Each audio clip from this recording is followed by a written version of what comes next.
And welcome to the show. And I am here with my good guest, Stupenzo, Blue Collar Loser, Load of Toxicity, The Inside Man, and Tony Down Under. And how are you lads doing right now? Great. Yeah. Awesome. Fantastic. It's starting to rain, Yeah, it and is. Yellow Man is missing. Where the hell is that cat? Probably did. Oh, He better not be fucking on and fighting. off here. Yeah. Been on and off here as well. It's getting a little warmer now. It's starting to fucking rain and get warmer again. And yeah, below, fucking open bar again. Second time. Yeah. Fucking Blue, you secret squirrel motherfucker, you. Hey, I want to tell everybody here in the panel, you're all gamers, all of you, please. You all are big time hardcore gamers. I'm not a gamer. I'm not I'm not a gamer. You know, I'm not a gamer because I don't get upset when you accuse me of not being a gamer. I'm like, bullshit, bro. I've been playing games. That's like a whole 40-year-old. You know how I know you're not a gamer? Because ... Yeah. Yeah. I like the whole I played Pac-Man once back in 1985. Listen, we get it, Blue. You're picking on the old boomer. I get it. Caller was totally fine. yelled at. He caused us a bit of a tip. I was telling him, it was like, look, if it's bothering you, you either got to message him and say you're sorry, or say no hard feelings, or just really just keep double downing and just being like, fuck you, boomer. You ain't no gamer. You know. Well, to me, it's all keep lying. For me, it's all busting balls with friends, but I guess because we're not as friendly as you guys. And no, I said I have like Chris a lot of. Gore ain't your friend, dude. No, that's why I said we're not friends. I said you guys are. I was actually impressed because he started like rattling off his accomplishments. I was like, he made Tips and Trips Chicks magazine. Yeah. I used to buy that shit all the time when I was 12, 26 years ago. What is funny, everybody here is getting older, and like I find myself to be a casual gamer. Like my kids playing games, like boy, enjoy life now at 16 when you have the time to put like 50 hours a week at Xbox, because as you age, that changes. Hey, hold on. I'm still in my young years, okay? I'm still getting to that age. See, Tony's at the age where he can do big video game videos, and it's not going to be cringe. If I did like some analysis of a video game, shut up, boomer. PTSD right there. Oh. This is actually my first time streaming with Tony, isn't it? Stupenzo. This is Tony's first time streaming with us, isn't it? Oh yeah. Yeah. Originally I was supposed to be on Stupenzo's New Year's live stream, but I couldn't make it, unfortunately. Well, I assumed it was like anytime after that, you know. In fact, I think next week's going to be real late because I got a viewing to go to, and then I'll be on MMM. But yeah, any of these Mondays, man, just ask for the link, you know. Yeah, sounds good. Yeah, no. So, man, this is the first time streaming with. I think you've streamed with Stupenzo before, haven't you? Yeah. No, not me. No. Oh, well, only we've hung out in back rooms. Yeah, we've hung out. Yeah. And we were on one of these Nielsen ratings or something together. Yeah.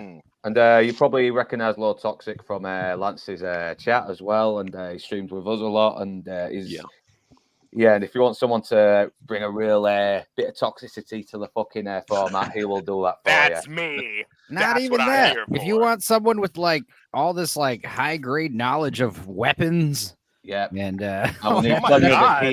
will. Yeah. We'll have plenty encyclopedic knowledge of how guns actually. If you fired a grenade launcher that close to a door, it wouldn't detonate until 30 meters.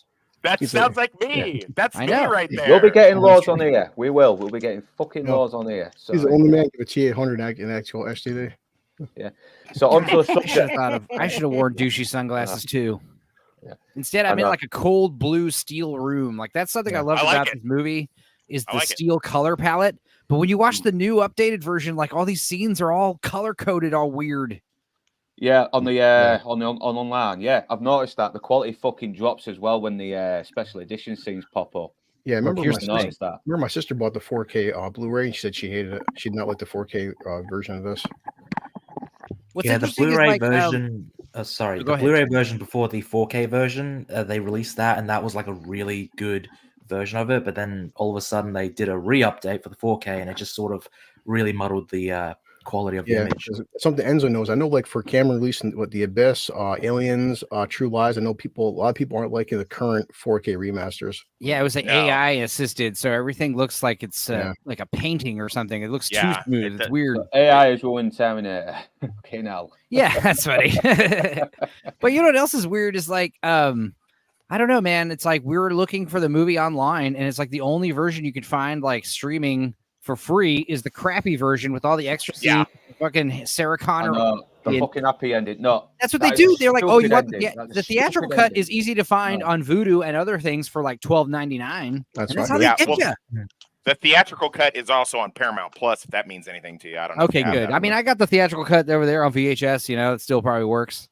Nice. You can still get it on the Blu-ray anyway. You could get it on the special edition DVD. You just had to sort of like type in a fucking code because it was like an Easter. Well, look, I'm just telling all the pirates out there: if you're uploading shit to the servers, why are you uploading the crappy version, idiots? Just upload all versions, for fuck's sake. Oh, God damn it! I will tell you that I saw this movie a dozen times if I saw it once in the theater in the summer of '91. I had my first job bagging groceries and stocking shelves, and I spent almost all my time that summer in the movie theater, and I went and saw this at least 12 times. Wow. Yeah. I never forget. I remember my first time was in a drive-in, followed by Fire in the Sky, which wasn't a good follow-up. Did that come out this year? That came out the same year? That's what I saw. I remember seeing it in the theaters, I think. Wow, I didn't know that. I just watched DVD.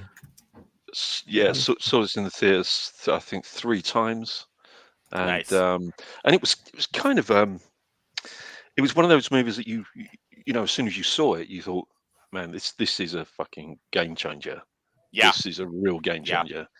And I think everyone was right. Everyone that made that assumption was absolutely spot on. This is back then when like a movie was going over budget and like Beyond is going late. It was a sign that the movie was going to be epic. You know, nowadays it's just like, oh my god, this movie's going to suck hard. Yeah, that's what that means. What's interesting though is why are we doing this stream all of a sudden? Because I remember I got asked randomly like a few days ago or a week ago or something. Someone canceled. Yeah. It's moved forward. I think it's with I forgot what it was. It's on Airplane. I think it might be Smarlex or Horseman. I can't remember. I'll have to look again. Anyway, the whole point is I'm glad that whoever bailed or whatever fell through, because now you're like, let's watch Terminator 2 and talk about that. This is one of those movies that I don't need to watch it again to talk about it for 4 or 5 hours. I can go so many hard fucking right now. times. It's I know it's practically ingrained in our psyche. And the theatrical version. But it is definitely one of those movies where that it's dude, every deleted scene sticks out so hard in my psyche. When it comes on, I'm like, what is this? My brain starts getting scrambled. I'm like, don't like this. I don't like things that are different. Agreed. What is this? Yeah, they kind of make and break the movie. 1 minute it's it goes out of context, but at the same time it interrupts the pace as well. I think every deleted scene in this movie is not needed and usually detrimental. Like the scene where they remove his CPU out of his head is cool and it looks great. Yeah. But then it gets into that hokey, like, I must destroy the CPU with the hammer, and it's just like this ham-fisted, but he's my friend, Mom. And it's just like, oh god, shut up. Everything's too much. The deleted scenes will really lend themselves to a lot of pre-pubescent Edward Furlong. Just screeching a lot, like I got a part. Good news, Yellow Man's here. He's alive. Oh, nice. There he is. Yeah, it's funny checking Vudu. The theatrical cut's $15. The special edition is $5. Really? Jesus Christ. I'm gonna buy it right now. It's only $5. I actually put out a message out to my clients in my client list and said, does anybody happen to have a copy of the director's cut of Terminator 2? And one of them hit me up. He was like, yeah, if you want to stop by my office after or when you're done working. I was like, yeah. And he loaned it to me and he had it. He's like, he gave me 2 discs. He's like, one of these is like a DVD ROM, which I don't even know what that is. And then the other one is the movie. So I was like, he's like, you'll figure it out. What is a DVD ROM? Lance is in the chat, guys. Lance is in the back room. Yeah, pop on. If send you the link. Does send you the link. He's in the private chat, so he's in the green room. When somebody cancels on Luke, he sure goes whole hot. He's like, all right, you got to cancel on me. I'm gonna bring in a dozen people. Here we go. Just fucking new laptop still working it. What's going on? You're doing all right, Lance. Starman. I knew I'd arrived on the right stream when I come as soon as Lord of Toxicity is spunking off to prepubescent images of Edward Furlong. You're gonna say you're not, and you're not? Okay, whatever. No, man. No, he was not the right shape for me. Yeah. He was growing when they were making the film. Like, he was still speaking high, and his voice was fucking breaking during the shoot, so they had to loop his lines all over again. which is again. It's amazing he's still alive, as considering like all the problems he's had. I'm glad for him. I'm rooting for him. I'm glad he's still alive. Yeah, he deserves a comeback. He does. He really does. In my opinion. I mean, hey, he did come back for Dark Fate, but shotgun blast. Oh yeah. That was not a comeback. That was just an abomination. That was. Yeah, you got to be fucking kidding. I can't hold this. Tony, I misread your avatar. I thought it said Tory down under. Oh no. God forbid. They've got enough trouble down there. Can we give attention to Enzo because he's about to hit muscle failure? What's up, man? I've got this watermark in my help me. I can't hold it much longer. Go full screen. He is there. No, don't even go full screen. Just move me. Just move me down out of this corner. Otherwise, like my eyes is. I'm having the Illuminati. My eyes. How do you move it? You just click and drag me on your StreamYard, and you can move the images around. You can move everyone's thumbnails around. It's cool. Drag him, Luke. Drag him. Yeah, it's this fucking thing. Drag him. All right, so you can drag it down. Drag his ass, Luke. Pee on like a Shogun. Yeah, it's not doing it. Okay. Yeah, it's like I got to put one finger on the touchpad and the second one to move it down, but it's not doing it here. Oh, yeah. Definitely I recommend getting one of those little shitty $20 Bluetooth mouses. Because, touchpads, I'm not a fan. I'm not a fan of touchpads. I know. So, yeah, we'll, so we will start at the beginning. I will get the slides up. A very good place to start. Oh, here's what you could do. You could remove me and put me back in. There you go. Could do that. Okay. Do it slow, too. Yeah. So there you go. Hey, I'm a vain asshole. I don't like my face being covered. Okay. Yeah. Yes, he is. On top of you, you know it's bad when I'm one of the most handsome dude on these panels. It's not good. Yeah. I'm the competition here. That's better. Oh yeah, Toxic's gone now. I feel normal. Oh no. Now he'll be back. Yeah, he'll be back. But anyway, as far as like Terminator. Like this is one of those like sequels that's like way better than the original. All right. I mean, because I know there's like debate whether Aliens is better than Alien.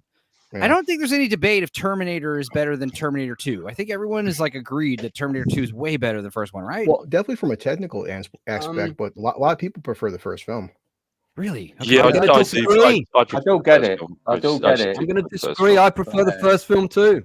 Okay, then. Yeah, because I got a friend who just loves the first one and views it as like it's an indie film and it's more of a horror film than an actual action film. The first one, yes, yeah. But it's almost like he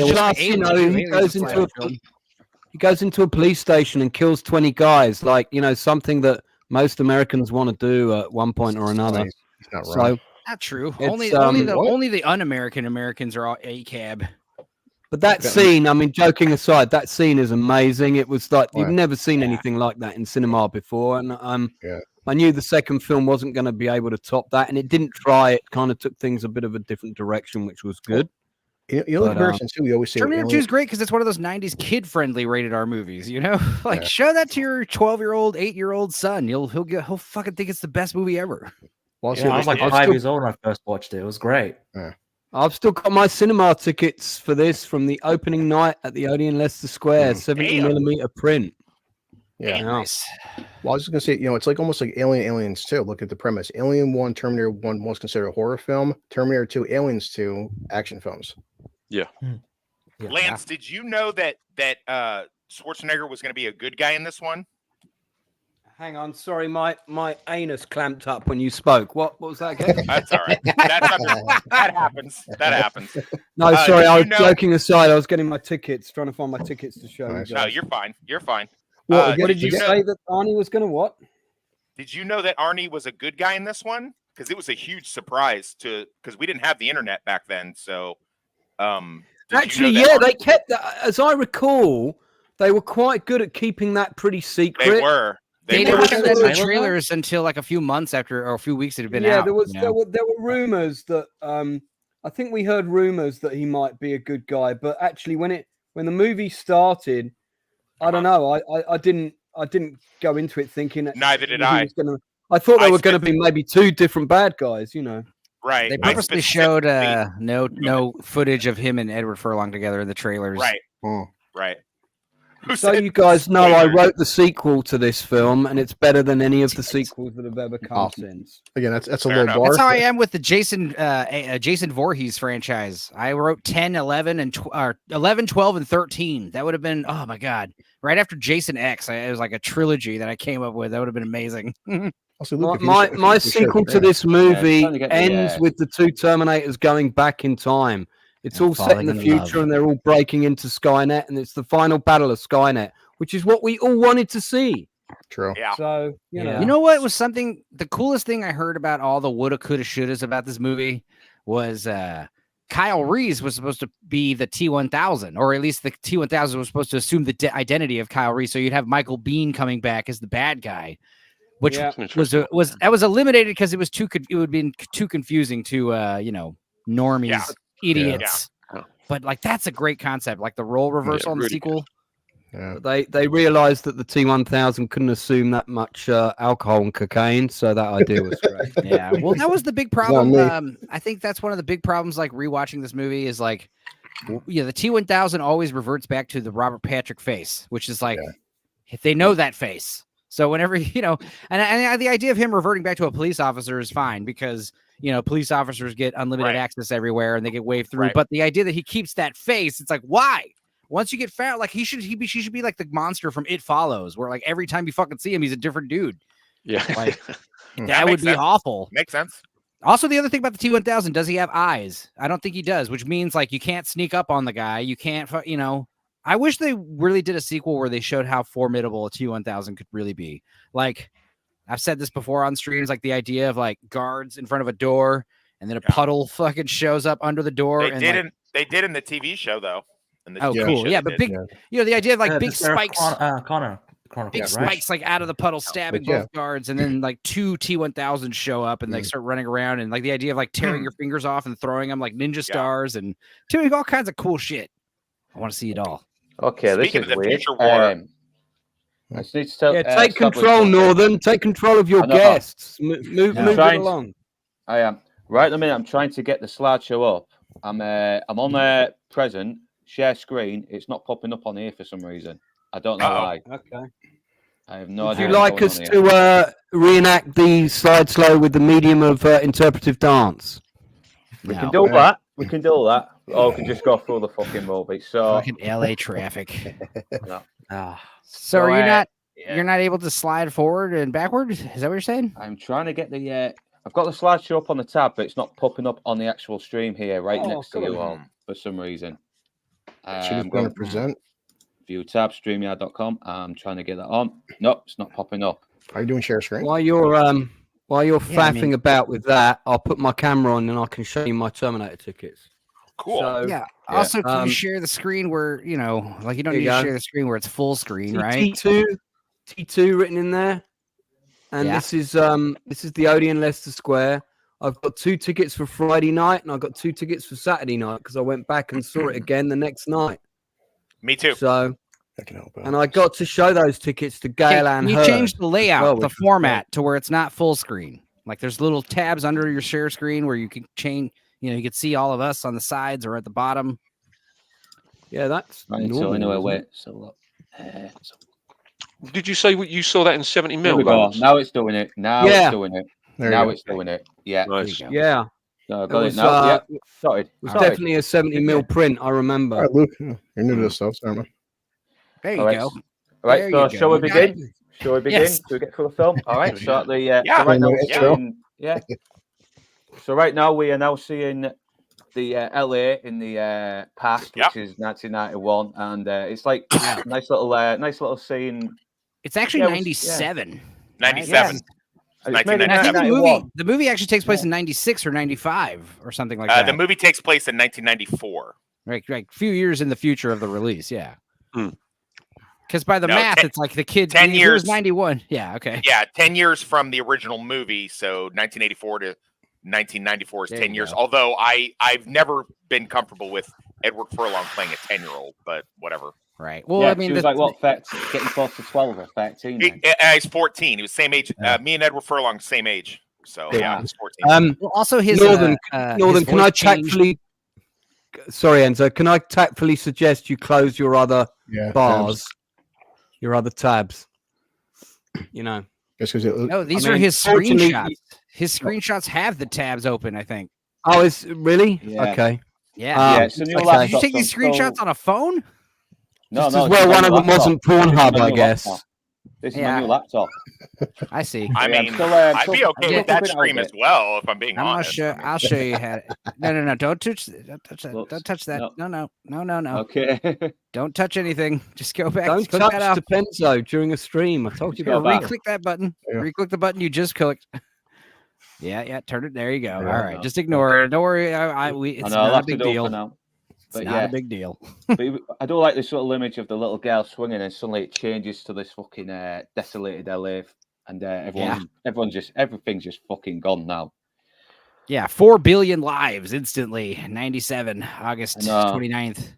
And you get that little shots of the skull and that fucking adamantium android foot just bolts it down. No, I think they're robots. These are robots, and then they become androids when they wear fake skin. But now the T-101 is like a cyborg, like a cybernetic organism. I don't like how it's like a little symbol as well. Like, you humans mean fucking nothing to me. That's because that's basically what they're all about. This is also a big trailer shot right here. This picture, yeah, and it's a good shot as well because that is actually a puppet, and in the background is other little T-800s, and they're all like stop motion, aren't they, against the rear projector? I think this still holds up to this day. That's what I think. Yeah, fucking still does. It really. I think it's some of the best miniature work that you'll see. Yeah, and also not just miniatures, but what's it? Not green screens, but like backdrop screens. Back projection, forced perspective. Yeah. All kinds of crap. Yeah, projection. Sorry, that's what I'm. The first. This whole sequence should have been the third movie. The third movie should have been the story of the final assault on Skynet, and then you end with the Terminators, both the Terminators going back in time, and that way you got your trilogy. It's a whole 360 time bubble. Works perfectly, man.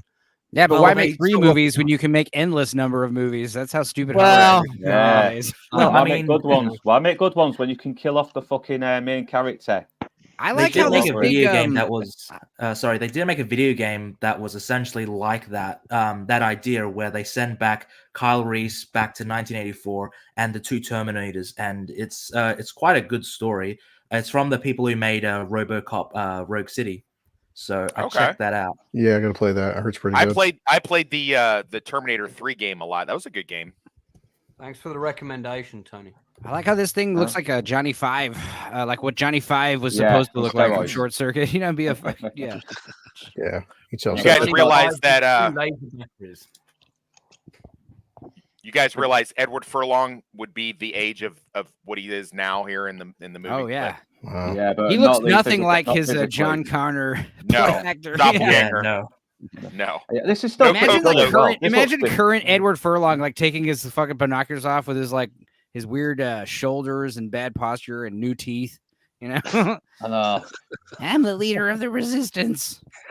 He still talks like a teenager. He does. Edward Furlong does seem like a nice guy, though. He's chill and he's very self-aware. He jokes about how he was addicted to heroin and all this stuff. He seems I thought it was coke.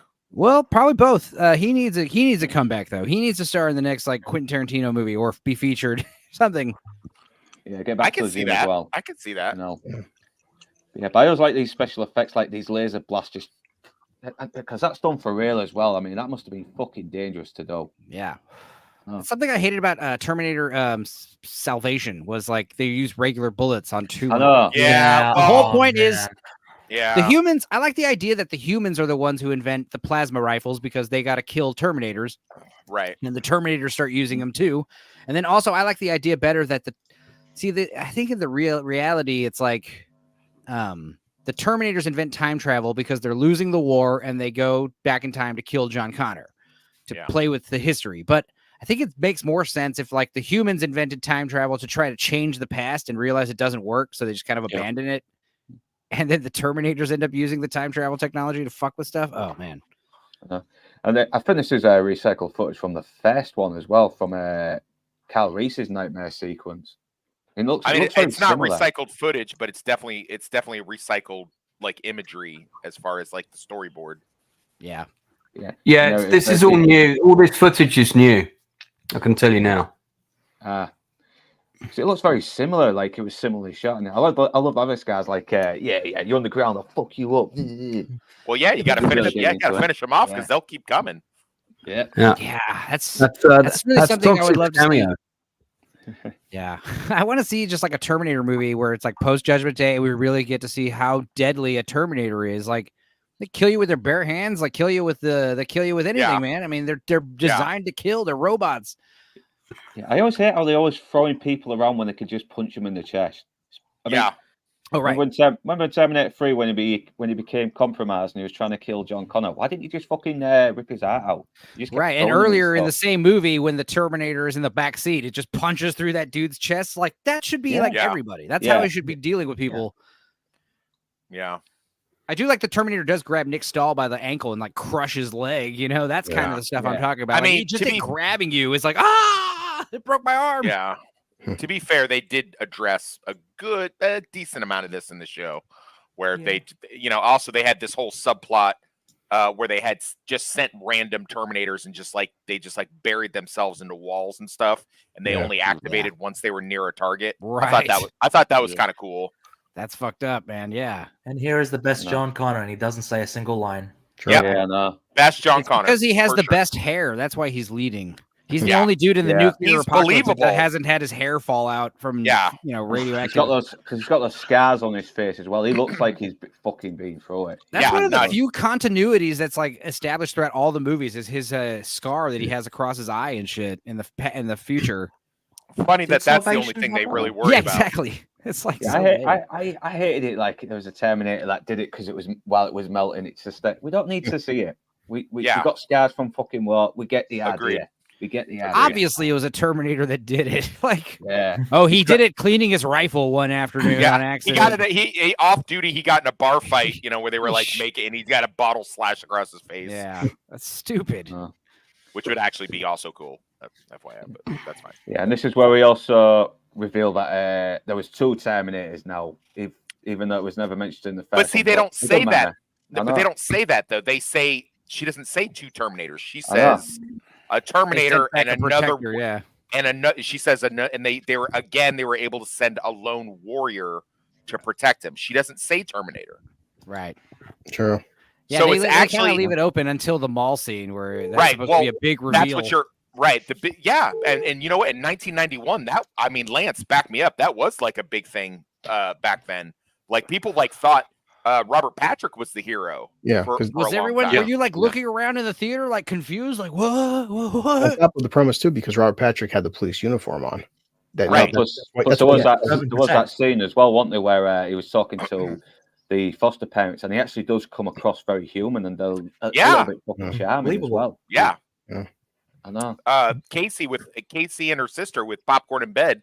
I remember them doing a rewatch of this a couple years ago. They were shocked because they had never seen this before. Yeah. And when they're like, "Wait, is Arnold the good guy? What's happening right now?" They were shocked. And I remember my mom took me to the theater and she was like, "Why is Arnold the good guy now? What's happening?" And I'm like, I was like, "Watch the movie and things will be revealed to you." It was a shock for me as a kid when I was just sitting down. I was like, "Oh my gosh, he's the hero now." Yeah. It was so strange. I'm sure in 2 Luke Fair want to hit some spots up and the opening, just the whole right here. You get it? Yeah, and it's obviously Brad Fiddel's. Brad Fiddel's got music. He definitely got more of a budget now, and he could really make that score sound more epic instead of just that little cheap sound. But what's even better about the music, and this is also in the first movie, is every instrument is in a different time signature, which layman's don't even notice it. But if you really try to plot out the music, you realize it's really complicated, and that's why it's got this machinery kind of vibe, because it's different patterns and mechanisms working at different time signatures, which is weird.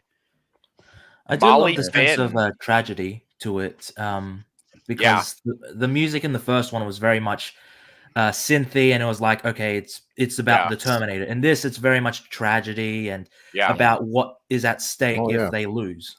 Yeah. But even the strings and everything are synthesizers, which it's normally that stuff bothers me, but in this movie and in the previous movie, especially in the previous movie, it's very cyberpunk, tech noir. It's supposed to have that synthesized vibe. But also the other thing, what's great about this, like especially the prologue. You've got the playground. It's like you see the playground during the day. Yeah, you like see the you see the rocking horse, and then you see the rocking horse as well. It's almost like you're watching the horsemen of the four horsemen of the apocalypse. But also you've got like them in color. You've got them in post-apocalypse, which is like heaven and hell, and then like on fire is like purgatory. It's just like, oh man, it's great. Then you get that real good shot with the there's the playgrounds, and then you get a real cool fucking shot with not only your friend's name up there, Lance as well. Hey, we know her. I know. And that fucking cool skull just coming right at the How camera. gigantic is your mouse cursor? What's going on? There's something weird going on with your screenshots. Might be on the screen. No, it's small here, though. Anyway. Yeah, exactly. Yeah, now we're into 1997 LA, even though it's shot in 1991. And in fact, 94. This is the first time. Yeah, this is 94. This is the first time you see the sphere as well, where they come through time. Because you never saw it in the first one, did you? In the first one, it doesn't cut through everything like it does in this one, which is awesome. No. But the truck should really be affected because its back tires just got all blown out at once. But the truck doesn't really move. Yeah. So I don't like it's all. I don't like the edges are all bent up as well from the time. It's like it's really fucks up the physics here. Yeah, like imagine if you were standing right there when that thing turned into. You'd be it'd be over for you. Yeah, goddamn Terminator's time traveling. Insurance is gonna. But also, this is kind of strange though, because now we're establishing that like the floor is like chunked out in a sphere too, and it's like glowing red. We see in a second, which means when Kyle Reese came back in time, was he like hopping on like hot coals? Like they didn't. No, because they didn't do that for his. They do it. Right. He fell out of the sky and landed. Right. They drop him. They drop in the. If you read there's a novelization of it where they're like, hey, this is a human guy, not a Terminator. We have to the time bubble. We have to drop him midair so he doesn't get singed by the whatchamacallit. But the Terminator can handle it. Right. Plus, there was actually going to be a scene where we would see Kyle Reese travel back in time, but they just did not have the budget. And we didn't finally see that until Terminator Genesis, which you didn't need to fucking go anyway. That's funny. Yeah. To his credit as well, Arnold. This has been 10 years. 10 years later, Arnold's in his 40s. I think he was almost mid-40s. Mid-40s one night. Yeah, and also his haircut is like a vast improvement in this movie. Yes. Yeah. Because his hair's all bent out on it, so it looks like it's just clumped up a little bit. Here it's a bit. He's just more, got that like military style flat top, which looks so much better than what he was rocking, like Hercules in New York style haircut. But also, the biker is way better than like the punk rocker or whatever thing he was wearing in the first movie. The biker's just like, it's spot on. It almost looked like an M5 jacket, but it was like all grey and it had like bits of leather and studs. And he looked like a taxi driver or something. Yeah, if you went to the scene here, Arnold's his chest, he's definitely not smaller, but like he's more chiseled and defined. The first one he seems leaner. Yeah, definitely. No, he's. I mean, in a good way. Besides just being older, it's the fact that he toned down more for this one. Also, the thing about biker versus cop, like that dichotomy. Usually, bikers are bad guys, cops are the good guys. The Hell's Angels. Is there any particular reason why he chose the bikers' costume? Just because he's the first guy he found that had his clothes in the right size. That's literally how he operates. Okay. Yeah, because when he comes through in time, he's literally just outside the biker bar. Right. Like he scans everyone like right away, and it's like, if this was a rap venue and everyone was dressed like Dr. Dre, he'd still be like sizing everyone up. He'd leave dressed like a cholo. Yikes! Yeah. And I kind of spotted this woman earlier. She almost looks like the punk singer Toya Wilcox, if anyone's ever heard of her. But, my favorite is the waitress who's like, oh. Yeah. The waitress is like, hell yeah, my night's there she is. She's like, oh.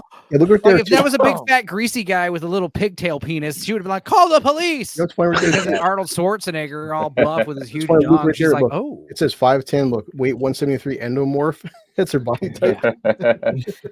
So it's kind of likes to make their fucking Terminators hung for some reason. Right. Well, it's Arnold. It's an intimidation factor. Yeah. Right. Yeah, they teach the cyborgs to like. Never mind. I'm not even going to finish that thought. I knew where you're going with it. That's fine. Humiliation. How does up here? I mean, I'm sure Lance would know. How the hell did they put us like what kind of fake cigar or something on Arnold's chest? Like it looks like he's actually burning into his fucking skin. Yeah, it's a prosthetic piece on him. Yeah. Okay. Yeah, and it's safe as well, wasn't it? Like it won't go through the skin or anything. I think they just had to be real careful how deeply did it. I'm guessing. Yeah. And yeah, this is the first biker he comes across, and he sees it's a perfect match for the clothes, and he comes with that line: "I did your clothes, your boots, and your motorcycle." And they're wondering, is this guy fucking crazy? And yeah. Well, here's the thing: like, you're a biker, right? And as a guy naked in a bar, you probably assume he's on meth or something. But he's also like this jacked, so you superhuman strength times 2. You know, like so you probably wouldn't want to like get right off on his bad side and start. You know, I love that he does the same move here that he does in Terminator, the first one. When someone touches him, he just vice grips their fucking hand. Yeah, and just crushes it. Yeah. I always wanted my hand to get blown off in Iraq, my left one, obviously, so I could have one of those like mechanical hands and just like crush the hooks. Yeah. Wait, isn't that your wanking hand? Wouldn't that have been a disaster? I said my left hand, Lance. Jeez, I'm not a psychopath. That's what I meant. Yeah. You can fuck someone off. You can fuck someone off. Now this is a good subversion too, because it's like this actually looks like something a Terminator would do. Like you wouldn't assume he's the good guy because he is fucking these dudes up. But in hindsight, he doesn't kill anybody, and you're assuming it's because he got orders before he went back in time not to kill anybody. Remember the first one with Bill Paxton? Like, he actually impales somebody with his fucking arm covered in blood. Right. No one dies here. But you could go ahead. He almost would have as well. Arnie was James Cameron's adamant, right? You're a good Terminator. I don't want you killing innocent people. And Arnie was like, "Oh, can I kill someone, please? Just once, once." Yeah. But it would have made sense though if he killed somebody. Would have been here. Right. I think the first clue to him actually being the good guy was, I think, the song when he comes out of the bar, isn't it? Yeah. You know, that when they play that "Bad to the Bone," right? And you kind of think, yeah, he's actually the cool one. So well, they do it to such a degree that he really harms these guys. Like a lot of these guys are going to be in the intensive care for a while. He really harms these guys with like he just comes up on the border of killing them, and you could kind of headcanon like maybe they're taught not to kill if they absolutely don't have to, because it just draws more attention and could compromise your mission. So I mean, I don't, and you also it's been established that each model he's a 101 model, but they have like different versions of them. They're like iPhones almost. They say that later, yeah. One thing I always caught kind of as with this knife thing. This knife always confused me because like they show a close up of it and it looks totally different. But then you realize, like, I just realized like recently, like that the knife just goes like an inch into his skin and just bounces off of his like chest plate. Doesn't even penetrate him, Right. So it's like, oh man. Little attention to detail. Thank God for digital transfers. It's right there. He throws the keys at him, and because he shows him means business. So it's like, just fucking take it. And then we come out with it. Yeah, then we come out with a fucking. He comes out the bar. When he first gets the gun, he pulls the chamber down. Right. Bad to the bone. Yeah. I think it's this is another reason why the movie's better. Actual songs like the Guns N' Roses, the Bad to the Bone, and it's used very sparingly. I think there's only like 3 or 4 songs in the beginning of the movie, but they really sell the levity. Yeah. And I like how he gets a shotgun from this guy, and then he just like fucking takes it, and he even takes off the sunglasses as well. He feels all right. I'm going to get the sunglasses because I'm not gonna look cool. Yeah, I'm not gonna hurt you if you just give me the shades. I like how he decides this is going to be his primary weapon. And why does he pick that one, Luke? What's a good thing about getting a good shotgun? Because what does it do? You get a good spread. Also, the sunglasses, they seem like they're going to be very important, but he kind of abandons them pretty quickly after because they have no practical purpose. I know. They did in the first one. They did in the first one because it covered up his eye. That makes sense. But here it just makes him look fucking cool. Yeah. That's it. It just makes him look badass. Stop playing Bad to the Bone. Yeah, it's like the opposite. Where like in the first movie, he gets his glasses towards the end, cover up his eye, and he wears it for the rest of the movie pretty much. Whereas in this one, like he wears them because you think he's a bad guy, and then by the time that Linda Hamilton, Sarah Connor realizes he's a good guy, the glasses come off.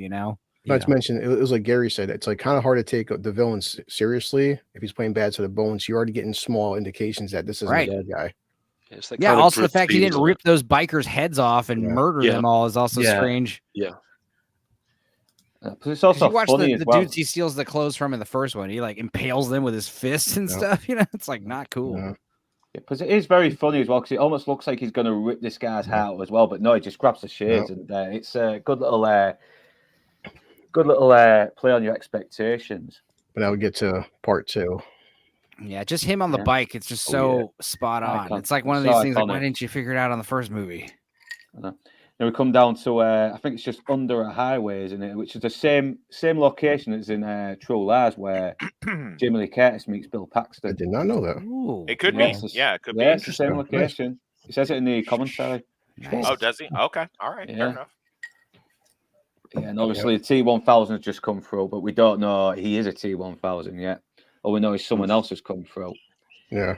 And here comes Robert Patrick, and it's never clear if you know if he has killed him or not. Yeah, he's all you know is like he's hit the guy's fallen, and he's taking his weapons and his clothes. And also it plays back to the original movie where, you know, I mean, to be fair, Michael Biehn did take down a couple cops and then stole their weapons. So I mean, yeah. My big problem with this is like he puts in the words John Connor. And I guess the birthday. It comes right up. Yeah. But still, like, you know how common that name is? Right. There's a lot of John Connors. In LA, there should be like a fucking 100,000 injuries. Right. You see the T1000 right there. He doesn't kill the cop. He knocks him out. Because technically speaking, he could have had like a big sword and impaled him off the bat. I think he probably did get stabbed, but we were just not being right. We don't see it. Yeah, we don't see that. I bet there was a lot more John Connors after 1992 than there was before. Oh yeah, probably was. Plus, it does sort of hint that he could be the bad guy. The way he looks as well, the creepy music that plays that. Whoa. Caucasian 18. I got to tell you, when I came back to school on Monday after this movie came out, nobody in my school knew. Like, I was in junior high, so nobody knew that everyone thought he was going to be the good guy and Schwarzenegger was the bad guy. Everybody. So I mean, for whatever that's worth. I mean, we were just dumb Florida kids. So I mean, out of playing Guns N' Roses. But the thing with the old Vasquez. the thing with the first Terminator is you can tell it's from the 80s, but here, even though it looks 90s, it can still pass for a film today. Yeah, it does. It does look really current. Still looks very current, doesn't it? I know. And it's really like the type of film they're using and this natural looking lighting. The lighting is really good. That's why I didn't like how because it's got all these early scenes have this like rich like color, the sunlight, and then everything after the Terminator shows up, it's all like cold blue, like a lot of steel color palettes, like heat. Especially during the night as well, which I always like. I think that's why why it's great as a night movie, right? Because the best climax always seems to take place when it gets dark. Also, James Cameron just loves lighting these like night, according to him, is like the room is blue and there's a giant like spotlight coming through the window, and that's what like nighttime looks like in this movie. It's weird. Yeah, I love the way he shoots the night as well. It's very noirish. And this is the first time we meet John Connor as well, and he's obviously and he's a bit of a dick. He's a bit of a delinquent. He's He's not a big fan of his foster parents, even though they probably are trying their best with him. But he just they're dicks. They're dickheads, man. Yeah, they're only gaming the foster system so they can get more tax incentives. Exactly. They get free money. Exactly. Gooch is actually in the chat, so he would know about this foster care system and how it works. I don't know nothing about anything. Yeah, no, at 10 years old, I wasn't right. Kids living in a shed in their garden and they're claiming their money. Exactly. But you do get to see why he is the way he is as well, because we found out later that he looked up to his mum, but after she got taken into the fucking mental institute, he's been very disillusioned about it. Now he's lost all faith in humanity. He has no fucking direction in life. He does not know what he wants in his future. It's easy to idolize your parents until they do some hard time.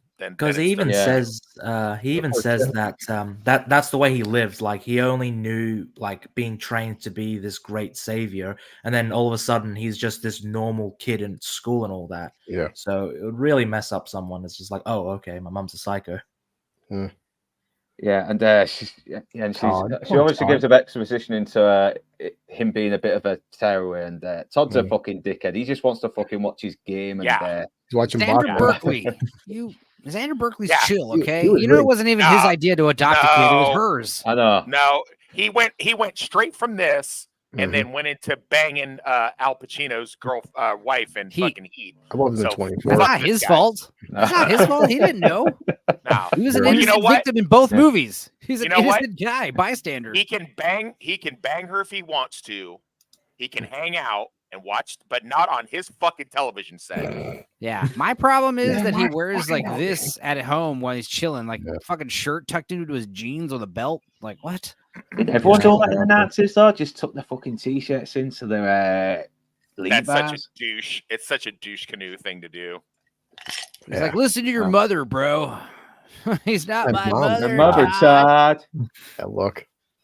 Yeah. He's had a fucking. He's not exactly had the most stable family life, has he? So of course he's going to be a little bit of a fucking knobhead. Watch them just biff it and crash right in one of those parked cars, like right outside the house. Damn it, John! His little ginger friend with the mullet was in this Nickelodeon show called Salute My Shorts or whatever. That was on Nickelodeon at the time. Yeah, his mullet friend is probably the best friend you can fucking have, especially in that scene with badass guy. Ride or die, dude. The guy that plays Todd that's Sander Berkeley, who's the bad guy in Air Force One who betrays the president. He's a great actor. He's in a lot of films, though, isn't he? Yeah, he's in loads of. Yeah, he's in. I've been trying to get him to come on the channel for quite a while, so I would keep working. I would love to talk to Xander Berkeley. I'm sure Wes knows too. He was great in 24. Yeah, you could probably get Kevin Gage on fucking hell from Heat because he seems to allow people to mail him. Kevin Gage is great. Yeah. Yeah, Bill looks a fucking so you get coming up. So at the mental institution. So that sign was erected, and people in the neighborhood started like protesting. They're like, "What the fuck? You're gonna have a criminally insane asylum right next to our houses?" And they're like, "It's for a movie." And they're like, "Oh, okay." Yeah, I think did it open up as a real hospital in real life after? I don't know now. I might be getting. I think it was a real hospital, but then the sign changed to like home for the criminally insane. And you're like, whoa, wait a minute. I forgot too. Like the doctor's saying, Sarah Connor's 29 years old, so she was only 19 in the first film. Yikes! Yikes! Kyle Reese, what were you doing, buddy? Kyle Reese. Kyle Reese was probably only 19 too. He's just aged terribly from the post-apocalypse. Yeah, in the original script, Kyle Reese was supposed to be in his early 20s, but because he was been battling for so hard, it aged him very quickly. Definitely. Yeah, well, plus it's implied he was a virgin anyway, so it's not like Yeah. What's the women like in your town? Haven't you seen like Come and See? Like the war will age you like decades. Yeah. Men drink a lot of alcohol in the future, man. Well, we drink a lot of alcohol now, as far as that goes. Also, options are very limited. Also, this is the first time we've seen Sarah Connor in this movie, and she is not the same woman that we saw in the last movie. No. She's fucking jacked. She is. That's what she told James Cameron. She's like, I'm down for the sequel just from the pitch, but like, I want my character to be grown and be crazy. Yeah, I want to be crazy. And he found a very good logical way that it fits into the film as well, didn't he? He's like, well, you're traumatized from your experiences. The future's coming, and it's going to be fucking androids trying to kill you. Yeah. You would be like that. Yeah. She had the thing about his sequels, Aliens and Terminator 2, like his sequels, they kind of write themselves, based on what from the first one. Like, what's the best way to progress naturally? Right. Yeah. Plus, she's got a son who's destined to be the leader of the human savior. She's got to know all this fucking shit so he can learn it and teach everyone else and fight against the fucking AIs. Well, it's a play on Greek mythology with Cassandra, being able to see the future, but no one believes her. So then what would that do to you? That would drive you insane. She has PTSD before it was trendy for hot young chicks to have PTSD. She started the trend, honestly. I mean, yeah. I mean, and she plays later on when we get to the scene. I'll point it out, but like, I don't know if you have a still for it. I hope you do. But when she wakes up from her nightmare later on, when they're in Mexico and stuff, like her crazy eyes are amazing. Yeah. Yeah, I think I have somewhere, but we'll get to that soon. Yeah. And here, this is the first time we've seen Dr. Silberman since Dr. the first Silberman movie. lives through 3 Terminator movies. I know. Fucking G, man. Yeah, He's and got a good survival rate. I like to think he survived the third one. He's like fighting in the Resistance in the future too. He might as well. One of John's commanders. Somewhere like he's helping fucking soldiers go through PTSD while fighting the machine. Yeah. Like that. A gun and a big battle scar. If I could put him in fatigue. The actor that played him passed away just a couple of months ago. This guy. Yeah, oh no! Why are you always trying to bum us out, man? I didn't know that. Yeah, why do you got to tell us stuff like that? Well, so you can all raise a glass to him. R.I.P. Indeed. Yeah, rest in peace. Fucking legend. I know. And obviously, I remember that's great. He's in some other good ones. He's in he's in The Man with Two Brains as well. He's in Naked Gun. Wait, he's like the counselor for Frank and Jane. Oh, okay. Yeah. Oh. Okay.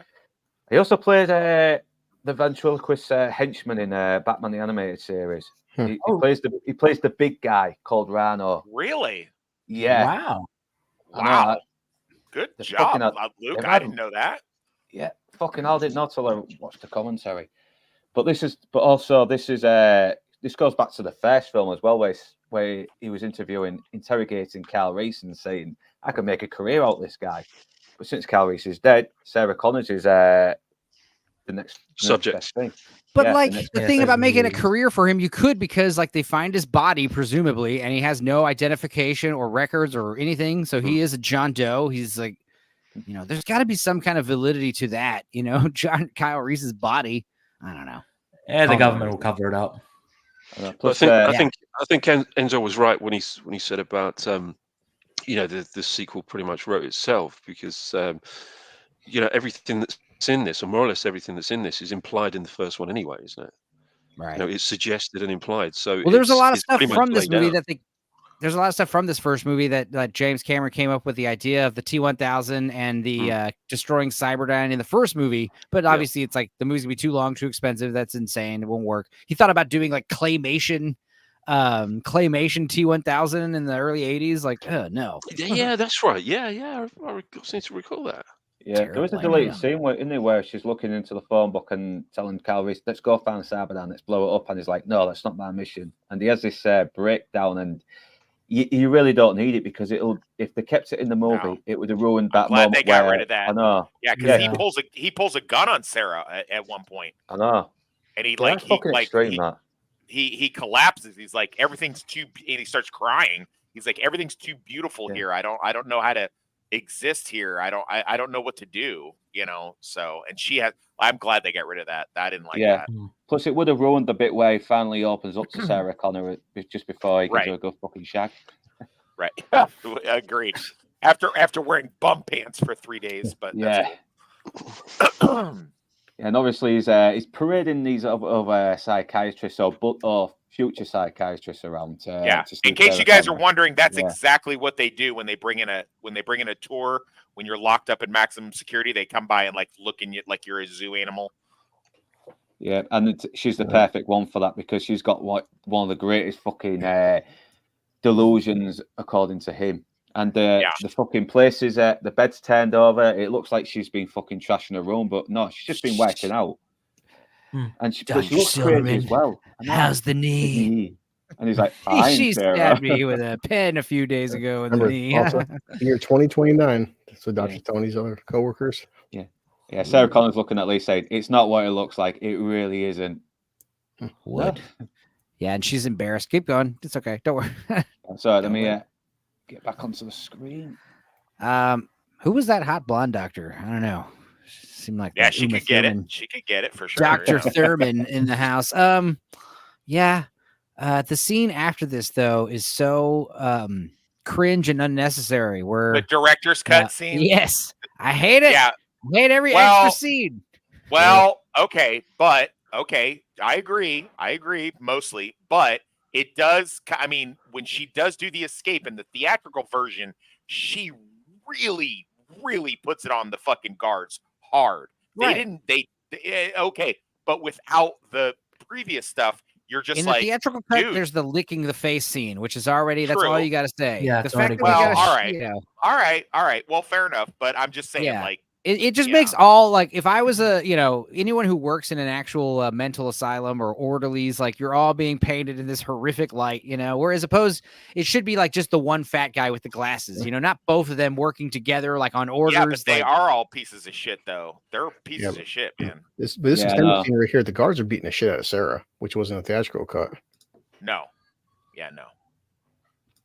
And taser too. Jesus. Yeah, they go way too hard on her for this. And this wasn't in the original theatrical cut as well, because you can tell because like if you go back like 2 frames, like I mean you won't be able to, but like the color shift from this scene to the last scene is like so like jarring because it's like why? I don't know.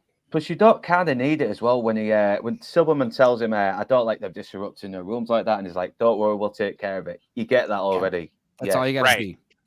And you can probably see she's not being treated well as well by the way he fucking parades her around in front of all these students that are trying to become psychologists or psychiatrists as well. God bless her too. She's not wearing a bra. I know. She fucking them little things. Yeah. Then again, she's real athletic, isn't she? She's real athletic. She's got a very small frame body, so big tits. Yeah, well, she'd have to be. She was dating Cameron at one point, I think. Yeah, they were together. Yeah. Yeah. He was married to a lot. He was married to Gail Ann Hurd, your friend, fucking Linda Hamilton as well. And it seems like he gets a lot of his creative input from his like spouses. I mean, wasn't it Gail Ann Hurd who told him to lose a few scenes in the Alien theatrical cut? Yes. Yeah. So she knew. She told him to get rid of the entire setup scene at Camp Hopley or we see all the camp. We see all the camp. Yeah. Hadley's Hope. Yeah. She told him. She's like, listen, this is how we'll come in under budget and under time. This is what we got to do. Well, they'd already shot it, so it didn't save any money. Yeah, but they did. Okay. Well, fair enough. Yeah. I think it was more to do with running time with the cinema screens because they is what I understood. Be able to show so many per day. Yeah. This is kind of why I like the theatrical cut so much more because like it takes great artistic know-how to be able to like kill your darlings and like cut huge scenes like this because it's like it affects the pacing. It kind of it's a little forced. It makes the tone a little ham-fisted. Like to be able to look at your own work subjectively and know like these scenes don't work. Like this scene, I mean, fine. My biggest problem with the theatrical cut, it's not the old lady shit at the end. It's the fucking Kyle Reese scenes, which are like they upset me. They're like, I don't like this at all. Flashbacks with her talking to him, right? In the extended I don't like that at all. Yeah, he's like a delusion that visits her in the hospital. And you can attribute it to medication or PTSD. It doesn't matter. It's like you can't have too many sci-fi elements in your movie. You got to kill a robot. You got time travel. When you throw in ghosts, it's just like, all right, this is stupid. Not only that, it does sort of like dilute the moment when she breaks down in front of John Connor after completely dilutes it. I agree. Also, it dilutes the nuclear scare, which is so great when it comes out of nowhere. The fact that they keep like teasing it like multiple times throughout the deleted scenes, I don't like that at all. And plus the point is we're supposed to be seeing her lose her humanity slowly as the film goes on, and it makes it much more powerful when she finally shows that she does still love John Connor, and she wasn't just viewing him as an objective. She does see him as a son and someone she cares for. Also, it paints the mental asylum in a much better light when he doesn't. Is that a fart? Hell yeah! It paints it in a much better light when there is no like she's alone. She's alone in that mental asylum. She doesn't have her fucking ghost of her lover visiting her. She's vulnerable, and that's one thing we're missing from Strong Female. Someone's laughing because fart. Lance farted. Come on, you can mute your mic. You can mute your own mic. I don't know what you're talking about. Nothing to do with me. Oh, it was your lads, you dirty bastard. I love this bit as well, to protect and to serve. Yeah, this guy's not fucking protecting or serving anyone except for Skynet. Well, they don't anyway, so I mean... Yeah. Fucking hell, yeah, especially here. Fucking hell. But I like to caveat onto what Enzo said. Him coming in here and just his whole mannerisms, the way that he speaks, are all extremely well done. Like this is when you think infiltration unit. This is I'm what Officer you think. Terminator here. Hi. Yeah, exactly. I need to speak to your son. If you don't mind. Yeah, look, he's very fucking charming as well. He's like smiling. You wouldn't think he was a stone cold killer. He seems like an average cop. He does. Well, I guess. Yeah, and obviously tells you, oh yeah. And also Todd and what's the mother's name? Janelle. Janelle. Todd and Janelle are tired of fucking John's shit by this point. So when a cop shows up at the door, they're kind of like, I can't wait to hand you over to him. Right, exactly. Like send him back to the home. Hopefully we get a check for another month after he leaves because that's how that works. Hopefully we get a new kid after this. Hopefully a better kid. But in Terminator 3, when the TX titty chick comes in and starts killing everybody, she's able to find them. Why? Because they're just regular kids, like his lieutenants and stuff like that. John, they're not delinquents. Yeah, exactly. John's a fucking criminal, so he's kind of almost off the grid, so to speak. And he's assuming to run from the cops. He's like, "Hey, we just stole like $500 out of the ATM. Let's stay away from the popo." I'm going to say this only once. There's only 2 Terminator movies, as far as I'm concerned. Terminator 3 kind of redeems itself with Judgment Day at the end, but yes, obviously. Yeah, I know you got a soft spot for that, don't you, Enzo? Alien 3 too. I like Alien 3 too. I don't mind them. Oh, fuck off. Alien 3. I mean, obviously they're not nearly as good as the first 2, but I don't hate those movies. Killing off. You know what I like about both Terminator 3 and Terminator and Alien 3 are very cynical, very nihilistic. The world is so lucky. You're so lucky you're my friend. Wait. You're so lucky I love you. Terminator 3 was nihilistic?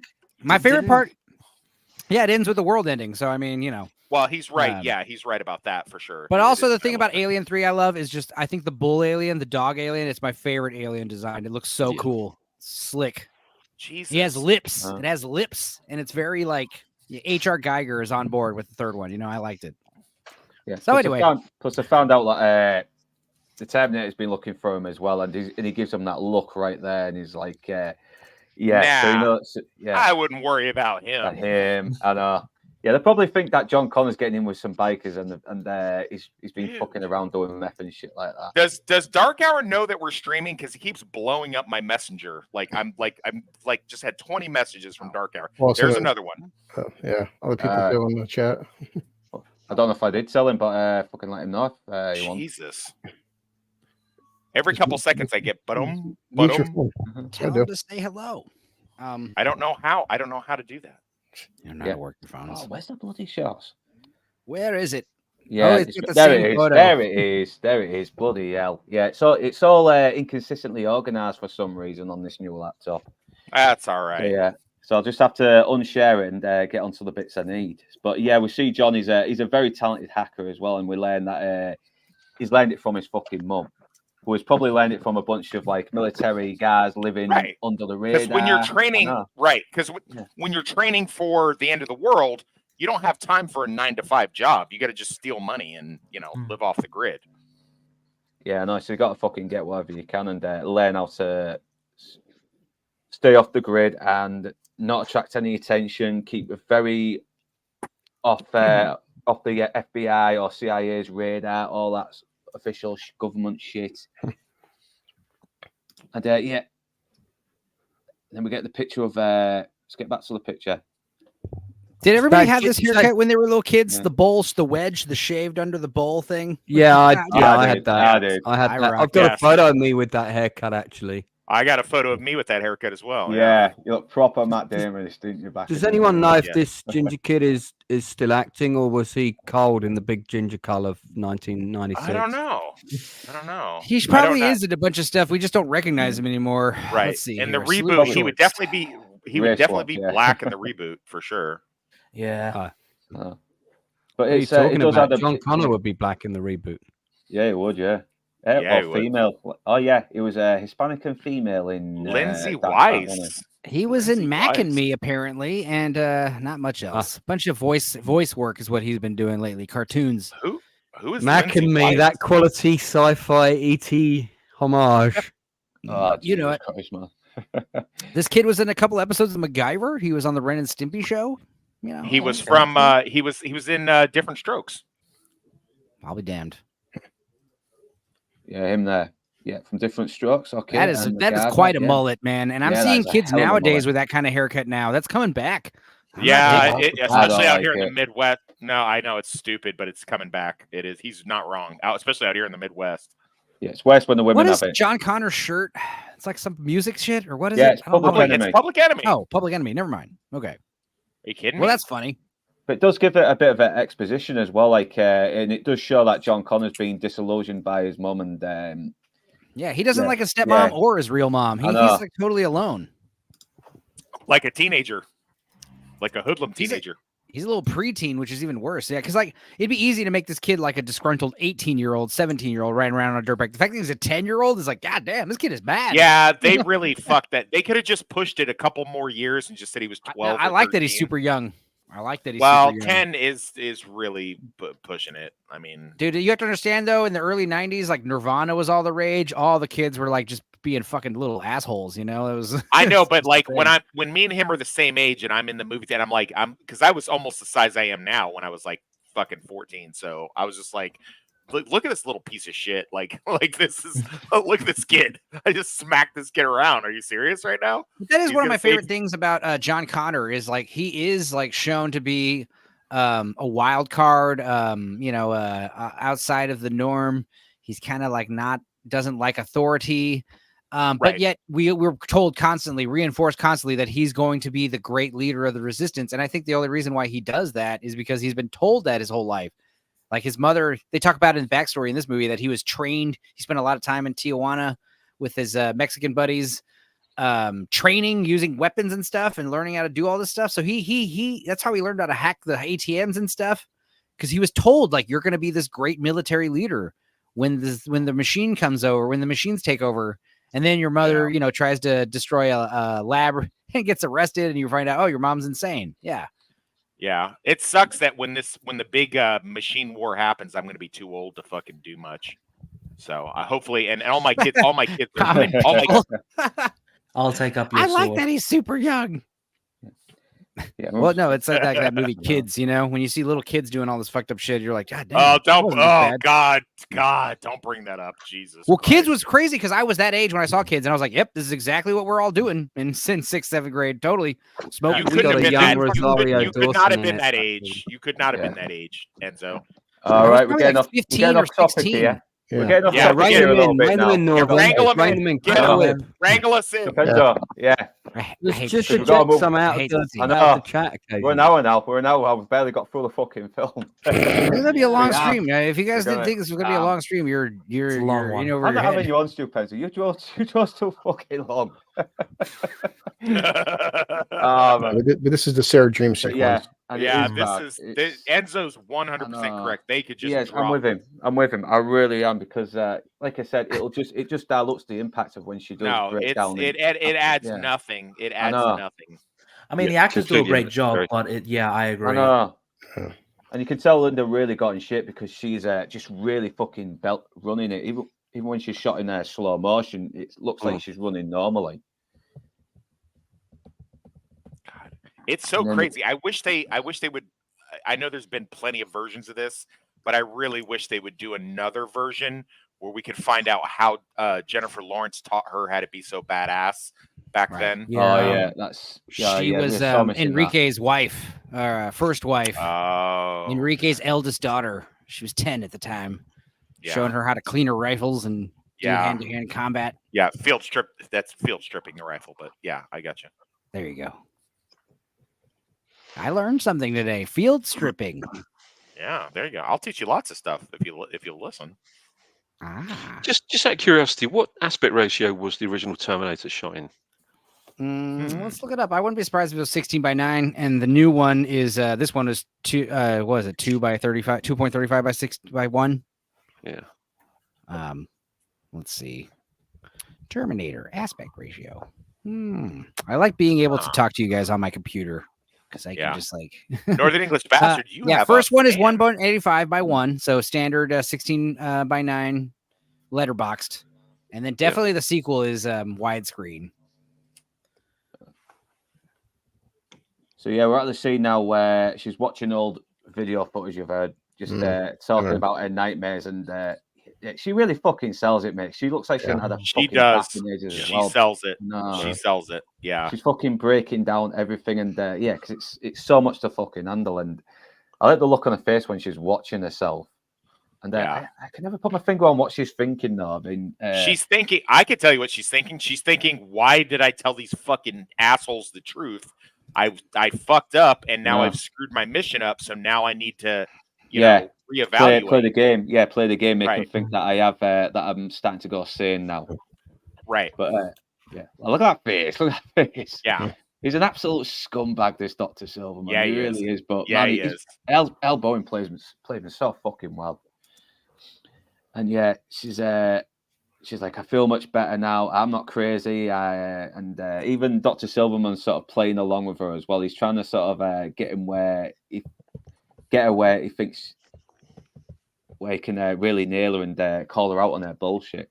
Right. I love. He does ask some. He does actually ask some very logical questions, like, so you don't believe that the machines exist? I mean, what about the ones where you said you crushed one?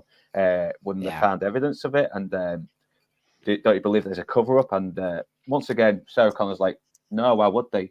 Then we cut to here, Sabadan system. Well, I mean, because I get it. It makes sense because, like, apparently, according to the movie, Kyle Reese is the one who warned her about the incoming doom. So that's why she flips a switch and she's like pretending she's all better. But still, it just doesn't make sense narratively. And also, if you go back 2 frames, like, if you remember, like, the Kyle Reese scene is like gold. It's again like all the deleted scenes are inserted in the movie, but they have the wrong color grading. So it's like, why are you guys even trying? Yeah, not really all of them. Not all of them, but yes, you're right. Most of them do. Not all of them.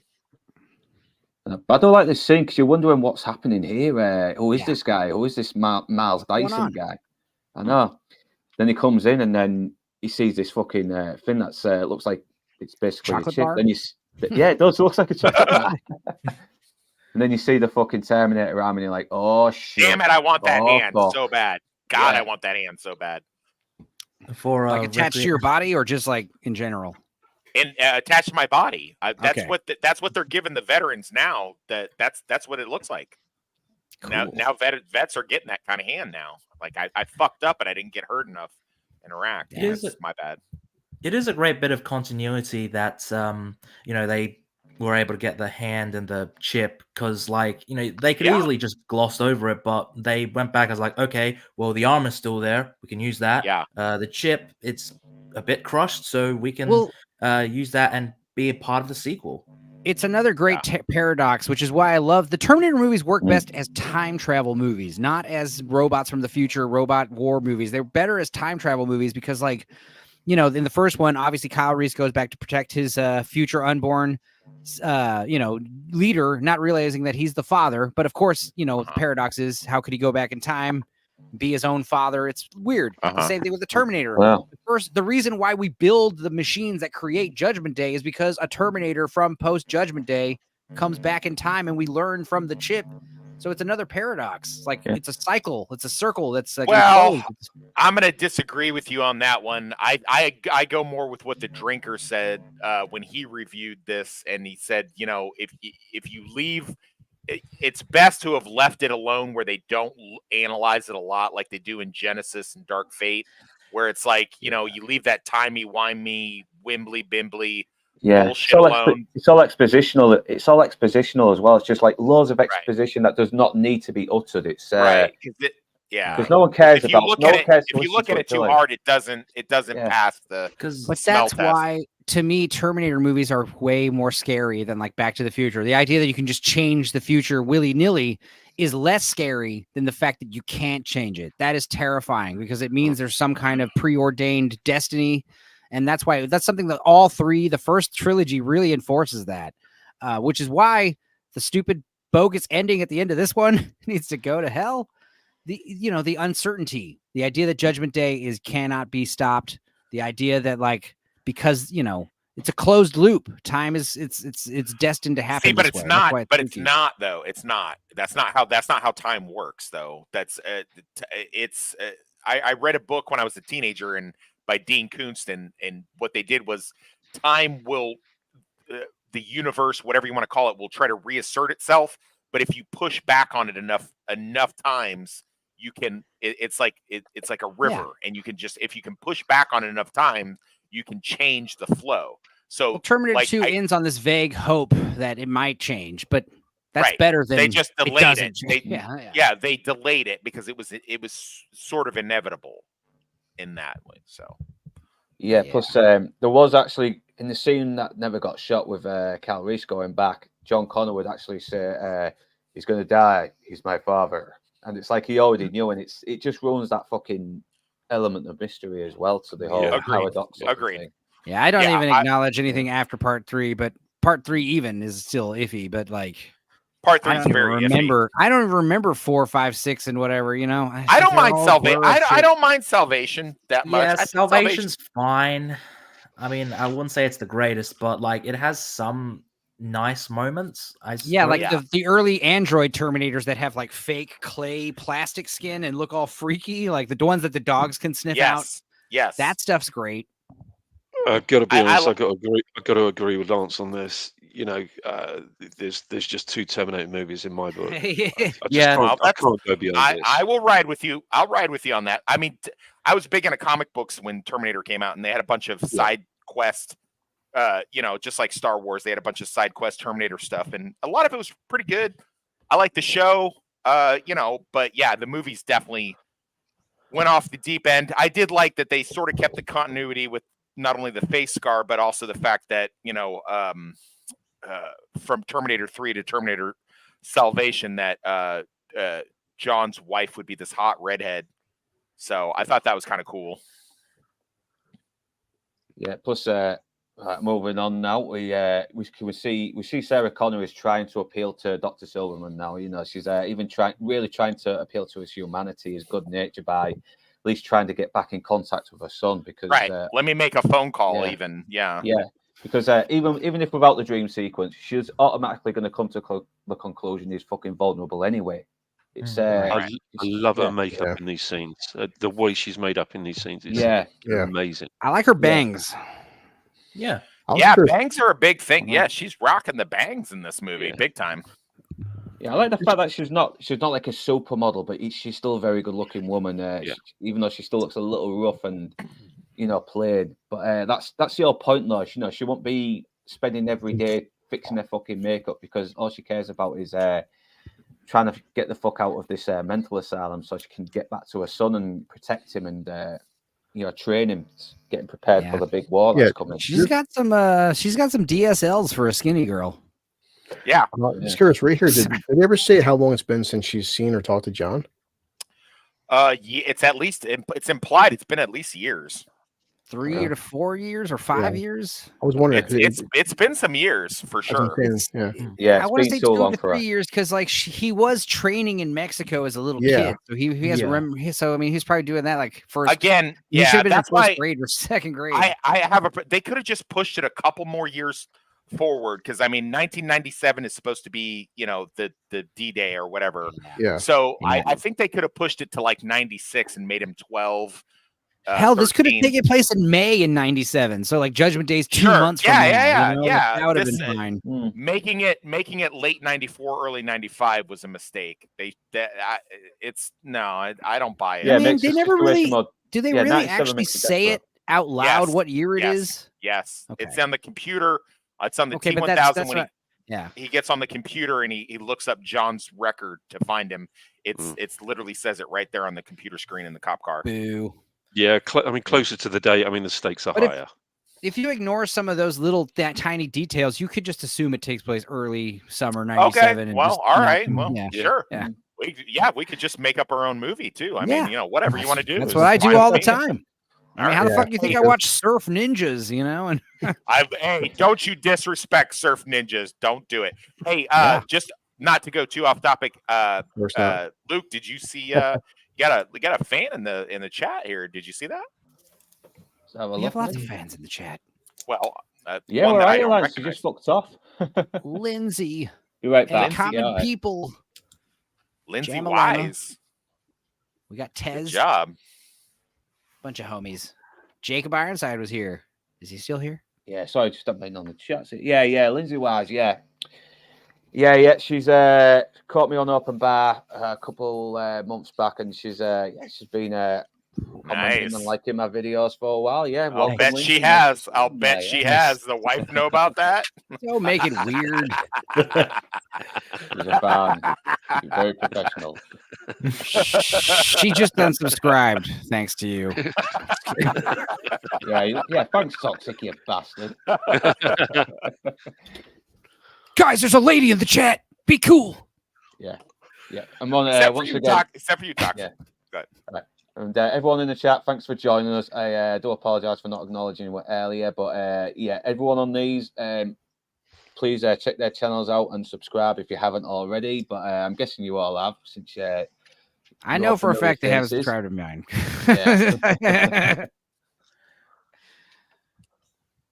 One. Here we go. But see, this is another scene. Like, we don't need the early scene with them being abusive to her, because like we already see constantly in the theatrical cut that she's not having a good time. It's a mental asylum, you know. Did you guys? I like how Dr. Silverman just calls her out on it. He already knows the game she's playing, and I also like.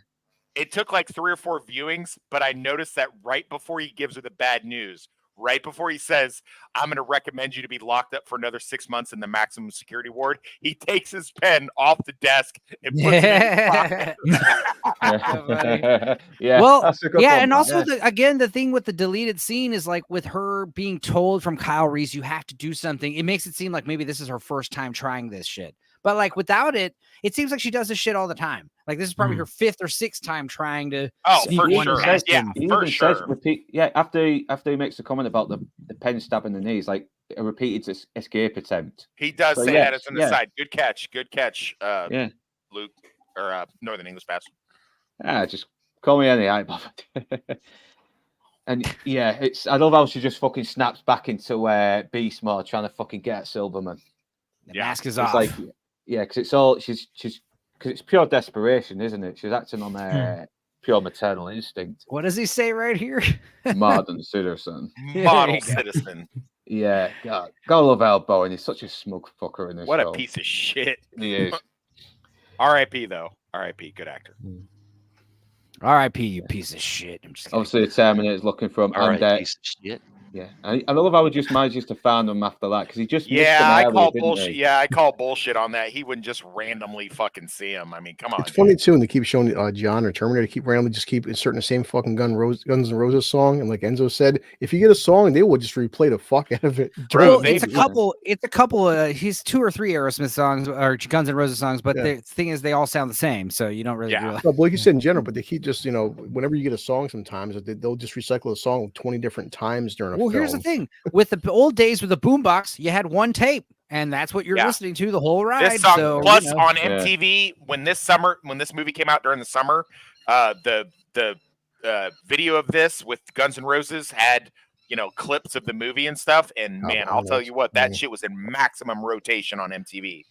So here's something that you can complain about. Like the Terminator finds him randomly over an overpass. He also runs into him like totally randomly at the mall in the back of the alley, the hallways or whatever. Like, how does the Terminator know? You could argue, which again implies this whole no fate. The idea that there is a destiny is like the idea is John Connor tells him, "You're going to find me in a fucking Galleria Mall. That's where you're going to find me." Well, he remembers. So I don't know if you've ever been to in LA, the Galleria Mall is the mall. Like that's it's like it's like in Minnesota, the Mall of the Midwest. But the point is that John Connor probably told him, like, not just at the mall, but also in this area of the mall. Like, that's where I run into you. So just go there and you just answered your own question then. Yeah, and these. But that's again that implies that whole like predestination stuff, which is freaky. The little redhead chick.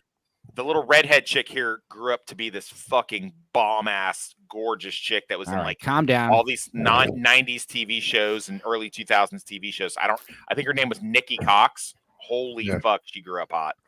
Just curious, she does. When the T-800 looks over and sees John on the motorcycle, how does he know at this point what he looks like though? I'm sure he's got detailed files. Exactly. But they wouldn't have pictures of when John was a kid. I'm saying. Sure he would. Why would he not? Why would he not have that? In the future. Yeah, but then again, that kid snitches on him, doesn't he? He practically points John out to him in the arcade. Well, to the T1000 though. But you got to assume John has a juvie record, and that's right. Like you could look that up. Oh, the Terminator found in him, you mean? Yeah. I understand how T1000 found him. I'm just saying, so far T800, we just haven't established how he would. Well, I think it's part and parcel with what Enzo said, where he said this is where he's going to go, and then he also said, this is what I'm going to look like. You're gonna find me in a little. I have a stupid haircut and I drive a little red dirt bike. You're gonna find me in the mall, right? That just tell him how you remember it going down. If you get there a couple years later, I've got a shaved head and I'm with my brother's fucking Nazi movement, but just try to get there before 98 because dude, we're gonna be talking about American History X tomorrow. I just realized that's weird. Are you really? Movies in a row. Damn, I was gonna say, hey, Lance, I can't wait to do that. He's not even here. Where is Lance? Is he in the back room trying to get in? I don't know. No, he's not come back. If he was farting that loud, he probably had to. He had to fart big time. He's on the toilet. Yeah, he's on the toilet back. So. Okay, he did say be right back. Okay, we'll just make sure he's not in the green room. What's funny is, like in the 90s, like this is so fucking accurate, dude. Like we were all in the mall. Like there was, there was not. We're not addicted to screens. Right. We didn't. You might have had a couple friends, richer ones, that had game systems, but for the most part, you would just get a bunch of quarters and you would go to the fucking mall and you would just play Those games. Are the screens we were addicted to. You're right, because when I paper route, I made like $25 a week, and I would take a Saturday and I'd spend all fucking day at the arcade off $20. Like, oh yeah. Right. Well, you were weren't you selling? You were selling dope though, weren't you? As a teenager, no. Oh, okay. Jesus Christ! How dare you? How dare you insult my honor? I was selling drugs as an adult. Plus, this is what kids would do, wasn't it? If they robbed the fucking ATM, just go to the fucking arcade. You would just go to the mall. Yeah, when me and my friends, $20, you make $20 last in an arcade. Imagine lasting like $500-$600 lasting in an arcade, dude. You're probably like handing out quarters to all the kids. Yeah. Well, he didn't just go to the arcade. He went to Orange Julius. He bought a couple Playboys. Yeah. Go to the food court, man. Hit up that Chinese food. Hit up the Chick-fil-A. And I like the first game we're seeing players like this fucking nuclear Holocaust game as well. Right. Yeah. That's a fun game. Yeah. Too, what's the game called? I played it. Versions of it. Doesn't show. Ace. I think it's like Ace Hunt Missile Command or Ace Hunter Missile Command or something like that. And speaking of, I'm mentioning Guns N' Roses earlier. A fucking box of roses with guns in them. Imagine that. Oh my God. I know. In fact, I would love to see a fucking scene where Iron Dome was going to buy the fucking roses. Though, come on, it's like I need the box of roses big enough to hold a 10 gauge, although the do it now.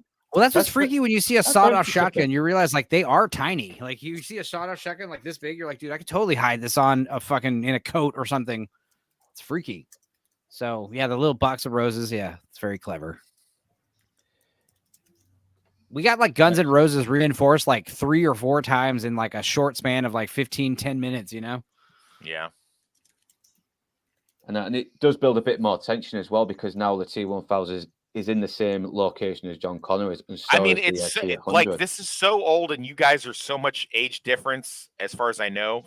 But like nobody knew what was happening right now. Like everybody was like confused in the audience at this point. They were like, what is the fucking deal? Is it just like, why are there 2 Terminators coming after John? Yeah.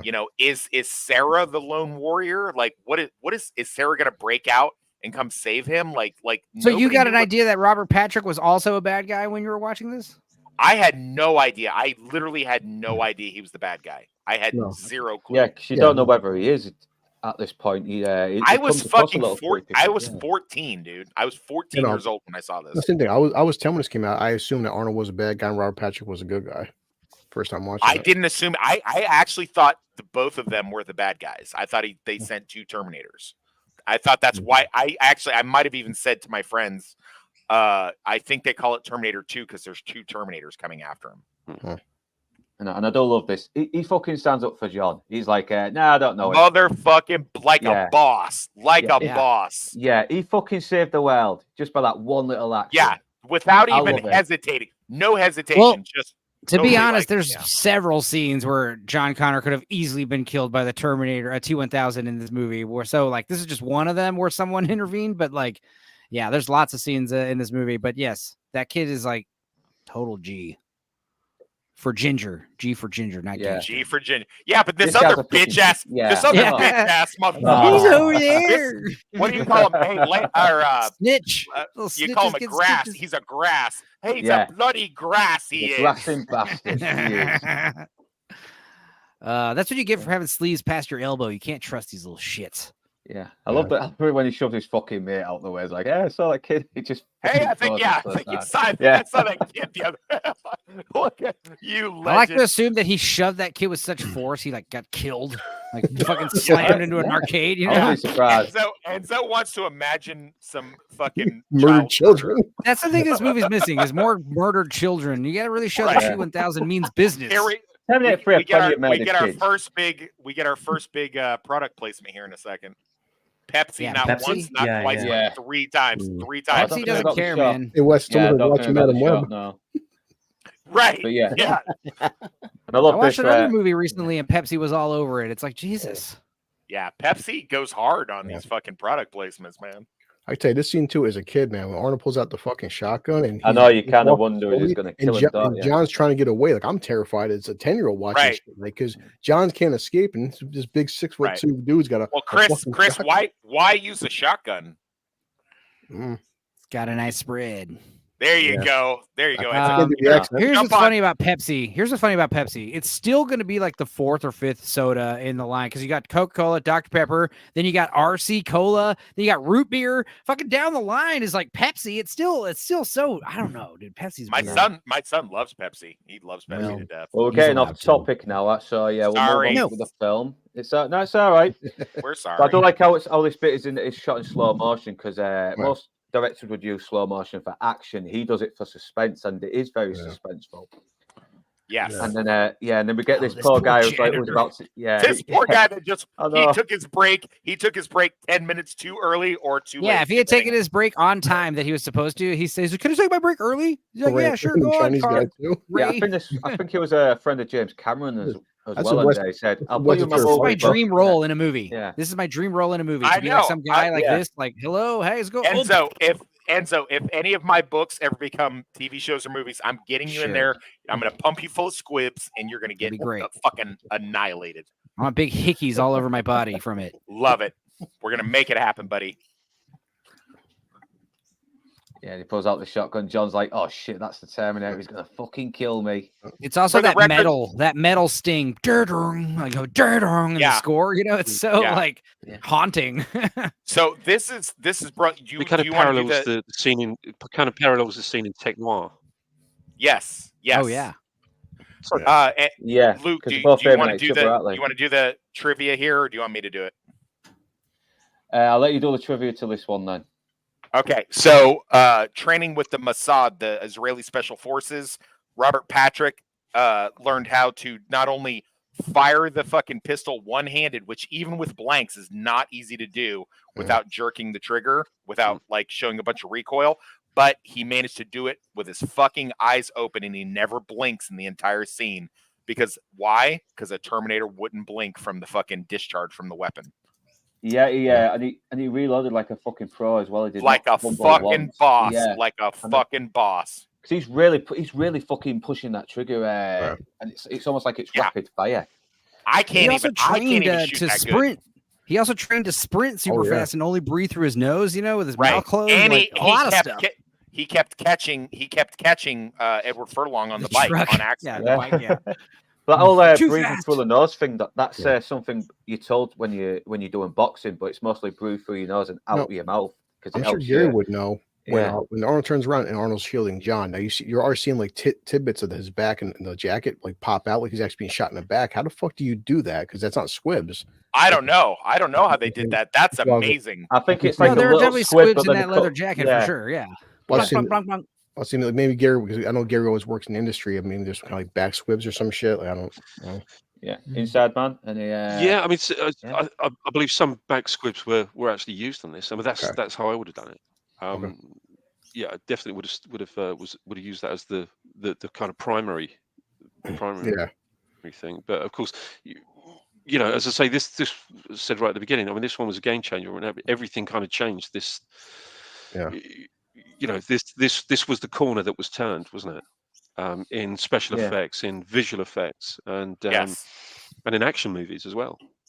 Yeah, because this is like every fanboy's dream. This is exactly what a Terminator would do. Like, this door's locked, so he hits it with his fucking cyborg arm, pushes him through. And the only reason why the T-800 sort of comes on top in this hallway scene is because he's got the larger caliber. He's got a 10 gauge lever action auto loader. So, I mean, that's the only, and Robert Patrick has a Beretta, which is basically just like spitting on a Terminator. Like, you know what I mean? Like, yes, he's the inferior model, but a Beretta is not going to do shit to a Terminator.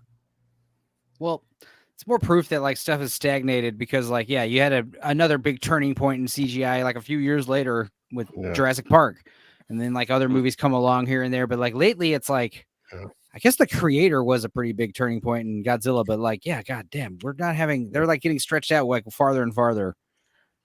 Yeah, I'd say Godzilla is probably the most recent one that really showed how visual effects should be, especially on a very minuscule budget. Whereas now it's like $200 $300 million, and it's basically reshooting and re-rendering. Well, this movie was the most expensive movie of all time at the time. You know, $100 million was unheard of. Yeah, especially it was. Yes, I remember reading. I remember reading that in TV Guide. They were like, "This is the most expensive thing that's ever been made." So yeah, he puts 6 rounds right into the T-1000. That's as much as a 10 gauge would hold, is 6 rounds. Yeah, nice. And it does reveal something a little bit more. This guy's not an android; he's something else. He's pretty much totally a robot, but a liquid robot. I don't know how it works. Yeah. Like, how does he see? Where's his computer? You know, how is he programmed? How is he programmed? Shit like that. I think one of you guys was saying recently that there's only one T-1000 that's ever been made because they're so powerful. Like, Skynet didn't want to make anymore. I didn't say that. It's the opposite. They have a couple different prototypes, and one of them shows up in the show. Yeah, because I like the idea that there's lots of them. Why not? But someone was saying like, no, T-1000s, like Skynet only built one because like they were afraid like it might take over. And I was like, well, I believe it. I seen a YouTube short when he said Skynet, they stopped making them because they started realizing they would start eventually turning on Skynet because they became so self-aware that they would go off mission. Correct. So they want to do their own thing. Yeah. Damn, that's awesome. Yeah, exactly. That's why they're too fucking dangerous. They're too advanced. Exactly. Listen, I'm not trying to suck the TV show's dick or anything right now, but no, it was a good show. The TV shows really did good. They did a really good with the lore. So and the TV show also agrees with all of us, where the TV show believes there's only the 2 movies, and then they just jump. That's the jump point, is from the 2, like Terminator 2, and then everything that follows after that is the TV show. Too bad it got canned. It did well. Writer strike. The writer strike of 2007 killed it. Fucking Fox too. And that's a shame that they never did like a fucking Netflix movie after, before wokeness really started to fucking take hold. Everything. No, first the ratings were good, and then they did the whole dreaded Fox. You know what they did? Put the shit on fucking Friday night. Friday night's a death plot. Is this still? Are we out of order with the stills again? Don't worry. We're stalling. I'm still getting it back on now. It's okay. We're on the chase scene. We're going to the mall chase scene. But that's one of those movies where we do it. I could talk about this movie all damn day. I could talk about this movie till midnight. We just kept going with no stills. We don't even need stills. I can just talk about this movie forever. This is my Godzilla or Ninja Turtles. Like, I could literally talk about this nonstop. Yeah, and also the other great thing about the Terminator, the T-1000. I mean, just this idea that like I said, there's like some minor plot holes. Like, why does he always look like Robert Patrick? Why does he insist? Why does he always have the police uniform on? Why doesn't he have like a fucking suit on or a fucking leather jacket as well? When he also had he could be changing identity every time you see him. But also the other thing that's interesting is like kind of like how the Terminator is always throwing the vital targets, or whenever he gets up to an important character, he just throws them instead of killing them with his bare hands. The T-1000 does the opposite, where he only kills with his hands, where it's like a lot of times in this movie specifically, like he disregards the fact that he has a gun and he could easily shoot John Connor from like a distance, You know, he does that several times. He tried to shoot John in the hallway, but here it makes sense because he's used as a human shield. But for instance, in the mental asylum, when he like walks through the bars, why not just shoot your gun through the bars, empty your gun? Well, okay. Go ahead. No, see, if the T-1000 adapts, because like this is their first fight scene, he doesn't just like impale the T-800. When he fights him the second time, it's a different tactic. Yeah. Right now, they're just basically, it's almost like they're testing each other. My favorite is the foreshadowing of the model, the in the mall with the metal face. You know, he looks at it like, "What the hell?" Like, it's funny you say that, Blue Collar, because if the audio commentary, he says, James Cameron says, this is like a kind of like a feeling out session because Terminators don't fight Terminators. It's never happened before.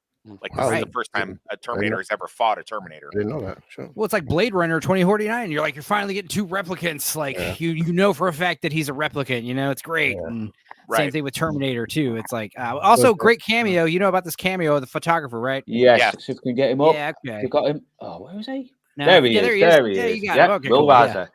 He's like the officer that responds to what does he do in the first one? He's the one that gets his head fucking smashed into the cop car. This is 2119. This that guy. And, it's also great. I like to think that it's the same character. He's the same character, right? Like he retired on a disability. Yeah, he's got disabilities. Let me finish. Sorry.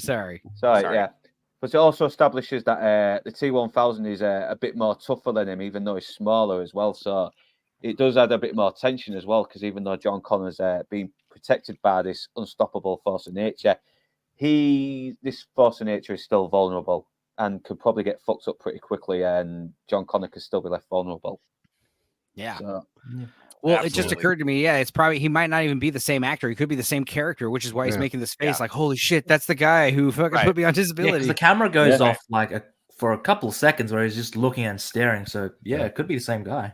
Plus, it does add a little scene later for in the mental hospital where Sarah Connor's pretending to be catatonic, and they're showing pictures of recent photos of the Terminator tour. Yeah, on top of showing how the strength of the T-1000. I mean, you look at the size of Arnold between him and Robert Patrick. Arnold's twice his fucking size, but he loses the fight, compared to. And he has to recover a bit as well, because he gets knocked down, and it takes him a little while to get back up.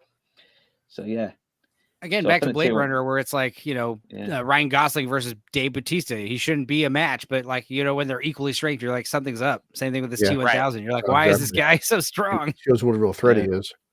And he ran really fast here as well, didn't he? Even in those police shows, he was like a fucking beast on the road. No, he caught him. In real life, he caught him a couple times. Yeah, I just heard that a few months ago, which I'm like, why didn't I know Robert Patrick was that fucking quick? Holy shit. Oh, Robert Patrick's a motherfucking beast, dude, especially back in the day, man. No, like, things that you know now, I didn't know back then. Like, but that scene is control his ears from sticking out so much. I noticed that. Facts. So that when he goes through the window, that's supposed to mirror the first Terminator movie when Kyle Reese shoots him and blows him through the Tech Noir front window. That's supposed to mirror that. Right. Yeah, and just like how in Tech Noir, it's like you're in an adult arcade, you're in a nightclub, and then this another kid-centric stuff with the kid. He's at an arcade. It's like a place of fun, a fun place, that you should go hide out at. Sure. Yeah, and I like this chase as well. This stuntman here, he apparently he really fucking badly injured himself. James Cameron. Oh no, really? Remember to remember to tuck your head in. He forgot to tuck his head in, and bam, hit the fucking road. And so it was okay. It was just bad. It was just a bit fucked up after they were hit. But it kind of really makes you appreciate the work that people used to do back in the day without the green screens or the CGI over mats in the studios. People were really risking their own health and safety doing this, and you got to thank them for it, because it looks fucking great on the screen. It looks from any Jackass movie. These guys get paid to hurt themselves, and the thing is, when you have someone who actually hurts themselves, you damn right you're going to use that take, because that would be more offensive if you're like, well, let's do a different take, as opposed to the one where you actually like hit your head on the asphalt. Like, that's the one that's going to sell it, and that's probably why that fucking role seems so painful, because he's actually hurting himself. You could tell as a human. And plus, it also shows a little bit like that the T-1000 is just like the Terminator in the first one. He's just not going to give up. He's not going to stop. Is it bullshit? I know the truck is hitting cars, but like a motorbike isn't that quick, right? I don't know. I think the motorbike. Semi trucks aren't that quick either, so you know, probably out. Yeah, I figure you guys are from Texas and Kansas. You know, like motorbikes. I'm not from Kansas, you dick. I'm from Florida. Jesus. Well, you're in Kansas, right? I mean, I didn't grow up in Kansas. You're there now. Right. I mean, definitely a Harley's faster than a dirt bike. Plus, you can see that's Arnie there for real as well. So, and he's performing that stunt himself, and it's probably one of the few stunts that would allow him to do, you know, for insurance reasons. Yeah, definitely. Dude, the stuff with him like cocking the shotgun and shooting the gates and pretending he's driving the motorcycle, it's like, dude, that is so hard. Bro, that got so many cheers in the theater when I saw this opening weekend, and when he rolls that 10 gauge with the lever action, like, dude, people were like, holy, whoa, look at that. And then he's like shooting the locks on the gates before he drives through. It's just like, dude. Right. And you have to do it all while acting emotionless, like looking so cool doing it. And he almost broke his hand doing it as well because one of the guns was built for him to spin around, and another one wasn't. And he accidentally grabbed the gun that wasn't built for that. He went to flip it, fucking nearly broke his hand doing it. So, I heard he like hit Edward Furlong in the head one time trying it. Yeah, and also he was like, I'll get to that scene. He was pinching himself with his gloves on and stuff. Yeah, this next scene, Luke, man, poor John. John looks up like, oh shit. This is where your $100 million goes, you know? Exactly. Well worth it, though. Oh, yeah. Oh, you are, Lance. There you are. It's like Enzo said, besides being expensive, just the fucking threat of like, as an audience member, you're like, oh, this fucking thing's not stopping, man. This is serious shit. Like, that was your insight, man. He's like, mom wasn't too crazy, was she? Exactly. Yeah, it's like all that realization is just fucking hitting him all at once. Yeah, we'll get to that when he's on the motorcycle. But yeah, dude, it's like I have to assume. I'm sure Gary would know. At this point, you have to have a truck with a freaking remote control or something. You can't have a stunt man inside that cabin, right?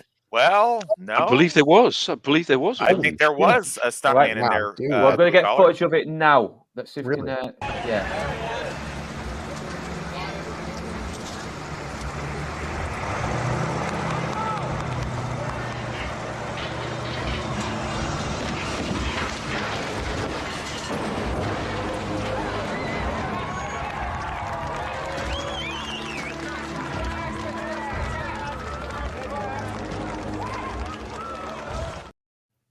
badass.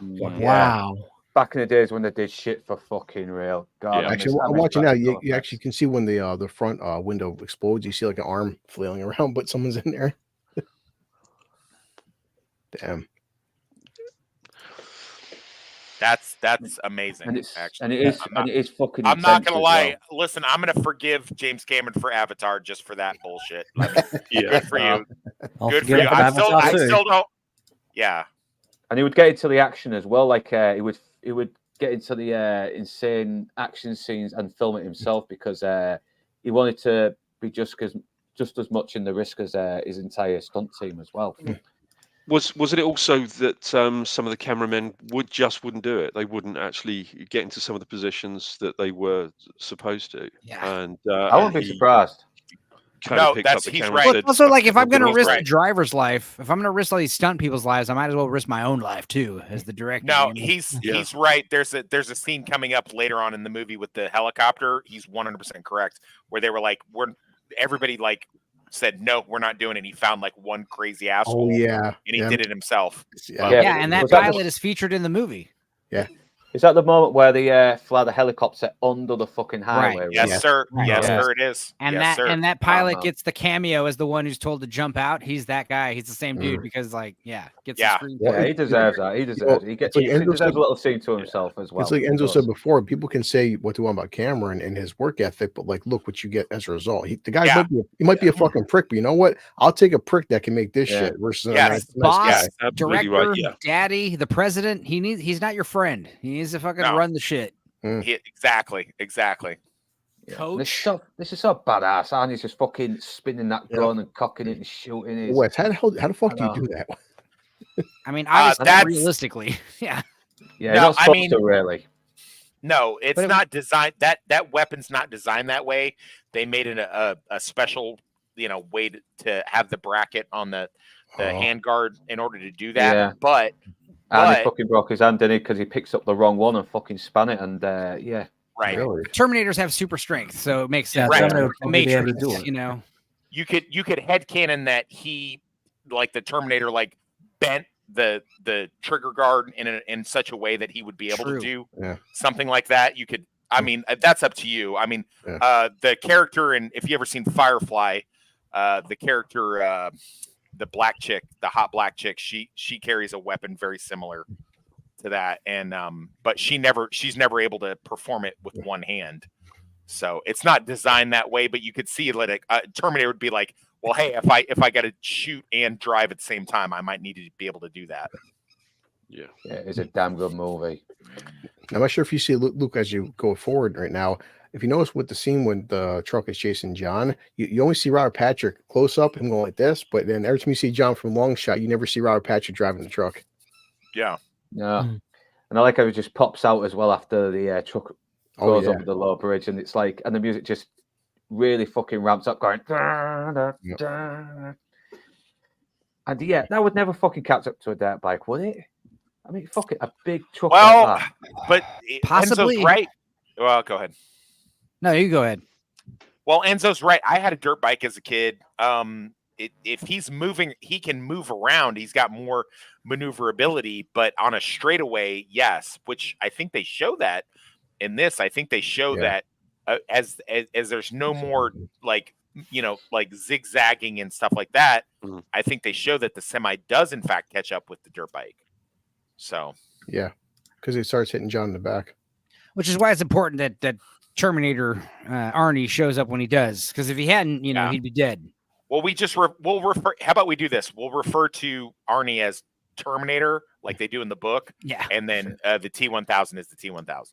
Of course. Yeah, it's saying right here that a 250cc dirt bike can get as fast as 55 to 70 miles an hour. And sure, like Enzo said, semi trucks aren't a big pickup speed. Once you get them fuckers going, you can get 120 miles an hour.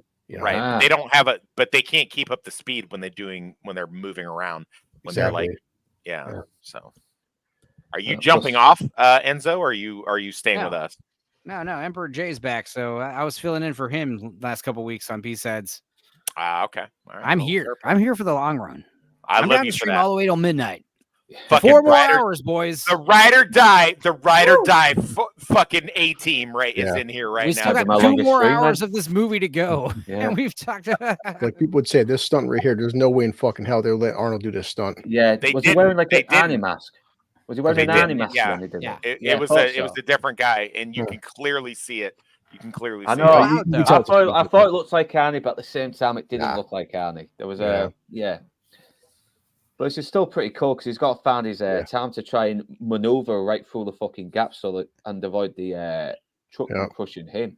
And he does it. He gets John off the fucking bike, and T1000 crashes, and that little thing that swings, it just starts to spark that blows the truck up. It's this wouldn't work because it's diesel. Diesel doesn't blow up like that, but still, it looks awesome. So it's not the fuel that ignites; it's the fumes from the fuel that ignite. It's a big explosion. John Connor's ears would be fucking bleeding from that, though. Jesus Christ! Well. And obviously, they're wondering if he's still going to come out. He gets the tire. He's like suspicious of it. Ready. John Connor's like, dude, it's just a tire, I hate tires. I'm not going to take a chance. That point to a team, the tire. Who knows? John Connor doesn't know. It's stupid because, like, at that point, it should just go away. Like, even at that time you're wasting, you could be driving off. Yeah. Plus, this was the bit where it's already established it can run as fast as a motorcycle. So if that exactly. tire is the T1000, you got to shoot it. But it's not. So he leaves. Gives it an ocular pat down. Plus, he did actually accidentally knock him over the head with a shotgun, didn't he? Like you mentioned earlier. This bit, he did. Yeah, he does. Yeah, you can see it in the film as well. You can actually see it in the film. Awesome. And this is the first time we see the T1000 in its true form. And right from the fucking abyss movie. It holds up so well. Oh, it does. Plus, they didn't just have this guy CGI as well. They looked at all the little details, like the fire reflecting off his metal form. It's yeah, and you see that as well because I've seen a few shots where someone's face gets reflected in him when he's looking at them straight up. Yeah. So now they're safe for now, and John Connor's like, okay, what the fuck is going on? Please tell me what the hell is going on here. Yeah, your mother's been vindicated in like one afternoon. Exactly. This is, I don't know if you guys know or not, but this has become a huge meme these days. Really? Yeah. Right here, this conversation between John and the Terminator is becoming a huge meme where it's just like, what are you trying to say, that John Connor gets shot in the chest in the opening scene of Terminator Genesis? Yeah. Who wrote that? You did. You came back 35 years. Yeah. James Cameron's head on it. Yes. And then the other thing with the stupid fucking Terminator Genesis is like, who said that you should do an old man Terminator and yada yada yada and all this? And it's like, you did. Didn't James Cameron approve Genesis? Like, because I remember there was like advertisements and it's like, oh my god! I mean, he signed the check that he got paid. He was endorsed. Yeah. He had Avatar shit to pay for, man. That shit ain't cheap. Yeah. So he was just like, I'll sell out my other project. Look right here, this dialogue with John. He's like, don't take this the wrong way, but you are a Terminator, right? Like, kid, what gave it away? Yeah. What gave it away? All that, like the 15 rounds I took in my fucking. No, I'm just high on meth, man. Bulletproof. Like Wes said, he says Cyberpunk PCP. He says Model 101 because remember in the first one it's a Model 100. No, it's also a Model 101 in the first one. Really? Then what's it? So isn't like what the first one? Okay, so it's like a firearm. So you have a model, and then you have a type and a brand. Yeah. So like he's a Cyberdyne system. So like the ones that show up in the TV show, they are a T850, or they're a T900, which is what the hot chick from Firefly is in Summer Glau. Summer Glau, thank you. She's a T900. Isn't Arnold a T850 in Terminator 3? He is indeed. Yes, sir. That is correct. Yeah, but then this one, but this is still a different model than Terminator 1 because Terminator 1 he wasn't able to adapt and learn like unlike this. You have a model and you have a series, so you can look at it like a Beretta pistol. Like you have a Beretta pistol, but you can have a bunch of different models, but you can also have a bunch of different series of like you have a 92 and you have a 92F and a 92G, like that. Does that make sense to you? No. No, it doesn't make sense. Yeah, it's just like different models in it as each year comes on. Yeah. Right. Yeah. So it's obviously filling in him on there, telling him, I'm a Terminator, and but this time I'm not here to fucking kill you. I'm here to fucking protect you. And it's like, and you're the one that sent me. You reprogrammed me. So they've captured this Terminator. It was obviously correct. Yeah. I have no idea how opening all these floodgates for sequels. You know, the idea of like Terminators working for the humans, like that never crossed most people's minds. So pretty funny with John. You see Arnold, he goes up to like this, like that. He's like, yeah.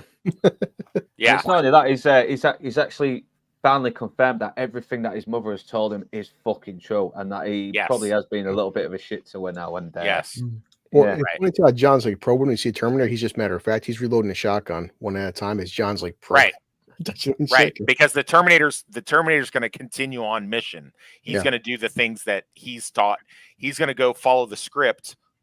The only time he starts changing the script is when they reset the chip. And then, of course, John sees on his hand blood from the fucking bullet wounds in his back. Right, because they established that it is living tissue on the outside of the endoskeleton. Correct.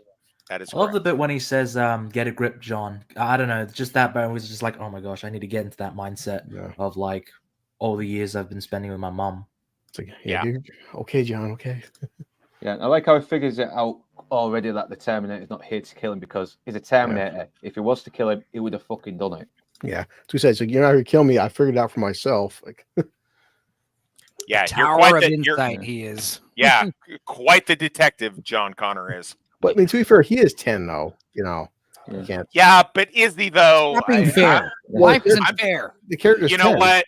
Yeah, I'm going with Enzo. I'm going to go with Enzo, and I'm going to headcanon that he's 14, and that's what I'm going to do. Yeah, this wasn't in the theatrical, and honestly, you don't fucking need it anyway. He steals a police car, you fucking get it. You don't.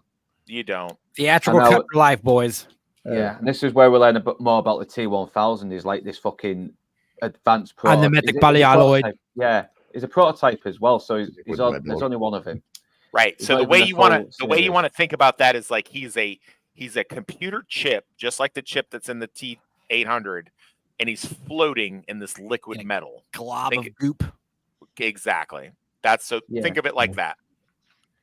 Yeah, it's the only explanation we can go with because it's way too fucking complex. How the mechanics of the T1000 works, how the computer chip can automatically program him, and even though it's just in this liquid form, it's really crazy. That's what happens when you have robots designing robots, because it reminds me of the Matrix. Like according to the Matrix, like when we were designing robots, we made them humanoid. We made them look like androids and have bipedal. But once the robots started designing themselves, that's why they take on this like squid insect shape, you know, because that's more and more alien. Yeah, it's more efficient. And same thing, like robots designing robots, like T1000 is like the ultimate efficiency. It's insane. It's cool when he can't even comprehend it as a human. Tells John the back of the bike, he's like, the T1000 would try to require you there. How do you know? That's what I would do. He's like, I would. Yeah. That's my go-to. That's my go-to when I get into political arguments with people, and they're like, "Oh, they're not going to really like start taking prisoners and doing all this bullshit." I'm like, "That's what I would do. I would exactly. I would. Are you sure? I might start using that to win arguments." But it's also too the way Arnold he talks very specifically as the Terminator. He doesn't talk like how we would. It's just all. It's very strategic as well, because the first thing he wants to do with John is take him as far away from the city as possible, because it's almost like even though the T1000 is will probably track him down. The further they are, it'll probably give him more breathing space, and that's probably the key. It's because that he's like validated his mother. His existence validates his mother's insanity. His mother's not insane, so because of that, that's why he has to break his mother out. Because his mother's innocent, you know? I mean, does he have to, though? No, exactly. He doesn't. But because he knows that she's not crazy, this is why he feels obligated to sidetrack the mission and get her, which is like also he has a semblance heart of humanity. I'm sorry, guys. Real quick. Lance is trying to get in back the green room. He's trying to get back in. Oh, is he? All right. Do you not know? Yeah. All right. Are you on full screen or something? Like, Sorry, he private messaged us. It's a good dialogue right here. He's like, you know, he's not showing up. I'm scrolling down now. I'm not seeing him. I'm scrolling down now for you. You're not showing up. A tiff. Goddamn potato. You need to go in your settings and turn on the green room microwave sound. Yeah. So when someone comes in your green room, you hear that little sound, you know, and you'll know someone's there. Yeah, you always where is it? Right, show me again. Yeah, I have it on because, like, if I didn't, like, fuck, I would be lost. I wouldn't know. It should be it should be showing up anyway, so I can. Well, he might have bailed because he felt slighted because you ignored him for whatever 45 minutes or something. Even though I've got the slides on the minimum screen here, it's still obstructing my view a little bit. That's all right. It's okay. He'll be okay. Sorry about that, Lance. Sorry about that, Lance. I am. But, bring your ass. Yeah. Anyway, so some good dialogue. On that note, some good dialogue. Plus, John's got to let his parents know, because they'll probably end up ringing the fucking police, and it'll attract more attention than he needs if they're going to get away from there. Yes. But it's looking like that's pointless anyway, because Janelle's acting way too fucking nice on the phone, and this has been a nice little meme as well, hasn't it? Where where Terminator Tix pretends to be John Connor. He imitates his voice, and it's like, what do you think of the xenomorphs? And she's like, all I want to know is where to find them. Yeah. Well, again, this is back to his Vasquez. Well, it's back to the first Terminator movie. They talk about how the dogs, they're a vital tool in sensing out these android Terminators who are synthetic. But then they use the cyborgs to evade detection of the dogs, which is why the dog detects the T1000. The dog's barking because it's not human. And he just thinks the dog's just being a fucking pain in the ass, and he's like, I told the kid to get rid of that fucking mutt. And then she does this little action where she just puts her fucking hand out, and you're doing, what the fuck happened here? And, hey, Lindsay, thank you so much for hanging out with us. Thanks I for appreciate joining it. us. Let's get on the comments. Hey, go watch Banshee. Yes, Banshee. Watch that. That is a fucking great show. You'll love it. Mm-hmm. I'm checking it. Is poor Lance still backstage? I don't think so. I don't know. I'm messaging him privately. So I don't know. Yeah, he's not showing up in the green room. He'd pop up if it was. He'd pop up right on here. It's all right. Shit happens, bud. Don't. He's coming. He's coming. Anyway, both your foster parents are dead. Both your foster parents are dead. Yeah, because she got the fucking name wrong, didn't she, of the dog? He's like, hey, do you have a quarter? Yeah. Just fucking we're going back to the arcade. He's like scooping them in his pocket. Yay. Wolfie's fine, dear. Wolfie's fine. Wolfie's just fine. Yeah, where are you? Yeah, even Jeanette Goldstein plays this real well. She's got this like really fucking creepy smile, but then you could tell me in the early '90s when I was a kid, hey, this is the same lady from Aliens. I wouldn't believe you. This is Vasquez. I know. Yeah, no. She's a redhead Jewish woman playing this fucking smoking hot fucking badass Hispanic woman. It's great. Yeah, we just seen come up Luke through the whole just like it's all we see is just like I know. What was that? Hearing noise. Then comes the fucking reveal, and I was like, what? As soon as when I first saw this as a kid, I was like, what the fuck are we? Is happening here, man? On top of the whole, he's just like he's shaking like that and stuff. You're like, Jesus. Yeah. Stabbed through the back of the fucking head. It's like a shotgun. It's literally like killing yourself with a gun. You know, same thing. Yeah. Jack Goldstein gets to be a little bit of a fucking creepy bastard here as well. I like that. Yeah. I know we know even more just how dangerous this T-1000 is there, and just letting them know that he's probably killed them just by forming into other people, and he can turn his arms into these huge blades and stab people with them. Well, good, yeah, because as audience members so far, we haven't seen him do this shit yet. I know. Plus, we're learning more about the mechanics as well, aren't we? Like, he can't turn into anything like machines. He can't become a bomb or a tank or anything like that. He has to be just an object of equal size, nothing mechanical, something solid, but it can still be human. Yeah, which is, like something Cameron but Drinker said a billion times. Whenever you make a storyline, every world has to have rules. You can't just just do anything because then there's no point of a story. There's no drama. Yeah, and plus you don't need this scene either. Him killing the dog and finding out he's exposed, because once again you get it. He's probably already come to the conclusion that he's been exposed, and now he has to make his next move. Figure out his next strategy. But even John does say with the T800 that it has to be anything it touches. So the T1000 more from the Sarah or anything without touching them physically. Yeah, so it's like he's absorbing some molecules from it. It's atoms. It's very complex, this stuff. But I don't know. What's everyone's view on how that works?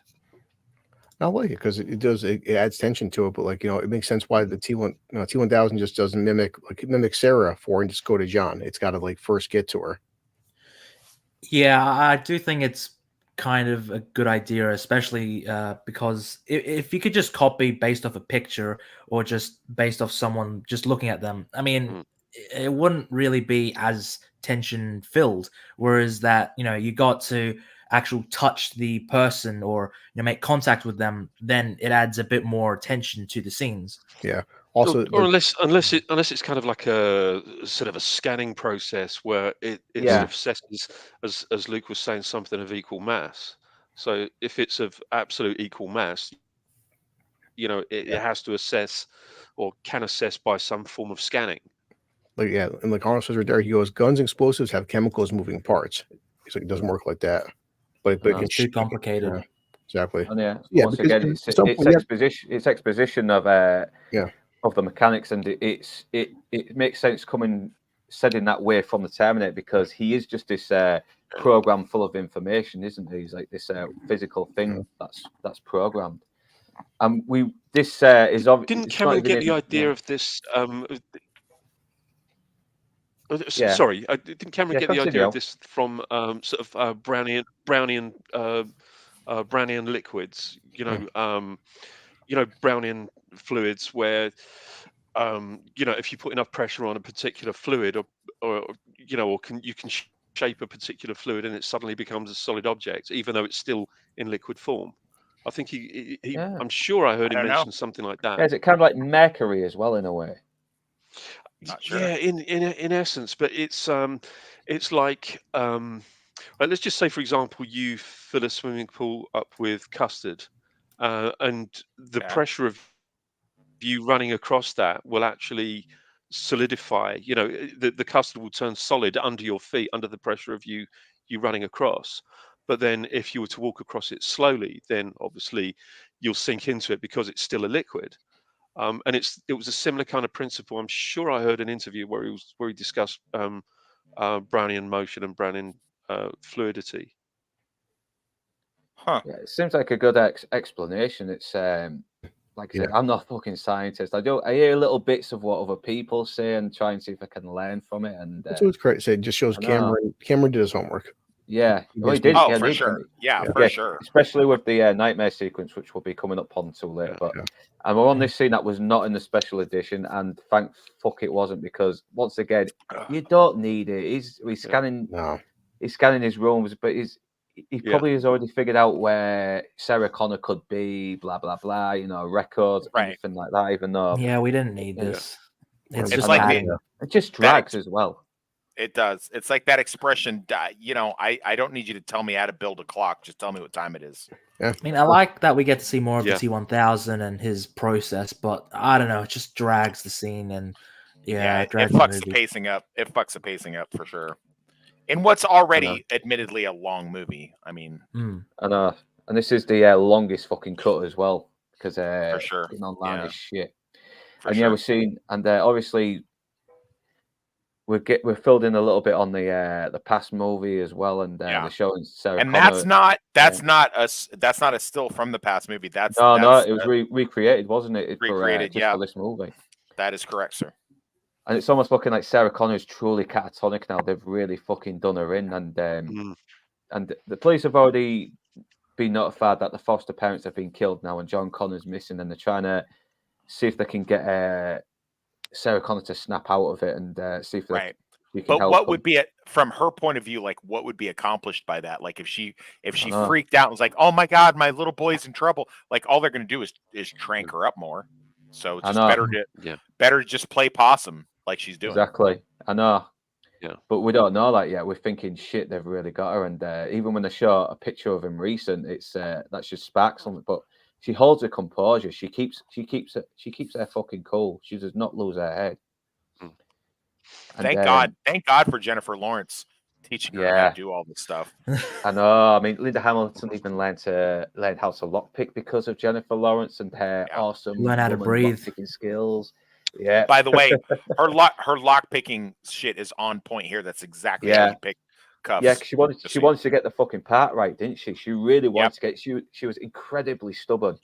They teach you this. They teach you this in SEER school in the military. They teach you how to pick locks and stuff like that when you're in handcuffs and stuff, and it's 100% on point. I know, because it also shows that she's not catatonic. She's using her fucking head. She's really willing to escape, and this time she's not going to fuck it up. And now it comes back to John Connor and his realization that everything that his mum told him, everything that he was told as a lie was not a lie. It's true. He really is fucking important, and the future of mankind really is at stake, and he is going to be needed. And he really fucking hates himself for actually believing what normal people have told him. You know what is sane and what is, and that the whole future thing isn't just a stupid thing conducted by his mother's delusion.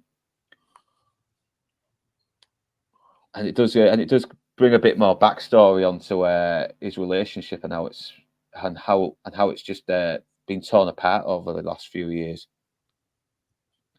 Yeah, because once you find out that your parents aren't the person they portrayed themselves to be, and they wind up locked up or whatever, you know, you lose faith in them. You know, you're just like, oh, so this was all bullshit then, I guess. I know, the fucking life can really change your perspective. All it takes is one little drastic turn. And so, but John figures out we're gonna have to break her out because she does not deserve to be in there. And Terminator's like, no, we cannot do that because the T-1000 is obviously going to go down there, kill her, take their place and wait for you to make contact and then kill you. See, I think of it as like an allegory to like when you finally realize like Trump's been the one telling the truth the whole time and like they're all lying about him. And you're like, oh my God, dude, like they're the bad guys. Holy shit, like your whole worldview is shattered. And you're like, we have to go vote for him. We have to fucking support him, dude. These motherfucking vampires that are running the world, they need to be stopped. Anyway, I'm just kidding. Damn lizard people. I know. Yeah, it's gone crazy, isn't it? Especially the last few fucking years. I mean, damn, the realization about what's going on is just crazy now. That motherfucker's been telling the truth the whole goddamn time. I know. And obviously, John Connor's like, we need to break her out now. She's going to get fucking killed. He's like, no, you are the important one right now. And John Connor's just not fucking having any of it. And even though he fights, he's like, the Terminator fucking grabs him. He thinks the Terminator's going to kill him. And these guys are just about to fucking try and help him out. And then he suddenly realized that the Terminator follows his orders. And he's thinking, oh my God, I've got fucking awesome fucking power here. Dick move, John Connor. Dick move. I know. And he sees that and he suddenly realizes that as well because these guys come over to help him and John Connor just acts like an ungrateful little shit, doesn't he? And it's hilarious. He's like, fuck you, you little dipshit. He's like, who's the dipshit now, you jack douchebag? Yeah. And the Terminator does what a Terminator would do. It's like tries to fucking kill him. And that's when John Connor starts to realize, all right. I've got a power, but I've been really irresponsible and I should not be fucking about. Right. FYI, Luke, Enzo, and Chris, if I'm hanging out with you and I'm drinking and you tell me to fuck somebody up, you better be really clear about what limits there are because I will kill them if you tell me to. So you have a 10-year-old to fuck with a damn killing machine. Want to take advantage of it? Don't tell me, hey, get rid of this guy. I'll be like, all right, well now he has to die. What you killed him was like, you asked me to get rid of him. You didn't tell me. You said toxic. Get rid of him. This is what I do. So like you knew who I was. I feel like Enzo would know this. Enzo would be like, yeah, I'm not gonna say shit to Wes. But I feel like you and Chris might accidentally be like, dude, get rid of this guy, please. He's getting in my way. I'm like, all right, cool. He dies now. Kidding. I'm just kidding. I don't murder kiss bang bang where you're like, you put a live round in the chamber. Are you crazy? What did you do? I'm kidding. Obviously, I would not, I love all human life and I would not murder someone for anything less than $10,000. Wait, what is a life worth to you, man? That's honestly pretty low for wet work. For regular people, fine. For you guys, I've already said in multiple streams, they're like, Gina Carano just needs to hold your hand, and you. Just more than my hand. I mean, to be fair, I said fuck Gina Carano. So come on. Plus, it's a very important scene as well because it shows that John Connor is a good kid deep down, despite his flaws. He does have some kind of principles. He doesn't want to murder. He doesn't want to murder people. I know. They'll fucking rob ATMs and that. He's not one of those little Chicago youths. His name isn't Wes. Come on. Yeah, he's not me as a kid. I'd be like, kill him. Yeah, go for it. I don't care. Because it is where he starts to become serious as well. He does start to be a bit more responsible, and he has to be the fucking grown up here because the Terminator. Right, you're right. Basically, he's basically a toddler that doesn't know shit. Well, it's not just that he finds out his mother's not crazy, but he also he's supposed to be a great leader, and now all of a sudden he starts like gelling into it a little bit. Right. He starts trying to call the shots, a little bit. Right. This is a lot of stuff to dump onto a fucking kid, man.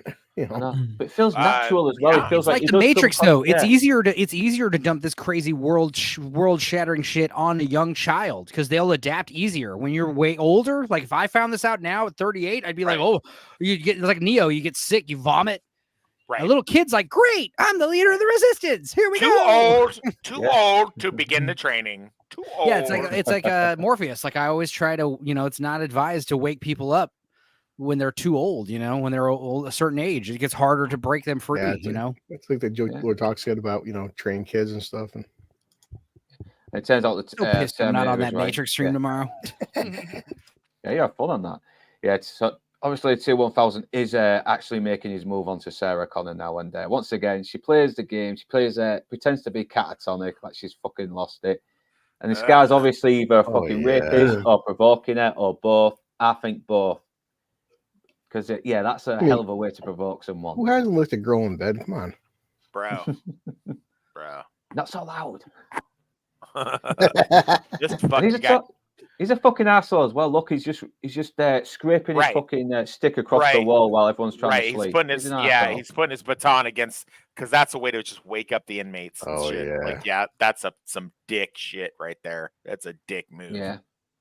And she's managed to sneak the lockpick in her mouth, and like he said, the lockpick's on point. She's because she really fucking learned how to do it, and she's doing that for exactly. That is exactly how you do it. I will one day we'll do a stream, and I'll put my camera on. I'll show you guys how to pick handcuffs in a lock. I'll show you guys how to do it. Yeah. Keep it private. It'll just be us. It'll just be us and anyone that can watch it on YouTube. I'm so glad Jennifer Lawrence taught her how to escape a mental asylum. Jennifer Lawrence, she's the fucking for sure. Yeah. Obviously, T1000's pretending to be Copper again. He needs to see Sarah Connor, and I recognise this little old lady. She's in LA Confidential. She's the mother of the head of it. Oh my god! Good job. I know. Did you recognize her, or did you Google that? Was happy. Holy shit! It took me like the 1,000th fucking time watching this to realize it was her. You got me, bro. You are the fucking G on that. You got me. I did not know that until you just said it. Sometime after LA Confidential, I rewatched this again. I was like, "Oh shit, that's her." Damn, you fucking savage. You got me, man. Good job. I know. Very unflattering mullet as well. Shit, man. Yeah, she's hard to, she's not never been a good looking woman. Well, we can also say again that this is the advantage that the T1000 has over Arnold, because he's just like a cop. Everyone trusts him. Right. So listen to the difference. Okay, so two things happening here at once. You have James Cameron, brilliant idea of using twins in at least a couple of these scenes. So these guards, the big heavy set ginger guards, are actually twin guys. If you've ever seen Good Morning America or Good Morning Vietnam. Yeah, they're the typewriters, aren't they? So those are the two guys. In one scene, you see him knocking on the door, and then she lets him through. And then another scene later, when it's the T1000 imitating him, you can hear the way he knocks on it. It sounds like metal hitting metal. Yeah, fucking hell. Oh shit! I didn't realize that. And that's one of the twins now. Details matter. Yeah, details matter, brother. Yeah, obviously showing the police officers who were interrogating Sarah Connor by the door. Right. And once again, she's on point, fucking lockpicking. And this guy's about to think he's going to have a lucky day. He's not. But it also leads to a bit where he's a part of this guy is now printed onto the T1000 so he can take it from. And that is still impressive. That is still impressive. That looks still flawless to this. Yeah, it's like Enzo said. There. If you look around there, you can still see the reflection of it's like he can only turn into someone he samples. So the fact that he steps on his face, that's all the sample he needs. Like Enzo said, man, if you can dump 100 million at the time, this is where it's fucking going. That's where it's going. Yeah. One of the best thing about being twin brothers in the early 90s is you'd get all these random roles, like this.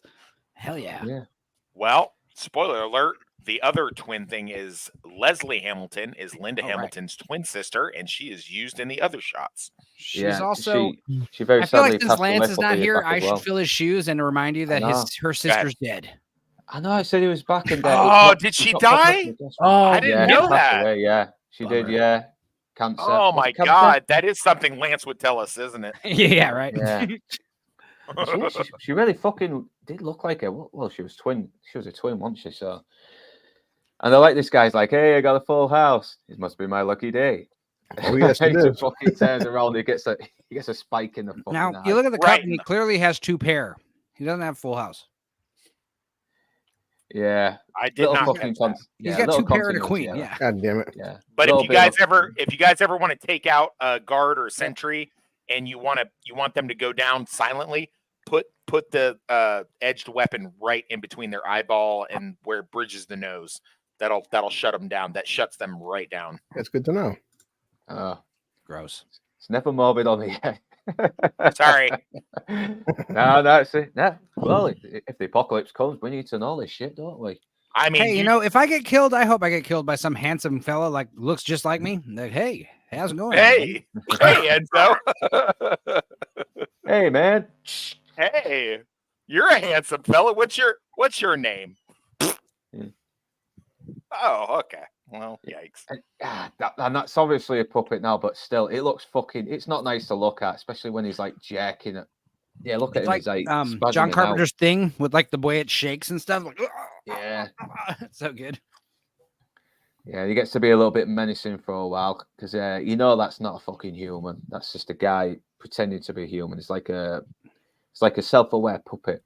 Killing machines, literally. So the T-1000 can imitate all of this stuff, but he can't imitate complex stuff. So he can imitate what things look like, but he can't. So like when he takes the pistol out of the other guard's holster, because he can't imitate the complex mechanics of what a pistol would be. Right. Exactly. If it was a knife, he probably could absorb it because it's a blade, isn't it? And these metals. Yes. So. Like he's got his own pair of handcuffs that are part of his body, basically. Yeah. Right. Or the illusion. And this guy's doing his routine, and this is where he discovers that part of a broom, a mop has been fucking broken off, and and fucking Sarah Connor just smacks him across the head, and she like did a that for real. boss, like a boss. Yeah, because in the scene where they were abusing her at the beginning, he was supposed to hit her, and he wasn't hitting her hard enough. He didn't want to hit a woman, and she was constantly falling on her knees all the time and repeating the same thing over again because he wouldn't hit her hard enough to make it look like he was hitting her. And so this was her revenge because she really went full on and smacked him right in the face with that fucking broom handle. There's always nowadays with girl bosses now, Wes. I mean, if you had a broomstick like that with enough force, a woman her size could take down a dude like that, right? Oh yes. Yeah. See, that's the thing about these. Like with this is like none of this stuff is it's not a 90-pound chick throwing around 200-pound people. Like the way that she takes these guys down is in a manner in which a chick that is maybe 120 pounds, whatever, but she's muscular and she's fucking fast and she takes advantage of her surroundings. Like none of these guys like have a chance against her because she does what, like dirty tricks, which is exactly what a woman like she's not like doing kung fu against these guys and throwing them around. Like she's waiting till they're looking the other way and then she's fucking them up.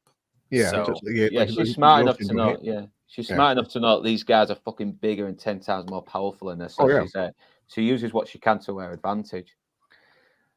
And I do almost feel sorry for the actor though, because he really got bashed in. The character, he's a scumbag. He deserved it. Fuck him. Yeah. And now she's got a fucking weapon. She has something a little bit more. And keys. And keys, yeah.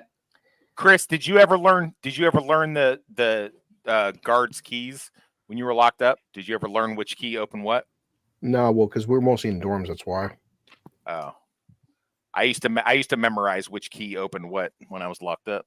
Yeah. Plus, I mean, by the time I got to my state prison, I had 2 years, and I wasn't trying to. It's one thing if I was in her situation, or I was doing a 15-year bid or some shit, but 2 years. Wow. And obviously, she probably knows where Dr. Silverman usually works because she's tried to escape loads of times. She probably has the whole fucking area laid out. And I love how she passes the keys to this guy, and the guy just catches it, and she just starts fucking bashing him in his fucking gut. Awesome. Yeah, and she breaks his arm while he tries to reach for the phone, and that don't work out. She fucking puts a sedative into this guy. I hope it was a sedative. Yeah, it was. Obviously, it was. Yeah. And obviously, he's going to use like some, what is it? Drain cleaner, I think it is. Yeah, there's poison there, so that would fuck you up. And so she's now got a bit of leverage to help her get out, a hostage. And obviously, John Connor has to remind him not to fucking kill everyone, and swear to do it. It's like one thing that he learns how to be human as well. Well, I solemnly swear. I swear I will not kill anyone. It's almost like he's looking at the camera doing it as well. It's almost tongue in cheek.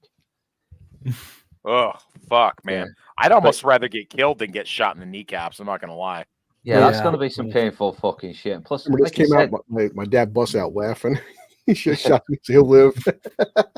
This is also a good juxtaposition of how the T-1000 spent all that time to sneak in and be stealthy, and the T-800 just fucking breaks right through the front gate. You know what I mean? Yep.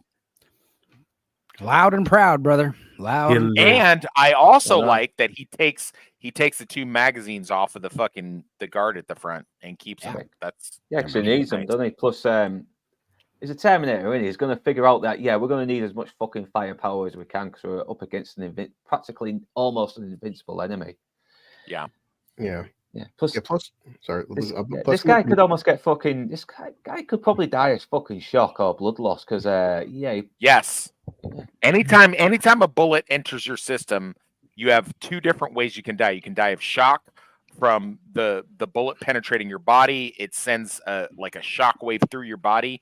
The other way is it's called sepsis, where it opens up a cavity in your body where it starts to collect up into bile. Infection in the blood, and then yes, sir. You just bleed to death. Also, your legs. You got femoral. Well, that could happen. Well, so 3 ways. You're right, Enzo. That's correct. But yeah, was it the Reservoir Dogs? Like the second, besides the kneecap, the gut's the most painful place to get shot. Like he shot him in both knees. Damn, dude. Yeah, yeah, he did. Not necessary. But he'll live. Yeah, he'll live for a few hours.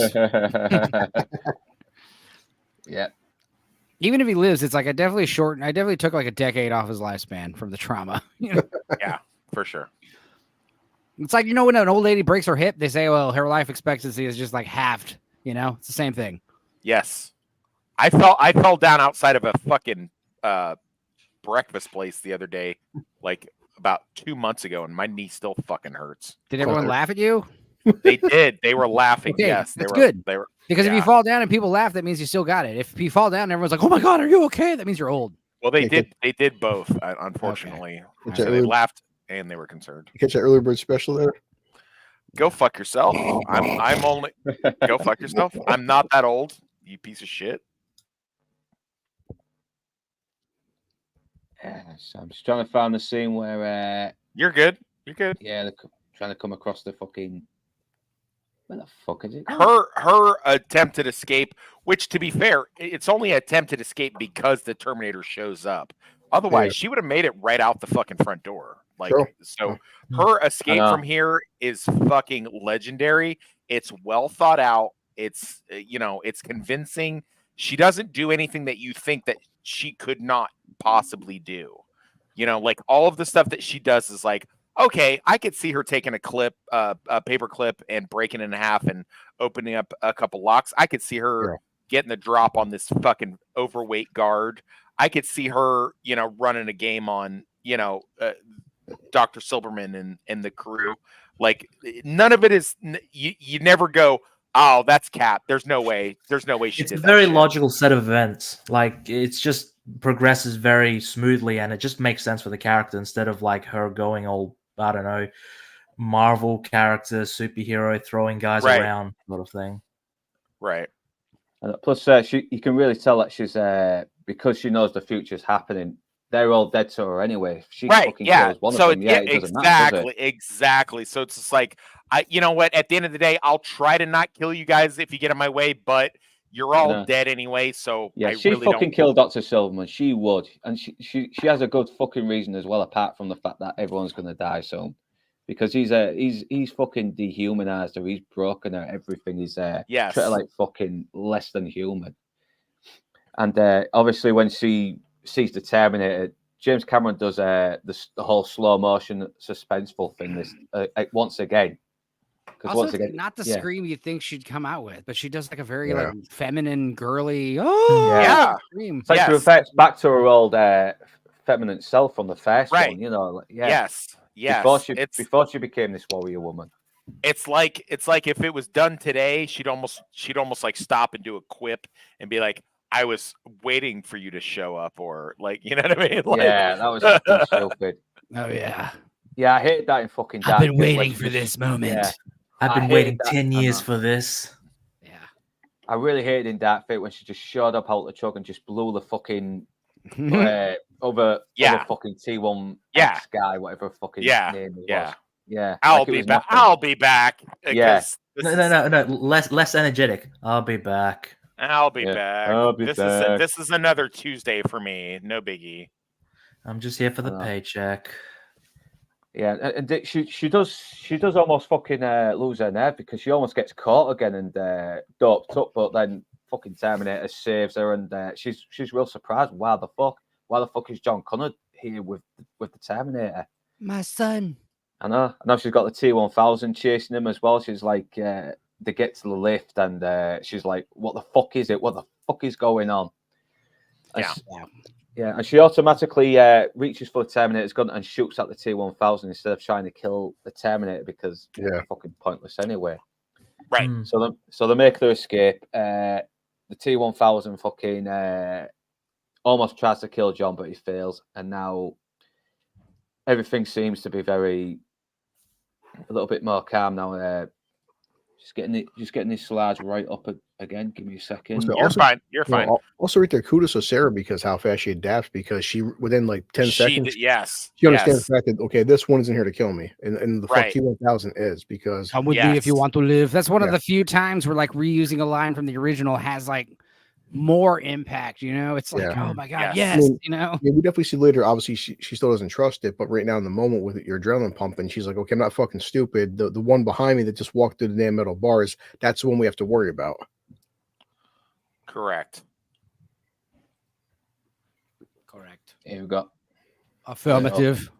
I also love the bit afterwards when it looks like she's going in to hug John. She checks him for like any wounds or anything like that. Yeah. I thought that was a nice little moment to show that she's not really in a very happy mood. She's very much I need to protect my kid. Right. Yeah. Which, by the way, the way in which she checks for wounds, that's textbook combat medic training. I remember the tidbit, which is later on. Sarah gets friggin' stabbed in her shoulder. The big fucking from the she takes some fucking hits as well, and I feel sorry for that fucking copper who they steal the car from because he looks like a fucking deer in the headlights when she's like, "Out of the car!" Fucking shoots at him. Yeah. And then you got this big hulking Terminator just fucking smashing him into a pillar. It does make me laugh. Just get a sick laugh out of me. Also, Rob Patrick again chasing down a damn car. You guys know how they got the sound effect for our the T-1000 walking through the gate, the fence, the jail bars? It's a dog can. It's a dog food. A can of dog food being emptied in reverse.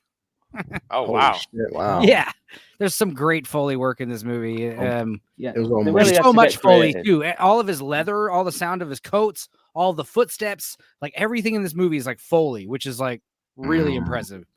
Yeah, they really had to get creative back in the day. And Inside Man, you've been there, haven't you? Fucking where people really had to get resourceful with how to make something work in movies. You know what? T-1000 getting shot. That sound effect is him. Them taking like a glass and slamming it into like a thing of yogurt.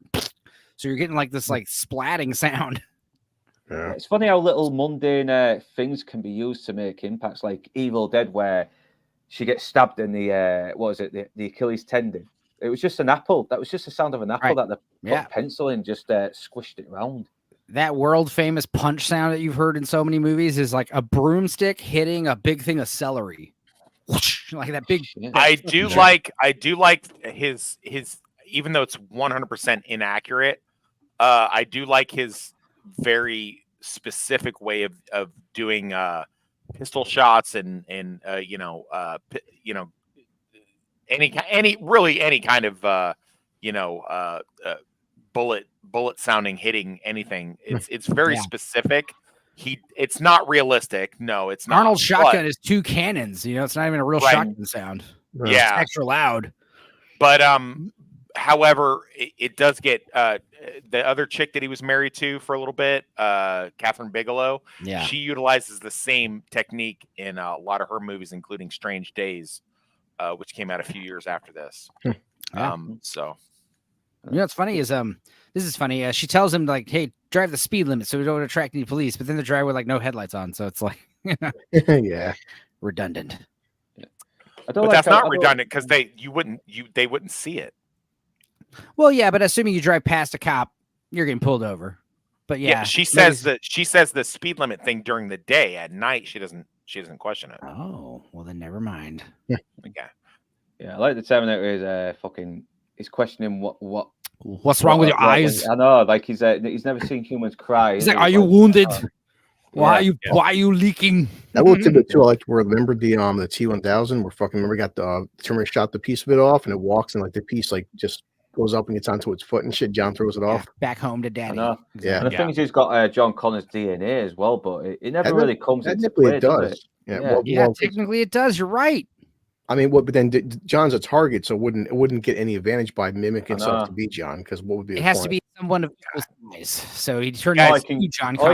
Or he can get close to someone.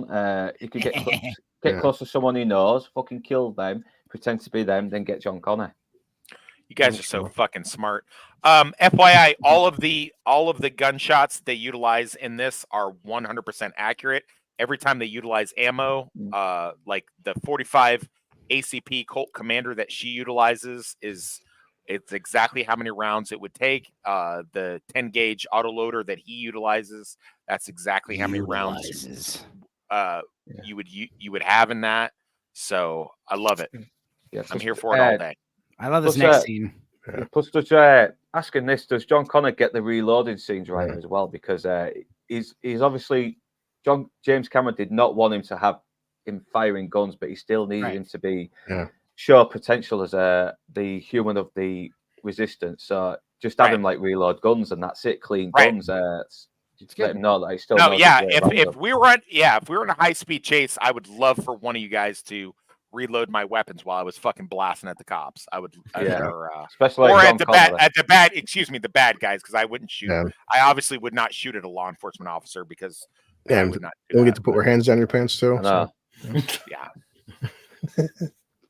And plus, he's obviously upset because he's just gone to rescue his mum. It's like he just wants to. He obviously loves her, but he's like, does mum even love me? Does she just? She was right. I mean, John, you put yourself at risk for me, and like I'm not the important one. You are. I mean, I know. It's like you know, Sarah's not the fucking future of humanity and stuff. She's not the leader. This is what pisses me off. But it's like you would think that she would be excited because it's like, hey, mom, I'm here. I believe you. I don't think you're crazy anymore. She doesn't care. She's still like the same crazy lady he knows. You're the leader of the resistance, John. I know. You're doing so much stupid here. You know, I'm very disappointed you did so much stupid, even if remember your training. A good place. Stupid I know. Boy.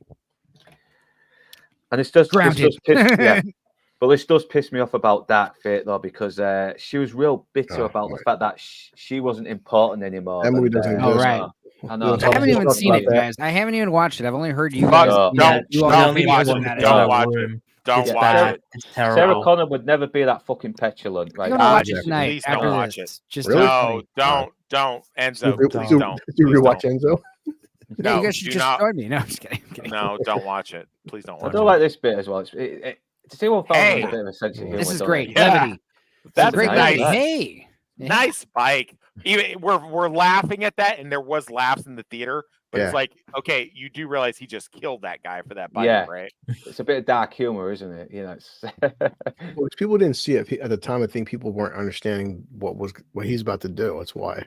Well, it's like a scene or two later, you see him driving around on the motorcycle, and it's like, okay, that's obvious. Anyway, anyone he comes in contact with dies. I mean, they literally spell that. Yeah, they literally Terminator spell that out. 2. You know, he's.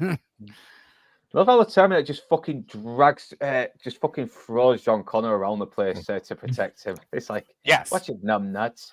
Yeah, he's not. Yeah, he's John not. says lug nuts. He goes, watch it, lug nuts. Oh, lug nuts. He's not. Yeah, he's not a. He's a tank, whereas the T-1000 is a Porsche. You know what I mean? Like the T-1000 is a stealth bomber, and the T-800 is just like an Abrams tank. Yeah, and obviously in this scene, we learn a bit more about the Terminator themselves, because we got a little bit by Kyle Reese, but here we're learning the Terminator, how a Terminator works from an actual Terminator, so we can get more accurate. I have detailed files on human anatomy. It's a great scene, like Sarah said. And it makes them efficient killer, doesn't it? Exactly. And it's obviously he does feel pain, but he doesn't register it the way we do. Like it's just data to him. Shut it off. Yes. It's like when you're playing a video game and the little corner of the screen flashes red where you're being shot. It's like the same thing. Right. I'm being shot in the back right now. Like, turn around. Just hide in a corner. Yeah, your controller vibrates a little bit. Well, as you said, he's like, I sense injuries. He's like that. What you would call pain, but to him, it's not pain. It's just he's aware of it. No. So I don't like the question. Why do you cry? Yeah, I like the question that John. Go ahead.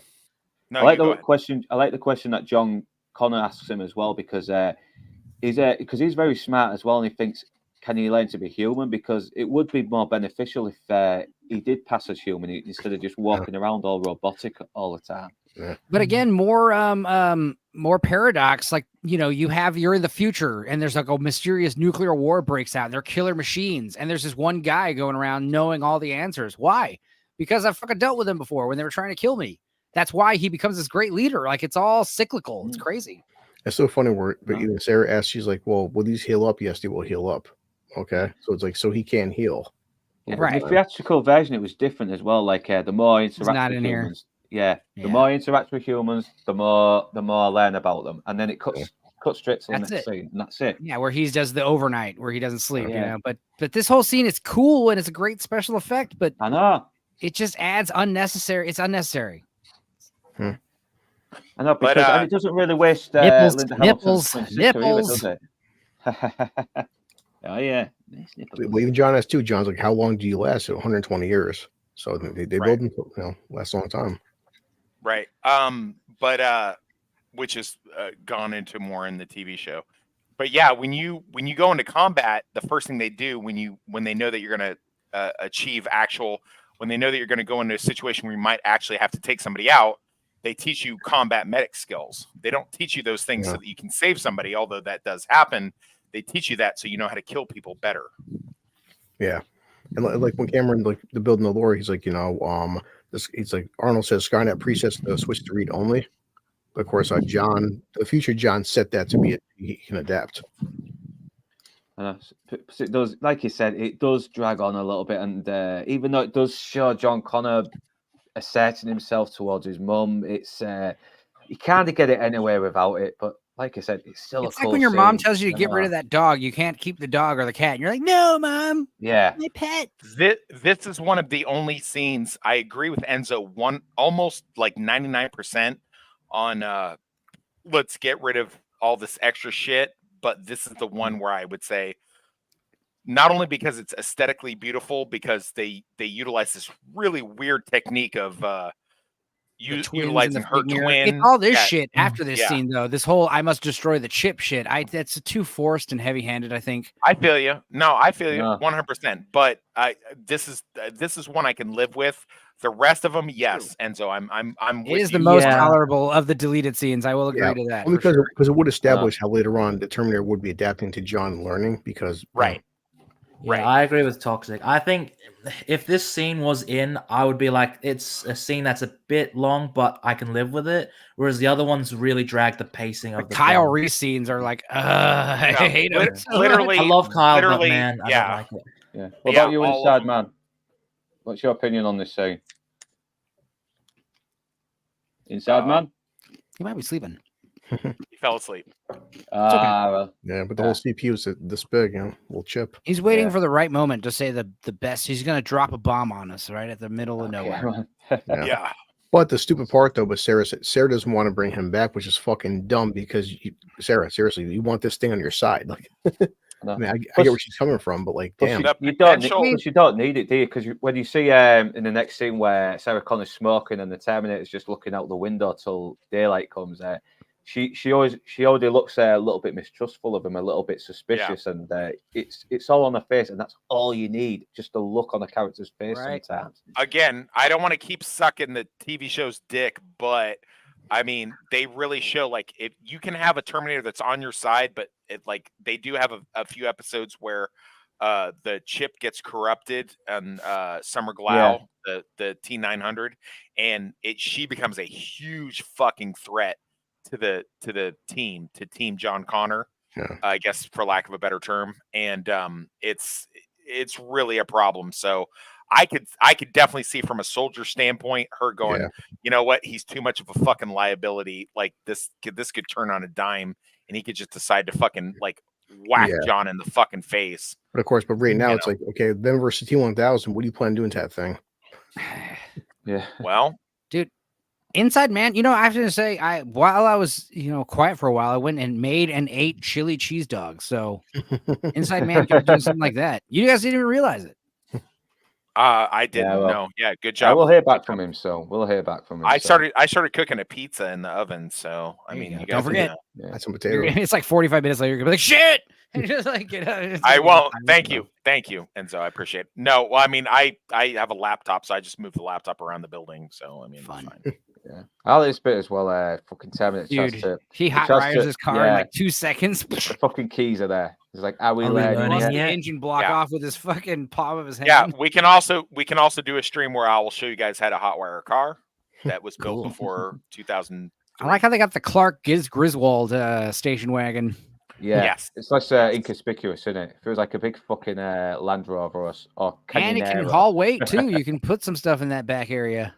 I like how she keeps the 45 Colt Commander. Not only she keep it cocked and locked, which is exactly how you keep a 45. She keeps it in exactly the position in which you can reach it the quickest. Fucking nice, good. Whoever heard their military technical advisor was here they did a good job. They had Mossad agents training her, didn't they? They did have that. I don't know who else was working on it. I wouldn't be surprised if it was somebody fucking extremely knowledgeable. I like small things too. As Terminator opens up the piece right there, and see John gets the keys. Like, hey, are we learning yet? It's just something that a 10-year-old would do. He's still a kid. Yeah. So while this movie was so popular, it prevented nobody puts their keys there anymore. Yeah. Good point. Yeah. Going back to Sarah Connor and the training, I think I got a bit of footage. Also during pre-production, an ex-Israeli commando provided the cast with military combat and weapons training. Since the character of Sarah has become an expert marksman, Linda was required to master a variety of guns and assault rifles.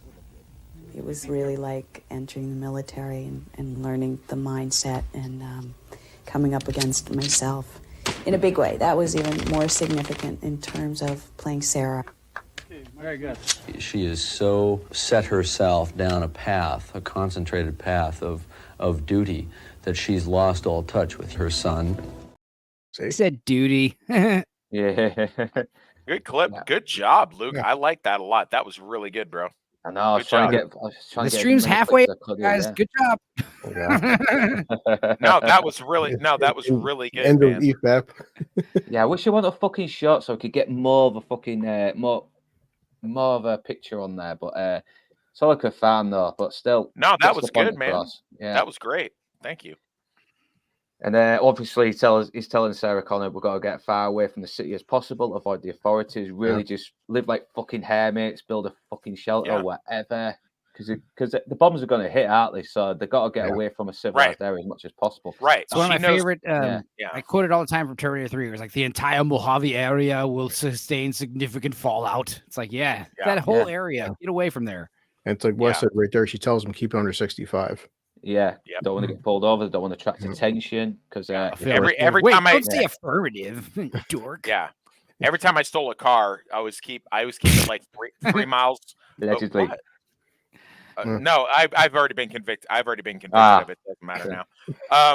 No, every time I've stolen 47 cars, just so you know. Allegedly. Every time I stole a car, I got 3 more to go. You get to big 50. For real. Yeah, I need to work on that. 3 miles over the speed limit. I just realized that my mic was muted. How are you? What the fuck? All right, since you're back, giving you the silent treatment. All right, everyone is quiet down. Right, since I asked you earlier and your mic was muted, what was your thoughts on the deleted scene where the cut is head open to reset the switch? Was it needed, or does it add more content? Yeah, the deleted scene earlier. No. Will they reset the switch? No. No, I don't think it's needed personally. I know. No. I think the problem with these deleted scenes is that, I mean, they're really they're really kind of geek content more than anything, aren't they?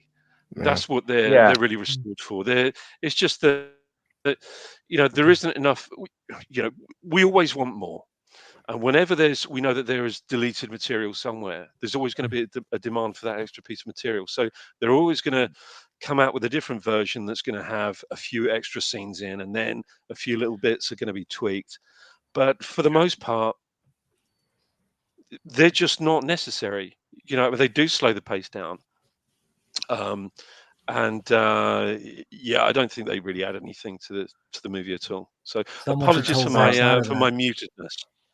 Yeah, so we're just wondering what happened. That's all. But we're glad that you're back on. Right. And I'm still figuring out this new laptop system. Yeah, I did actually pop off, and I did actually just pop off and make myself a quick gin and tonic. So that's all right. Sometimes we're just hearing background. Well, this is a good scene though, because John Connor's really trying to get the Terminator to learn how to be human, and but it builds a relationship as well between them as well. That he isn't just talking about the mission and all that. They're actually just chilling out now. They're you're allowing the characters to breathe. Plus, it helps the Terminator gain a bit of a personality as well. Yes. And yet this scene is funny, but it's not needed. It's not needed. Him learning to smile. It's way too goofy the more I watch it. No. Yeah. It's bullshit. Yeah. It's a bunch of funny. shit. And it is funny. They have got some good chemistry together. They really do. But then you got this really goofy scene here, and then you cut right. I know. Then you cut right to that scene, and it's all fucking somber and melancholy. And then especially when you see the kids. It's a touch of. I know.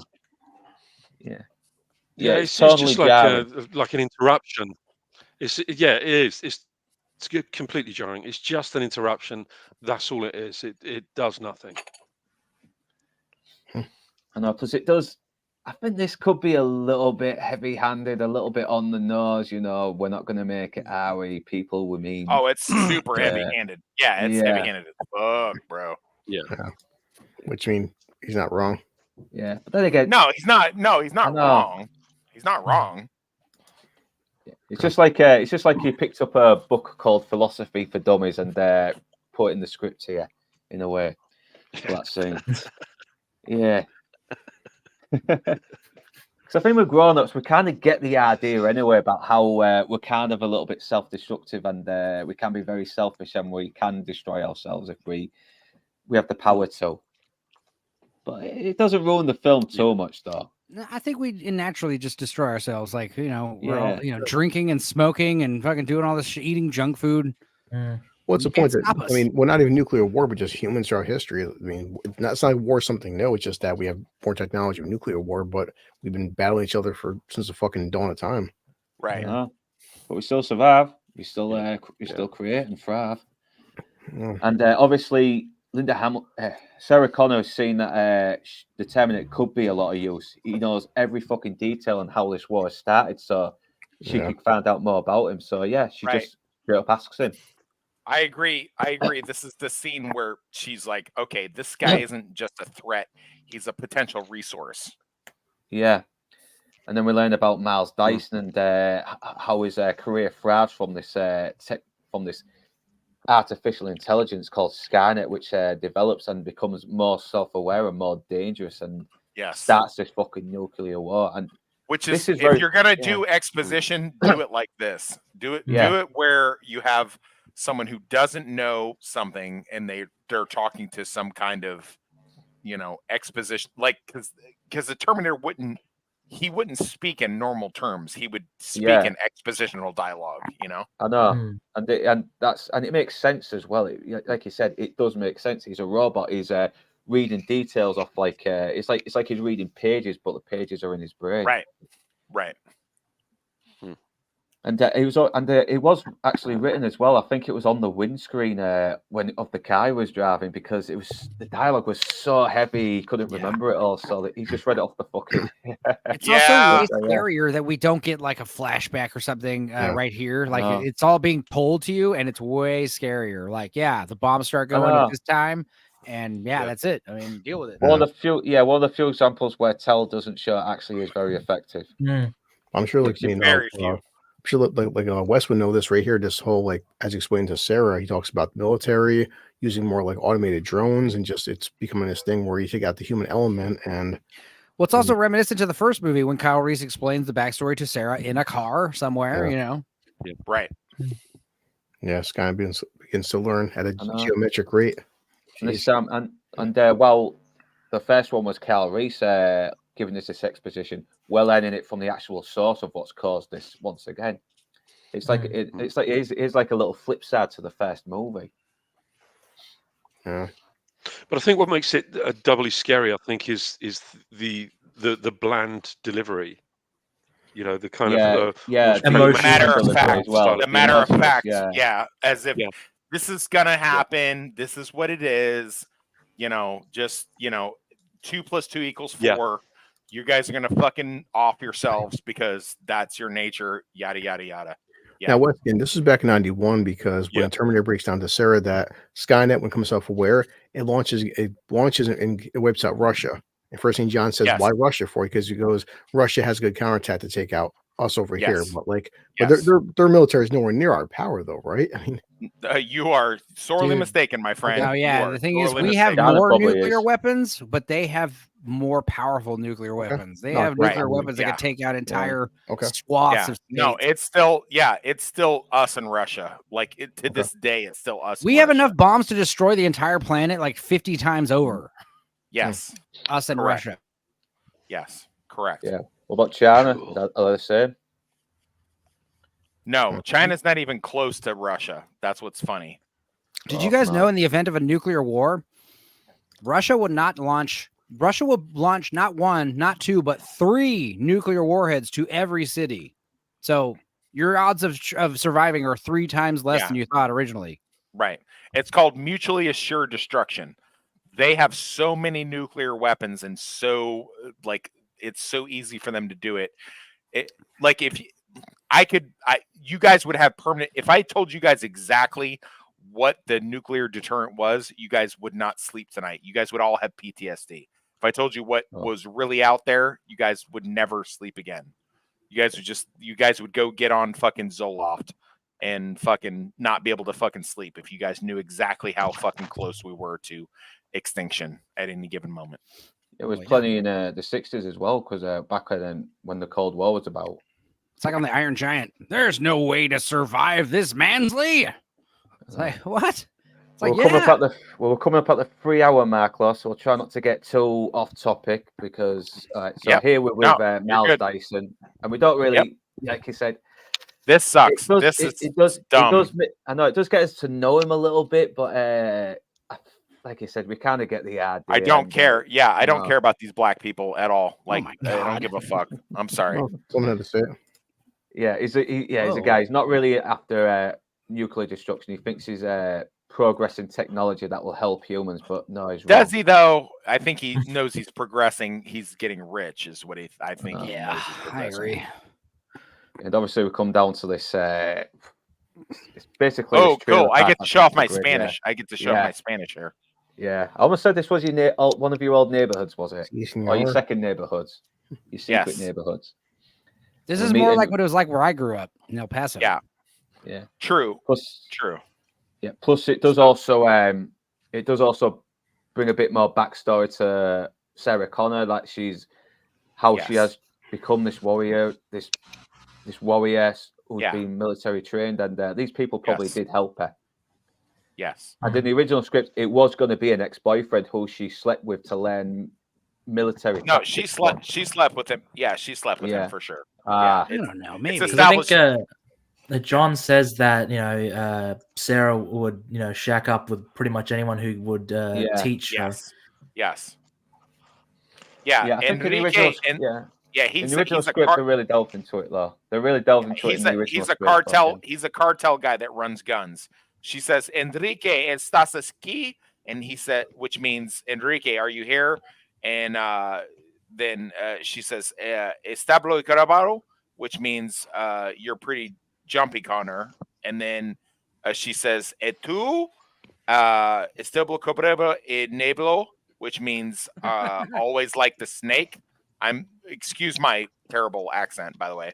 And then she says, "It's good to see you," and he says, "I told you that I'd be returning." Or he says, "It's good to see you," and she says, I told you that I'd be good returning." Is their back and forth there? So yeah, but it does. But you do really feel the relationship as well. I mean, these do come across as people who've not seen each other in a long time, and they've probably done a lot of fucking gun running or whatever together for a while. He said in the TV show he sells her out to the Terminator. I hated that. That's the one thing I hated about that show. He turns into a fucking rat, and I thought, would he be a rat though? Would he? Would that be right for his character? Yes, almost anybody, unless you got to get a 100% real one that's not a rat. Yeah, but then again, if the mafia can have a shitload of their own fucking guys there, sell them out, then yeah. So Enrique's wife says, "John, oh my God, look how big you've grown." Yeah. We don't get subtitles because we don't really need it, do we? We get the catching up and. No, you don't, because you got a guy in your chat that can speak Spanish. So there you go. Yeah, even if I didn't know all that, I get the idea anyway. Sometimes you just read between the lines, don't you? Yeah. And this shot's very funny as well. Like this killing machine's holding I got a big laugh. Yeah, he's like, look at this thing that I've never killed before. Yeah. I like this bit. He nearly snaps at her as well. He's like, I need the guns right now. And he's like, hey, how about you take the fillings for my fucking teeth? So yeah, maybe there is a little bit of an edge to these two, but plus there's history there too, because she's like, you owe me. Yeah, shit. Because he was going to be killed. He was going to be killed by the cartels, and she saved him. Yeah. Yeah, and obviously, Sarah Connor fucking. She always keeps 10 steps ahead. She's had these saved for a fucking long time, then just in case. Hell yeah. Yeah, that's what I like about the third one. Even when she dies, she still keeps like fucking guns in her coffin just in case. Yeah, I know. That seems very much in her character. Yeah, the shot. And he sees the grenade launcher, and it's like, yeah, this is a nice little setup for some good payoffs. Yeah, they call that that's an M180. It's called a thump gun. It's still funny just seeing the Terminator smile, because you can tell now it's adapting, but it's like he's like definitely suits you. Yeah, with the fucking Gatling gun. Yeah. And obviously, we didn't need the awkward, the smiling scene in general. I mean, that should be the smiling scene with the music. Yeah, great. Yeah, because he's been hanging out with John Connor over the road, so he's learned how to be more human. We get the idea. Yeah, it's even like a John Connor smile. He smiles like that little half grin. He's got his massive fucking machine of destruction. Yes. This did not be needed either. Yeah, we've already seen the relationship being established. It's get away from here. Yeah, you don't need it, and you don't need this bit either, where John Connor. All this is all like terrible John Connor fucking. You're too important. Yeah. Like, dude, shut up. Stop.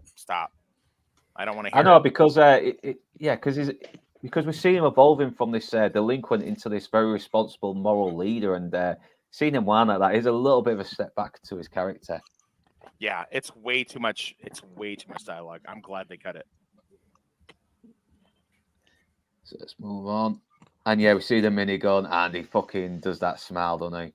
I always thought it was funny that they call this a minigun. That's so Hollywood. Yeah. Or Puff the Magic Dragon as well. Yeah.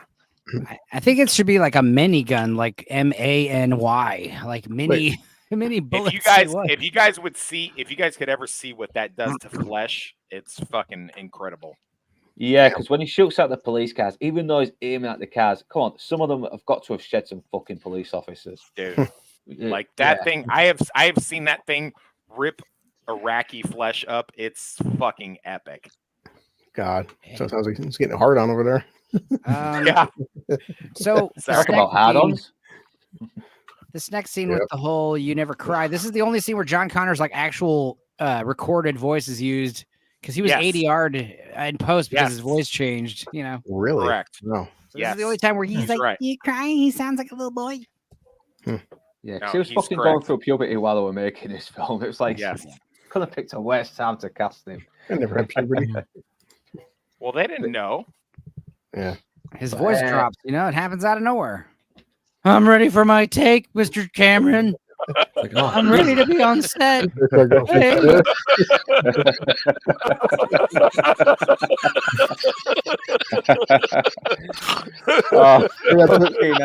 the Simpsons when Homer did that? The cashier, the fucking the burger guy. Yeah. I heard you not to go. You're not allowed to do that, mister. You're fucking fired. The Simpsons fucking Homer was singing. It's like, oh, Homer's got the voice of an angel, and his voice dropped. He turned his God damn. Fucking intro, man. You are solid gold. Enzo, you are solid gold. If I've never told you before, you are solid gold, buddy. Thank you. I'm crying. It's when you get hurt, but you're not physically. You know what I mean? Oh man! All right, we gotta move on. Yeah. We're going way over There's your hey Luke. There's your reel right there, buddy. Just so you know. I need to get some reels together. I don't. It's just getting the time. Look, I found it free. Yeah. Yikes. Yeah, okay. Yikes. 3 hours and 11 minutes. All right, I'll get into that. Okay, so now we've got a scene where John Connor's opening up a little bit about his dad because he hasn't known him, and he's coming to the conclusion that his dad's not even been fucking born yet. And he's still trying to comprehend all this information.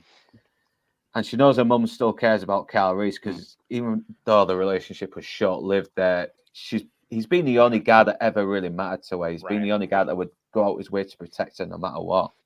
I've always respected Sarah for the fact that obviously she got a urinary tract infection for the fact that he was wearing bum pants. He was wearing bum pants for 3 days before he blasted in her.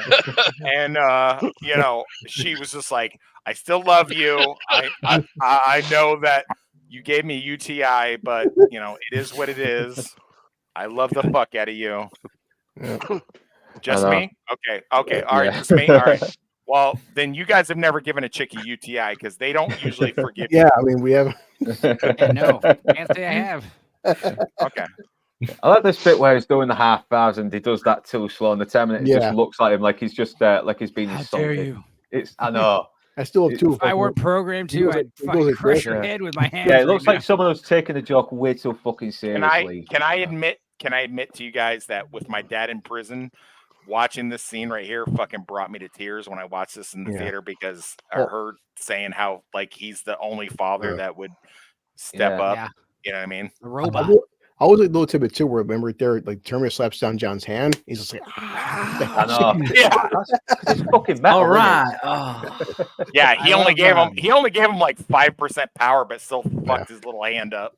According to Linda Hamilton, Arnold Schwarzenegger and Edward Furlong were like, you know, buddies behind set, and apparently there was like a scene where she was like rolling her eyes because he was like giving little Edward Furlong like advice about the women, you know, the ladies. She was like, she said that like Arnold and Edward Furlong got along because like intellectually they were like the same age, you know, emotionally they were like the same age. Is what she said. You got to make sure you don't get caught. Arnold's like a little boy, you know. He's telling Edward Furlong how to bang his maid. Remember, don't do it with the maid. Come in the maid. And always remember, John, Connor, do not come in your maid. Pull out. All you guys are saying all of the stuff that I would have said, and I'm so proud of all of you. I'm right surprised now. we haven't done like Arnold impressions this whole stream. You know, we've only done don't start enter Luke on that. The Commando we watched is like, I know. Plus, it is also a scene where Sarah Connor is like saying that this Terminator is for real. He is actually good, and that he is someone useful, and it's good for John as well because now he has a father figure, something he hasn't had properly in fucking years. It's mostly just been these guys she's been bouncing around with to learn skills she needs to teach him. It's great dialogue. It's like never shout at him, never get drunk and hit him, and never leave. It would die to protect him. I think it is also if the Terminator did get drunk and hit him, it would like fracture his skull, you know, kill him.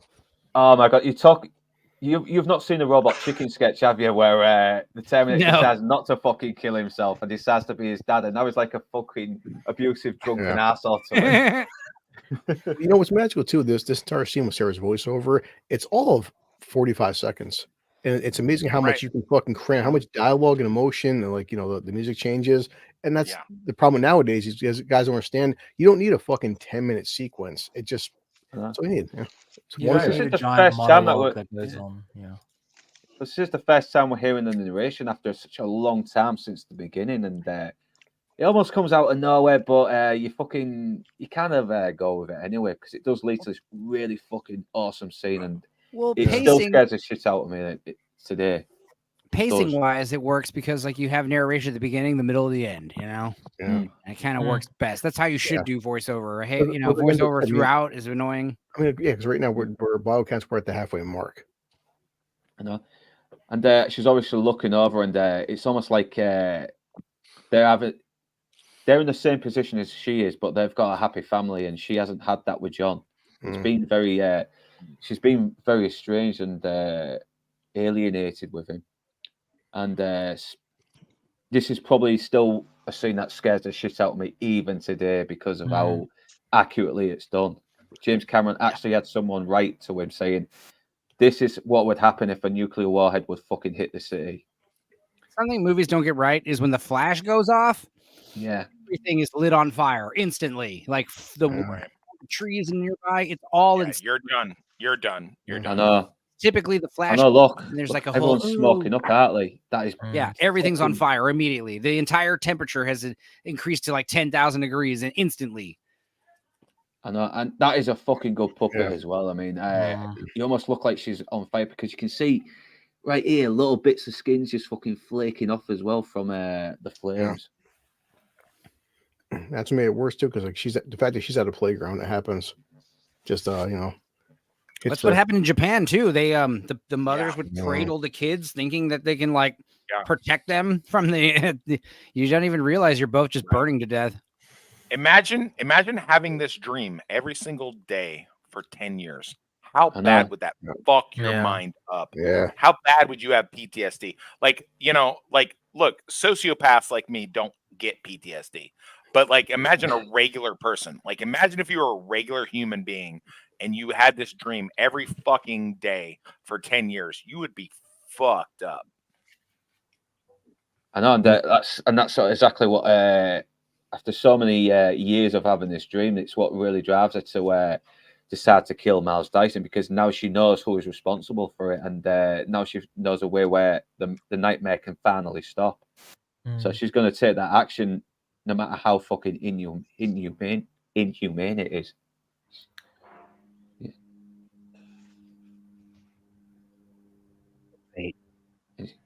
Yeah, no fear, and she just fucking jams the knife into the table, because that is a nice little metaphor that she's gonna take like her fate into her own hands now. She's gonna decide the fucking future. She's changing that course. Now, Luke, just one more sec before you move on from that. Just the fact that Sarah, everyone that once went to Ash, her skin blows off. You see a skeleton holding holding like the fence. Just more impactful. Like, you know, everyone's like, damn, you see a skeleton on fucking fire. I'm like, holy shit. Yeah, I know. That's what really fucked me up as well. The fact that could happen to you as well. It's like, but West said, having this dream, and just right now, it kind of hit her where it's like, you know what? Then fuck this. I'm determined now, and I gotta like, all right, I'm gonna wipe out Dyson. There's no. I know. Even if it's an innocent guy, I mean, a fucking guy she doesn't even know. She's gonna straight up murder someone just to save billions of lives. That's definitely my favorite bit in the movie, where she goes after Dyson, because she pretty much reverts into a Terminator. You know, she's on a mission, on a quest to kill, you know, this guy. Yeah, because she's while the Terminator is becoming more human, she's losing her humanity. And it's a nice little contrast to both the characters. Yeah, counterpoint. That's it, to the characters. And John figures it out as well, because he is a fucking smart lad. It's the only thing he figured should be doing right now, because the Terminator's laid all the information out, and it's the only conclusion he can come to. And even Sarah's got a nice little da-dun, dun, dun, dun, da-dun, which is like a Terminator music itself. And this is another scene where it was cut down on the theatrical, but it's put back in the special edition where it goes, haven't you figured out why you can't just kill people? Then it cuts straight to Dyson's house. But in the special edition, it becomes a little bit more heavy-handed. You know, we don't think like you. We feel, we hurt, we're afraid. You can't just kill people because that's what we're like. And that's so on the fucking nose. We don't need that. Yeah. All we need is that look on Arnie when he says, have you figured out why you can't just kill people? That's enough. That face is so unnecessary. Strange. I know. Plus, it's a bit goofy as well. Makes the Terminator look also, like I don't like my big thing. This is my biggest thing with the extra scenes thing in this version is like when she's like watching her sneak up on him, it removes a lot of tension. Yeah, whereas because in the theatrical release, where he's just like working on his computer, and all of a sudden, first time we see him, yeah, and you see a laser dot on the back of his fucking head. It's like that's a lot of tension right there. Yeah, you know what I mean? It's like holy shit. Yeah. Plus, you never see the sister. Plus, it kind of makes the other scene where we see Miles Dyson with his family pointless as well, because he's got 2 kids, and with all this commotion happening, you only see the fucking lad come out, don't you? You don't see the sister anywhere. Right. She's asleep. She's a hard sleeper. Now, Wes would notice. Now, should she have red dot on this gun, since that was a problem with the first film? Yeah. No, no, because she's a human. She doesn't have a fucking targeting system built into her eye. Okay. No, the way that she shoots here, I have a problem with it thematically, with the fact that, you know, in the extended version, they show her sneaking up on him. So thematically, I have a problem with it because it gives away too much, so it ruins the tension. Yeah. But as far as like logistically, do I have a problem with it? No. Like she does 2 shots at him. He just by a miracle of God misses the first shot, right? And then she immediately switches to auto fire and starts spraying and praying all over the place. Redoes the mag, throws another fucking 30 rounds at him, and then she's like, "All right, good. I've missed him up to this point. Let me go in and do a close up. I'm gonna put fucking 2 in his fucking chest and 1 in his head." Also, she's using the same 45 long slide that the Terminator uses in the first movie without the laser sight. Also, I do have a big problem with the fact that, like, all the rounds that she throws down range, she doesn't get him with, because he's got fucking bricks in those fucking cabinets or something like that. Like how is he fucking surviving that? That's like amazing to me. Like if they'd have done something like, he's like, yeah, I got all this extra, computer fucking tech sitting in these drawers or some reason. Yeah, they're like full of paper in my cabinets. Yeah, she should have, like, that should have ripped right through and fucking at least ripped him up a little bit, but you know, whatever, it's fine for you can use fucking wooden tables and they'll be bulletproof. Yeah, just so you know, car doors. Yeah, that's not gonna work. That's not gonna work, just so you know. But I do like the fact that she's just like a few shots. She's like, all right, I'm gonna try to be stealthy. Nope, it didn't work. Okay, cool. Let me switch to full auto and just start fucking dumping rounds down range. Nope, that didn't work. Okay, cool. Let me walk in and fucking bust on him with this 45. You know. Yeah, and obviously she tries to as well. And Miles is actually a fucking good guy. He's willing to fucking protect his kid and keep him out of harm's way. That's the first thing he tries to do, get the kid out of the way. Yeah. I know. And obviously it breaks her as well because she has this fucking big rant saying, shut up, it's all your fault. Yeah, right there, you can just see it in her eyes. I was like, I know. Yeah. What are you talking about? That's all he says. What? It's like, why are you trying to kill me for, ladies? I know. Well, it's like crime in Minority Report. Like, how can you be found guilty for something you haven't done yet? You know? I know. She's really trying to work herself up to kill him, but she just can't do it, though. She's just seen this guy protect his own kid at the risk of his own life, and it's just fucking breaking her down. I know. Yeah, she's still got humanity left in her. Yeah. He's not just some evil guy who's going to end the world. He's just a fucking guy, wounded, scared. Yeah, he's lucky it was a woman instead of me. Because if it was me, he'd have been a fucking dead motherfucker. I'm just telling you right now. Yeah, he fucks his wife. Yeah, and then I would have fucked his wife. Yeah. Well, because why not? Because why not? Because why not? As the kids watching, dear God. Yeah. Well, they can watch or not watch. That's up to them. That's Okay. But I'm just saying. Like, listen, if I had disavow, disavow, move on. He would have been dead if it was me. Yeah. There would have been no like second chances. Like, oh, let me try to figure this out. Like, no, you'd have been dead. Just saying. Yeah. So obviously John and Terminator fucking managed to get there, and he goes to check on Miles Dyson, and this is a really fucking moving scene as well. It's where Sarah Connor actually does show that. No, you're my son. I love you as my son. You're not just an objective to me. Yeah. I do care about you. And she's actually surprised that he came all this way to stop her from doing it. Because John's actually, he doesn't want to lose his humanity while preventing the war. He actually is trying to find another way around this. See if there is another way instead of just kill Dyson. That's it. Yeah. Now, one thing, they never show the Terminator actually removing the bullet because, of course, John gives him the fucking knife. Well, Miles still has a bullet lodged in his shoulder, guys. Yeah, no. What did it go through? It's a through and through. It's a through and through. Okay. He says it's a through and through. Okay. Well, and and it's looking like they're going to have to. They can use Dyson to their advantage now, so that they start to come clean about what work he is fucking doing. And cuts the fucking arm off, doesn't he? And it's a really good scene as well. Fuck Arnold's arms too, man. Just like this shit, like fucking 23-inch arms, man.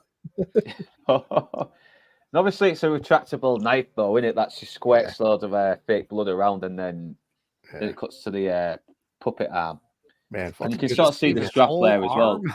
Yeah, you can see the strap there as well. Really? I know. Yeah, look, the little harness that holds the arm. Wow. This movie sucks. Yeah. Never watch it again. And yeah, it's real terrifying. They're like, "What the fuck? You fucking crackers are crazy, man."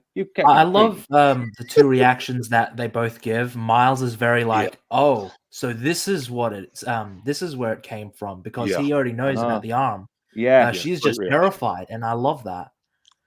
Yeah, no, because like you said, because he's seen it already in the factory, and is like, Jesus Christ, another one. And now he's obviously been relayed the information. Now the update is catching up to speed with what's been happening, and I like the little line she says. He took it very well, and it's like, I think I'm going to throw up. I'm going to puke. Yeah. How the fuck would you know? How the fuck would you know that something you're trying to do is going to be responsible for billions of lives? Like, yeah, have you ever seen a fucking movie? Yeah, it's like The Fly, you know? You think we made this cool teleportation machine, you don't know where it's going. 3 billion deaths. At this point, still, we have about 6 billion people on the planet, so they're I don't know. I feel like 8 billion. These people that are making these fucking robot fucking things that are working in Amazon right now, I feel like they know what the fuck they're doing. I'm just saying. Yeah, but also, the thing about what Chris is saying is it's like half the world dies like that day, but then a lot more die later with the resulting fallout and war, you know? Yeah. Oh, yeah, because there's loads of like radiation, poisoning, everything. I mean, fucking food supplies will be decimated probably. That's the best. Like, imagine like the nukes fall and you actually survive and you come out and witness and come out to the world and you're like, we made it. And then there's like giant killer robots everywhere. It's like, dude. Died. Yeah, and I like how fucking Sarah just lashes out at him as like, you don't know what it's like to create a life. All you know is to create death. It's Godala too. She's like, men like you built the hydrogen bomb. But it's true. It's like men like you thought this shit up. Men like you don't know how to create, give life. True. Mom, chill. Yeah. John Connor just fucking asserts himself. I mean, that's why you don't need the other scene where the chip's being rebooted, because he's showing an assertiveness. He's showing he can command. He could take some initiative. Yeah. It's also like, damn women, keep your emotions. Yeah. Women, know your limits. Men talk, mother. And so Miles Dyson decides, right, I'm going to quit Cyberdyne. I'm through with this right now. And it's like, no, that's not enough. Everything needs to be fucking destroyed. So he agrees, okay, let's get around to it. When do we go? A big criticism was like, why don't they just go during work hours and have arise less suspicion? And it's like, no, because it must be done right now. We got to go right now. Like, right this second. Like, you can just go tomorrow and just go take the shit out like a normal work day. Yeah, like it would be, it wouldn't seem out of the ordinary that he's showing up at like 9 a.m., you know, but at the same time, you could argue there's like less chance for collateral damage and, you know. I know, less innocent people get killed. But also, there's a ticking clock. We don't realize it, but there is. I mean. Yeah, and obviously we had the shot of the road as well, which is another nice little setup for. Is it a setup to a payoff? It's just more like a little foreshadowing. It's a setup to the ending of the theatrical cut for sure. Yeah. But yeah.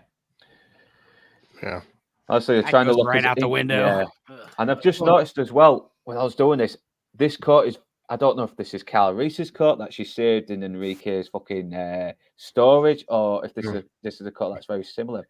No, that's also like the constant time paradox. Miles is saying, like, you know, this is new stuff we never would have thought of, advanced technology. Miles is getting all this information to create Terminators, but then only because they sent him back in time in the first place. Right. Paradox. Yeah. Love it. So it's like, it's like, so in a sense, like West Enzo would say, the Terminators created time machine, but then they also create themselves because they gave Miles the idea from the first. Yeah.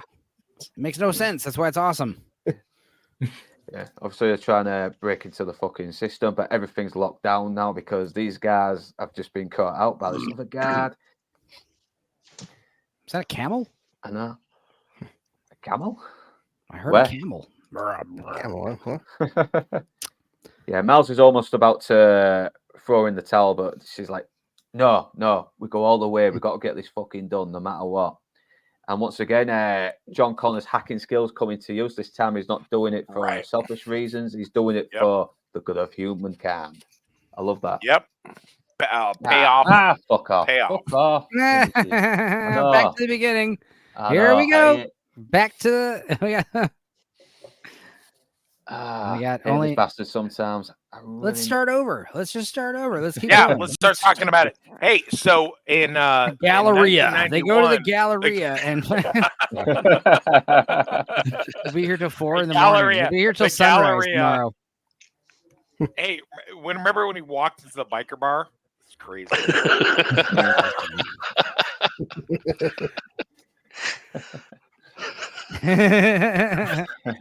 Not my stream. It's not my stream. I'm just not my circus, not my monkeys.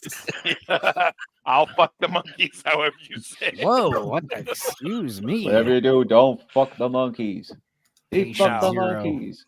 Definitely fuck the monkeys. But yeah, the cops are definitely calling security. The security guards are calling the cops, saying the guy from the big shootout from the 80s that killed all the cops is here. It's definitely him. Now, to be fair, like, yes, even back in 1995, 4, whatever they're supposed to be, they say something like that, like, you know, hey, this is the guy, you know, like that would have provoked the response that they actually get. So he's a cop killer.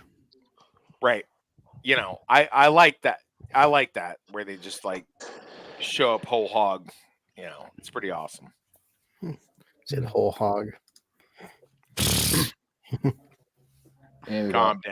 Calm down, blue collar. And then they blow that grenade into that door, go into the security room. All the haylock system starts firing off gas, and Arnold grabs some gas masks. Yeah, it spins around a few times, doesn't it, before it explodes? No, it's not close enough. You gotta get farther back. Yeah. Also, it'd be funny if he like shows up with a gas mask and his like eyebrows and hair's all singed, you know, and his face is like that would have worked better. There we go. That would have worked better. Yeah.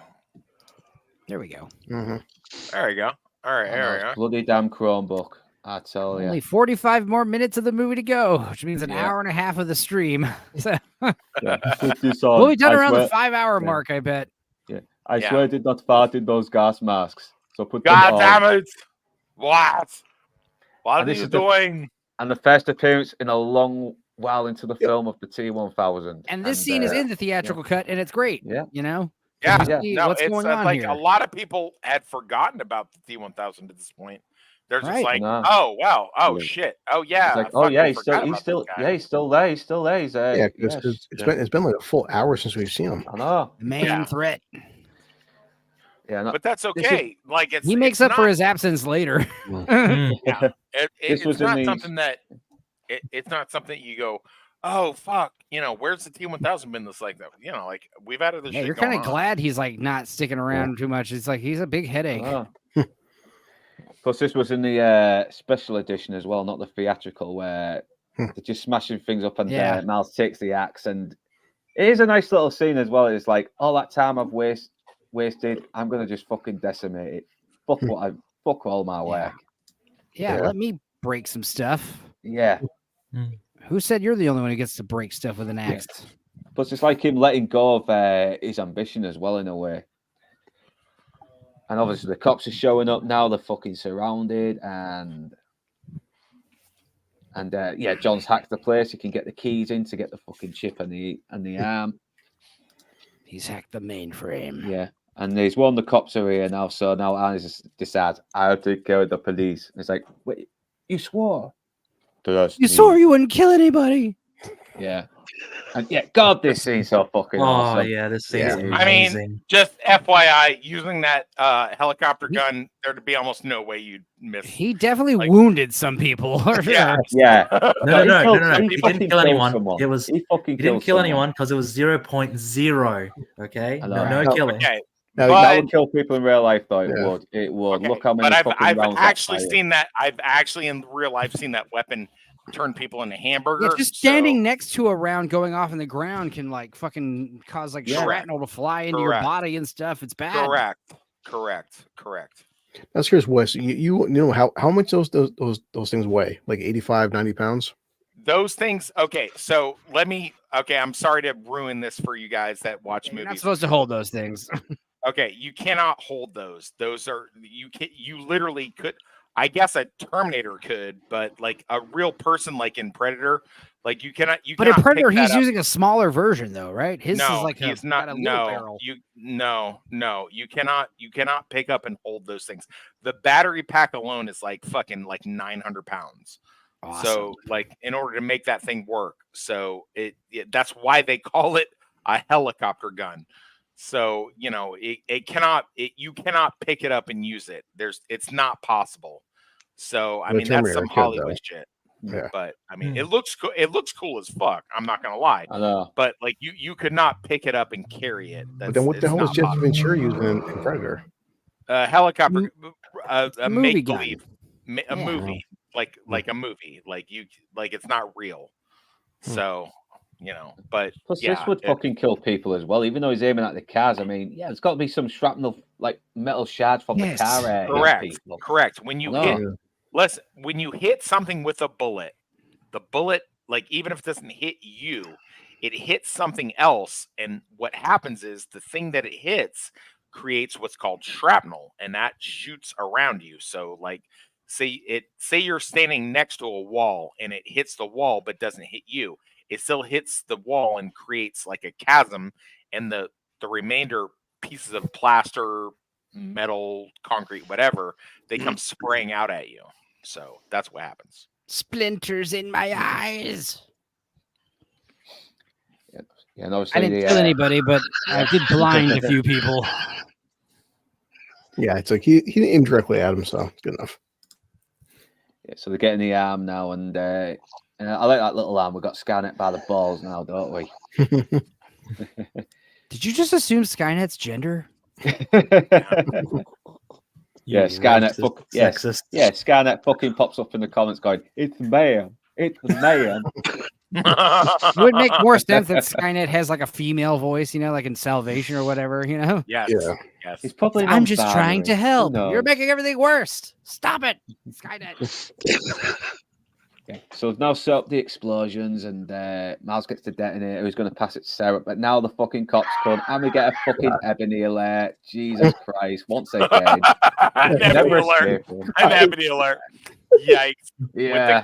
With the main guy from Breaking Bad, the fucking cop from Breaking Bad. Yeah, Dean Norris. Right. I did not know that for a long time. Dean I did Norris. not know that. Yeah, I did not know that till Honest Trailers told me that. I recognize him. Yeah. But he keeps hold of the detonator as well, and I think he tries to hint at Sarah Connor like a boss. Boss. Go. Yeah, he's still holding. Yeah, a bit of covering fire, and obviously a bit of fucking glass probably goes into her arm because you see little blood patches on her elbow. But she's trapped. Yep. And but Arnie seems to figure out the layout of the room, so he's like, "Oh yeah, she's in the next room. I'll go smash have into like the some wall kind of like X-ray vision, guy." like RoboCop or something. Yeah. Thermal readings. Jesus. Yeah, Arnie going, "Oh yeah." Yeah, he fucking 12 Sarah Connor around the boat, which makes me laugh. He never gives him a warning either. He's kind of an inconsiderate prick. He just fucking gets his gun out and decides to show. Like he just assumes she knows what he's about to do. Yeah. He's a Terminator, so. Sorry, I killed your mother. Yeah, there the funny thing is, like, these guys, they perform like perfectly. Like everything that they do is within like regulation. Like all of the movements that they do is correct. You know what I mean? Like they don't do anything wrong here. Yeah, no, I mean everyone looks like they fucking know what they're doing. Plus James Cameron, like he is a perfectionist. He is a perfectionist director, and this is him at his fucking 100% definitely beast him mode kind of director. Yeah, his peak. So yeah, obviously Miles Dyson's been shot in the lungs. He's struggling to breathe, but I think he's going into shock as well. By the way, he's panting. Yeah, and he's obviously trying to warn him as well. I don't know how long I can hold this. Get the fuck out of here now. Because he doesn't want anyone to fucking die, does he? Even the people that practically killed him, he doesn't want them to die. Yeah, poor Dyson. And yeah, we feel bad because he fucking owned it, like he did. A boss. I hate the this is like the ultimate redemption, didn't he? He almost created a fucking AI system that was going to wipe out humans, but now he does stopping it. And yeah, this was like a real building. Yeah, does he? Only postponed it. Judgment Day is inevitable. So now, yeah, and this was a real building that blew up as well. I think it was like an abandoned building, wasn't it? But that James Cameron bought and refurbished a little bit just so he could build the sets in it and blow it up later. Holy Lord, we got a damn war zone down here, boy. Yeah. I tell you what. Yeah, T-1000 is back. He knows where they are, and I love this scene as well. The cops. This is my favorite scene in the whole movie. I can understand why. Him. Yeah, drop him. I said drop him. He's not dropping. Stay here. I'll be back. Yeah, there you go. He's not going down. What do we do? Yeah, and it's that's another great reuse of the line. Like, people reuse the fucking lines from the original movies and these sequels, and it's stupid and cringe. This is another example of like making the line better. Yes. I'll be back. I'll be back to save you. So CS gas is not knockout gas. You know what I mean? Like it doesn't like you don't shoot it and then like people like go into unconsciousness. It's just like they instantly too. That's the other thing in the movie. They're like, you can't.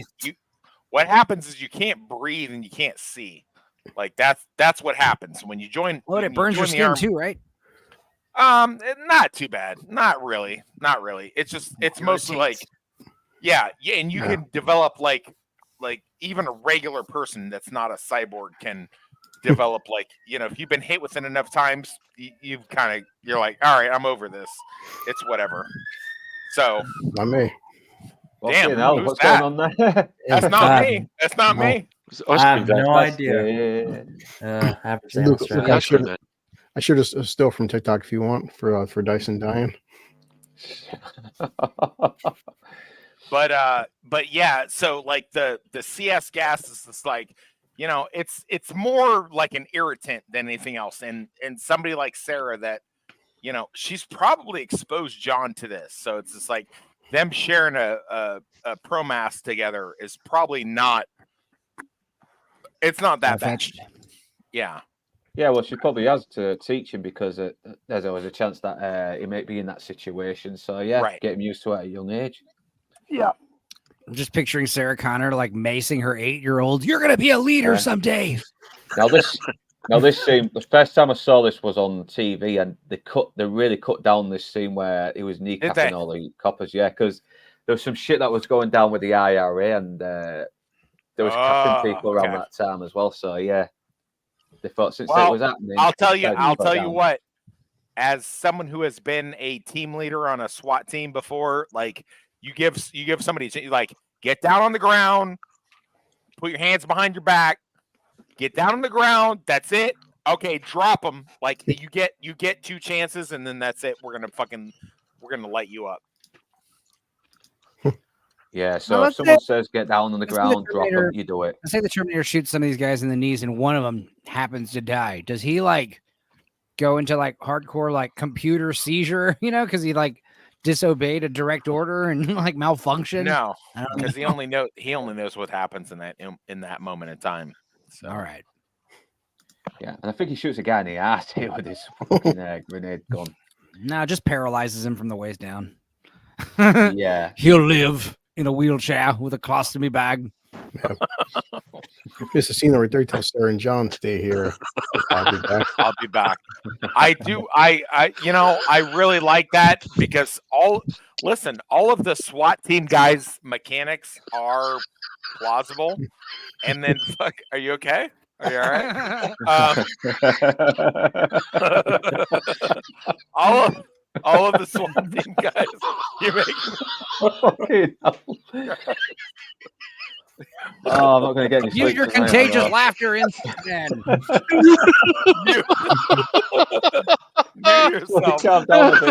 Mute yourself. Mute yourself. Seriously. Just for now. God damn. But yeah, all the SWAT team's mechanics are actually correct. They don't realize who it is that they're shooting at, you know. So all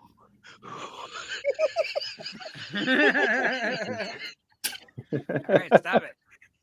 Hello. God damn, who is that that's doing that? Who is that? Man. I don't know. Gary. Man. Those fucking angels. Okay? Are you okay? He said shove him in the fucking closet. Jesus Christ. I'm holding my breath just in case. What's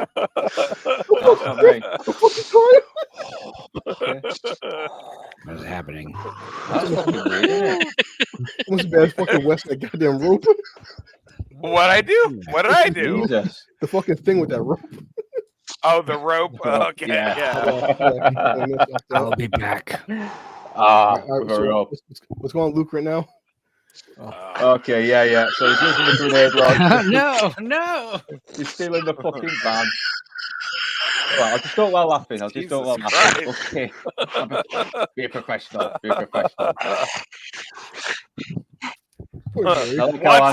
What's happening? What's happening right now? I didn't even know. Somebody's being choked out. Is apparently what's happening right now. It's not Wilford Brimley again, is it? It's Wilford Brimley. It's Wilford Brimley with his rope. Yeah, and they get the fucking police van and the SWAT truck anyway. Yes. T-1000's yeah, and he does this fucking cool stunt as well, where he jumps on the helicopter and goes in and he tells the fucking stunt. Yeah, and it's the stunt guy, that you mentioned earlier, the stunt guy who flew. Get out. Yeah. Get out. And again, back to the first movie, yeah. I know. Also, again, why does T-1000 wear sunglasses for? I know. Because it looks cool. I don't know. Cooler. Yeah, exactly. Because it looks cool. And also they're mirrored glasses, just like how he turns like mirrored, you know, when he gets all back. Actually, let's go back because you can almost see the reflection of the pilot in his eyes there. Look. Yeah, awesome. That is fucking 1991 technology. What the fuck is wrong with movies today with their attention CGI? to I don't detail? know. They're laundering. Well, they didn't launder money as much back then. Yeah. As they did. It was cool to overwork your crew back then. She-Hulk cost $25 million an episode. I know. Yeah, they did. Fucking Yeah, hell. they did. Also, you got two helicopters because you got a real helicopter and you got another helicopter used to film the helicopter. You can't do drone cameras, you know. Man, fucking James Cameron with this helicopter shit is a motherfucking boss, bro. I know. All done for real. All done for fucking real. The fact that somebody told him, "Hey, we can't do this. It's not gonna," and he was like, The CGI "All right, would cool." look fake. Yeah, he's like, "All right, cool. Let me go find some guy that will do it for me, and we're gonna do it."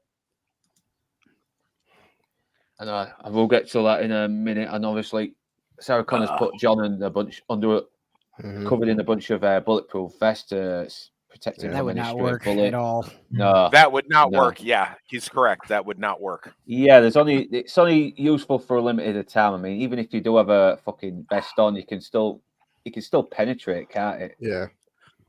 It like if I told you guys like what a vest actually covers, you'd be shocked. Like it's basically your heart and your lungs, and that's it. Like it's like a little square here and a couple little squares here, and all of this is exposed.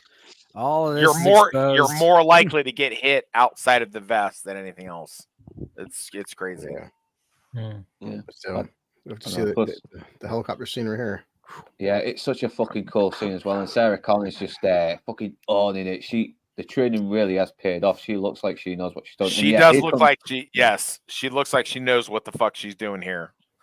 And I'd love the little, it took me like 10 viewings to figure out that it's the T-1000 is like he's steering with one hand, he's shooting with another hand, and he's using the throttle with another hand. Like he has three really hands, amazing. right? Yeah, he has awesome. 3 hands. Yeah, because why not? Yeah, why? I mean, he can do it. So why? Yeah. So eventually she gets wounded, and it causes a big crash. And like, Jesus Christ, man! Once again, done for fucking real. Smash a helicopter into the back of a SWAT van. That's so fucking good.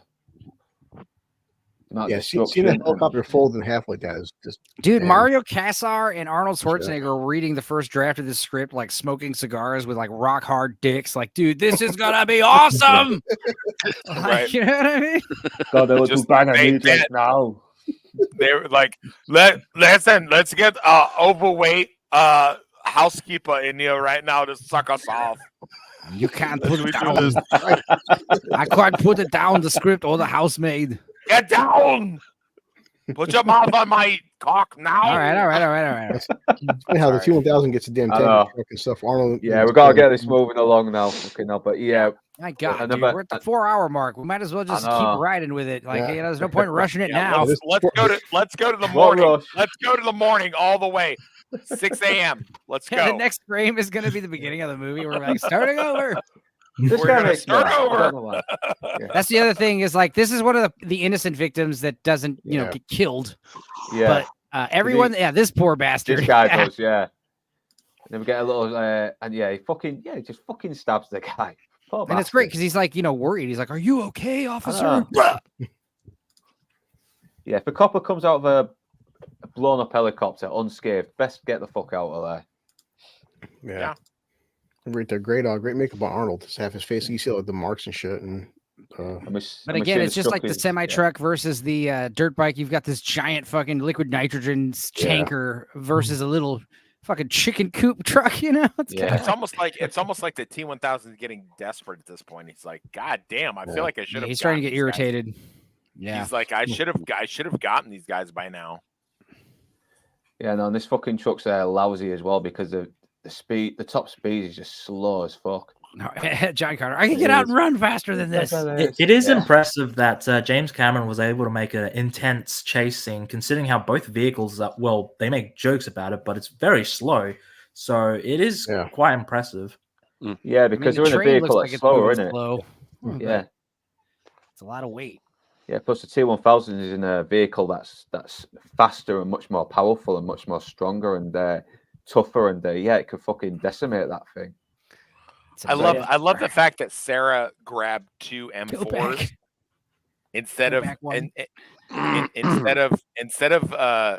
getting extra mags for the M4 she was using, she just had a extra M4 going, so she could just pick it up and go back 4 frames, 5 frames. God damn. Yeah, I said go back 1 second. One more.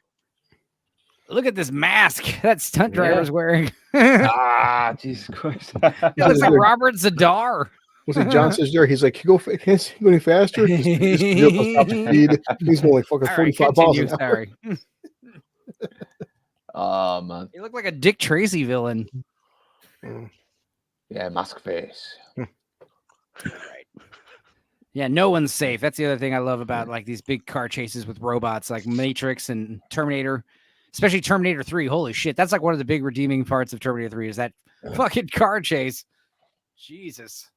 Yeah, because I think Annie actually paid for that fucking action scene as well with the crane and that was but he was making like $20 million off that, and he was like, "Oh yeah, I'll just give some money to the production." Yeah, might as well. Yeah. Yeah, Nani's he's obviously fucked off the shotgun now and decided to use the grenade launcher. Yeah. Into the music, it's like dun dun as if friggin' chasing them down and shit, man. It's intense. Oh, my favorite part right here. He fucking flies up on the truck. Just unloads a fucking M16 onto him.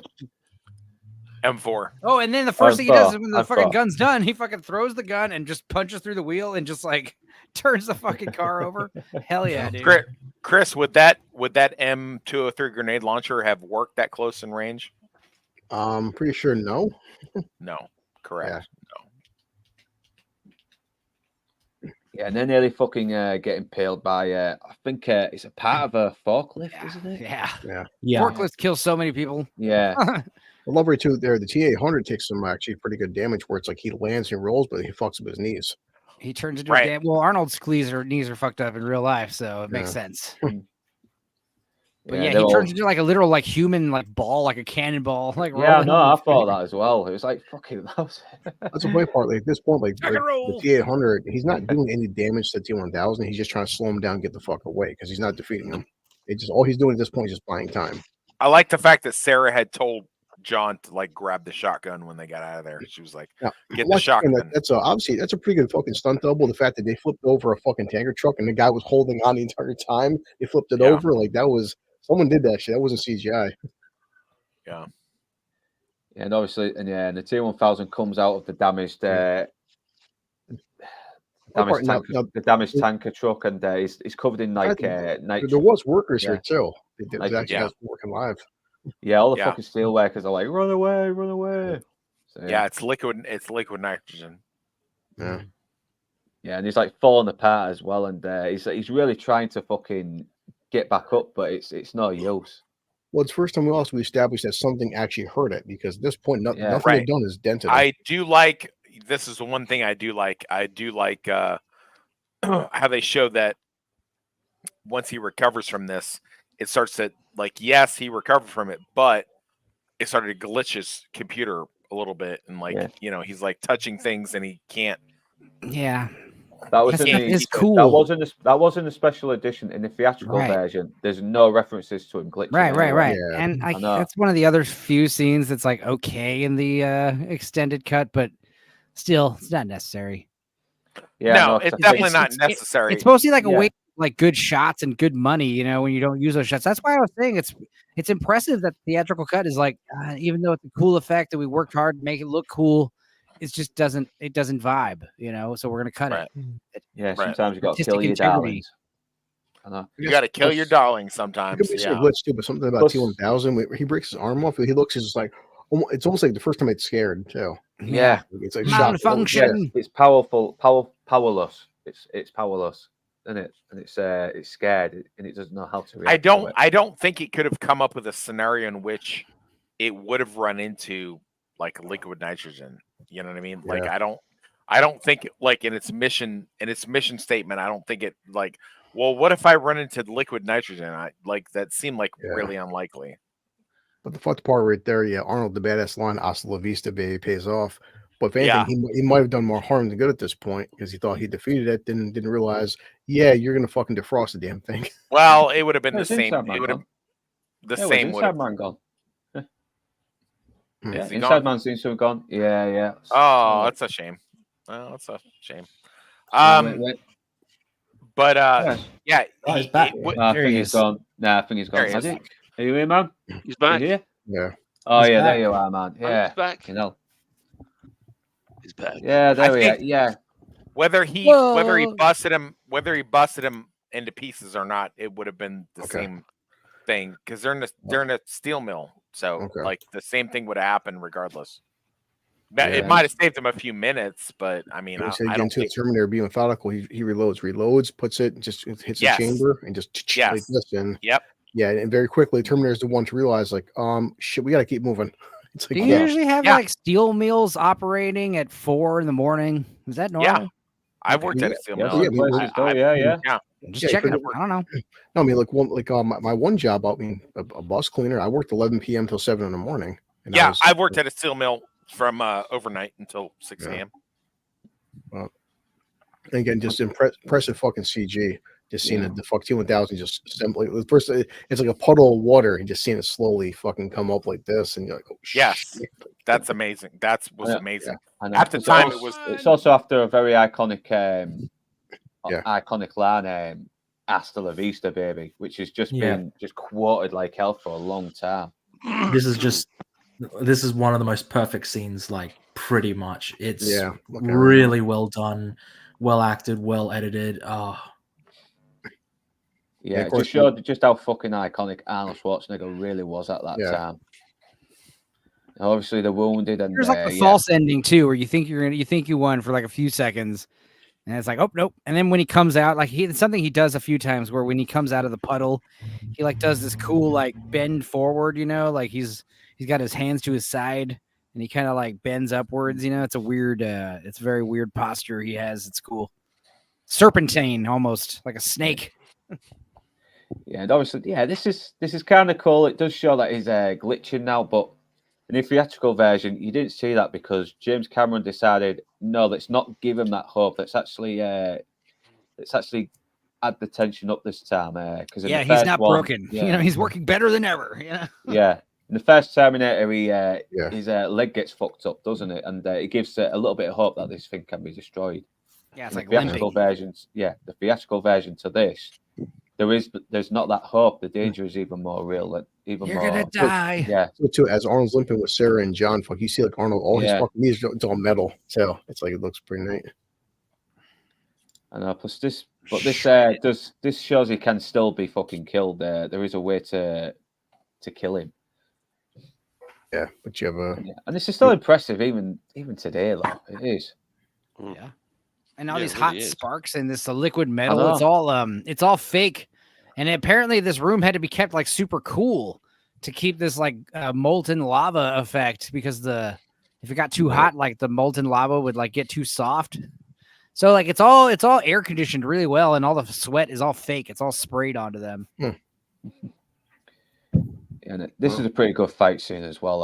Hell yes, dude. After he tells John and Sarah to get out of fucking get to safety, he's gonna hold him back. Yeah, that's like one of my favorite parts of these two scenes is like the reversing and then the turning your head into your hands. Like that kind of stuff is so great. Good. I just really love, where he's just like, you got to go now, and they go away, and he's just like, okay, I'm about to be killed.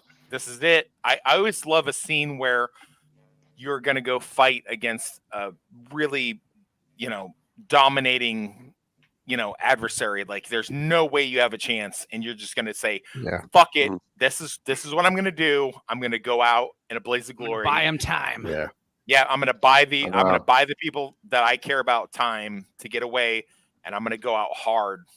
And he's just like, And I don't just the way Arnold looks and stuff, the way he's holding the fucking grenade launcher, the way he just looks over to T1000, he's got that fucking look, just like, it's a machine, but still just like determination. Like I'm gonna try my best to fucking at least win this fight. Right. Yeah. Plus, he's learning to be human as well, isn't he? As well, so he's definitely showing more emotion now than the first 15 minutes of the film.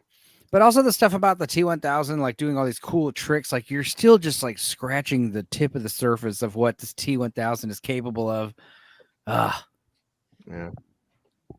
But obviously, he fails in holding him back because he gets his arm trapped in one of the mechanics, and it's looking like the T-1000 has got the upper hand here. So Sarah's desperately trying.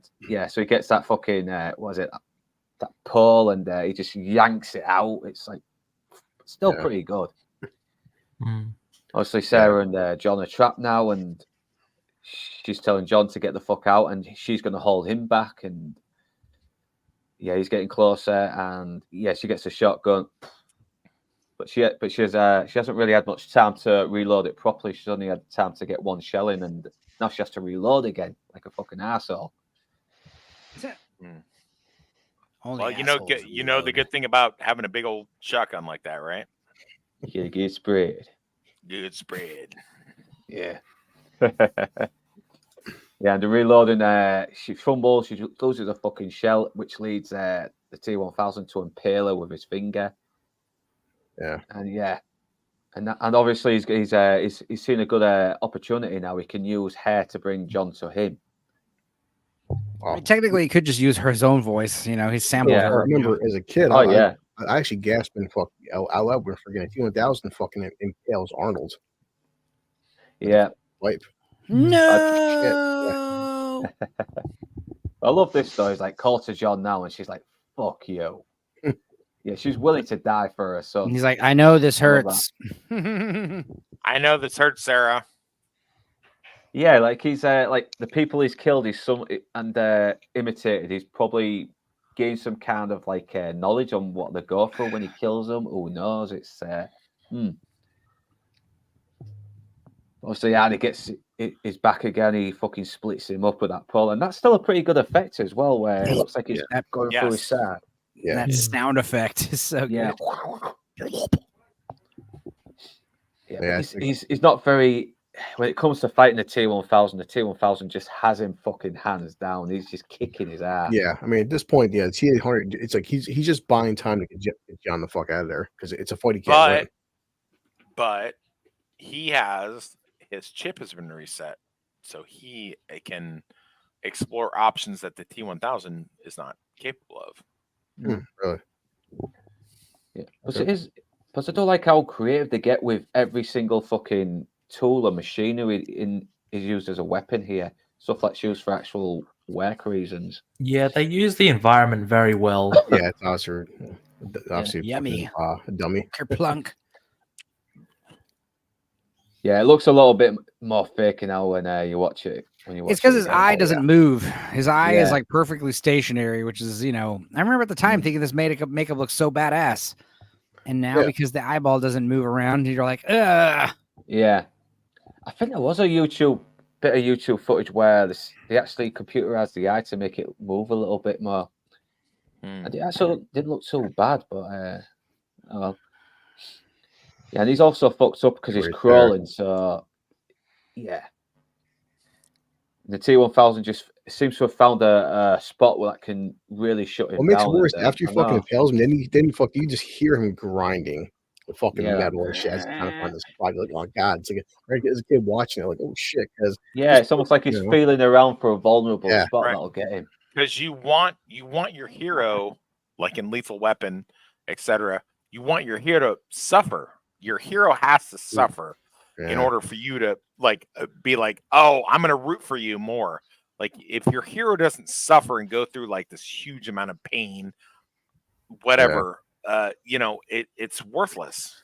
Yeah, it gives you sympathy for the main character and makes it more impactful when they do get the upper hand, when they do get to beat the villain. Exactly. Otherwise, it's just it turns into like a Seagal movie where it's just sort of like he's perfect and he's able to fight every time perfectly.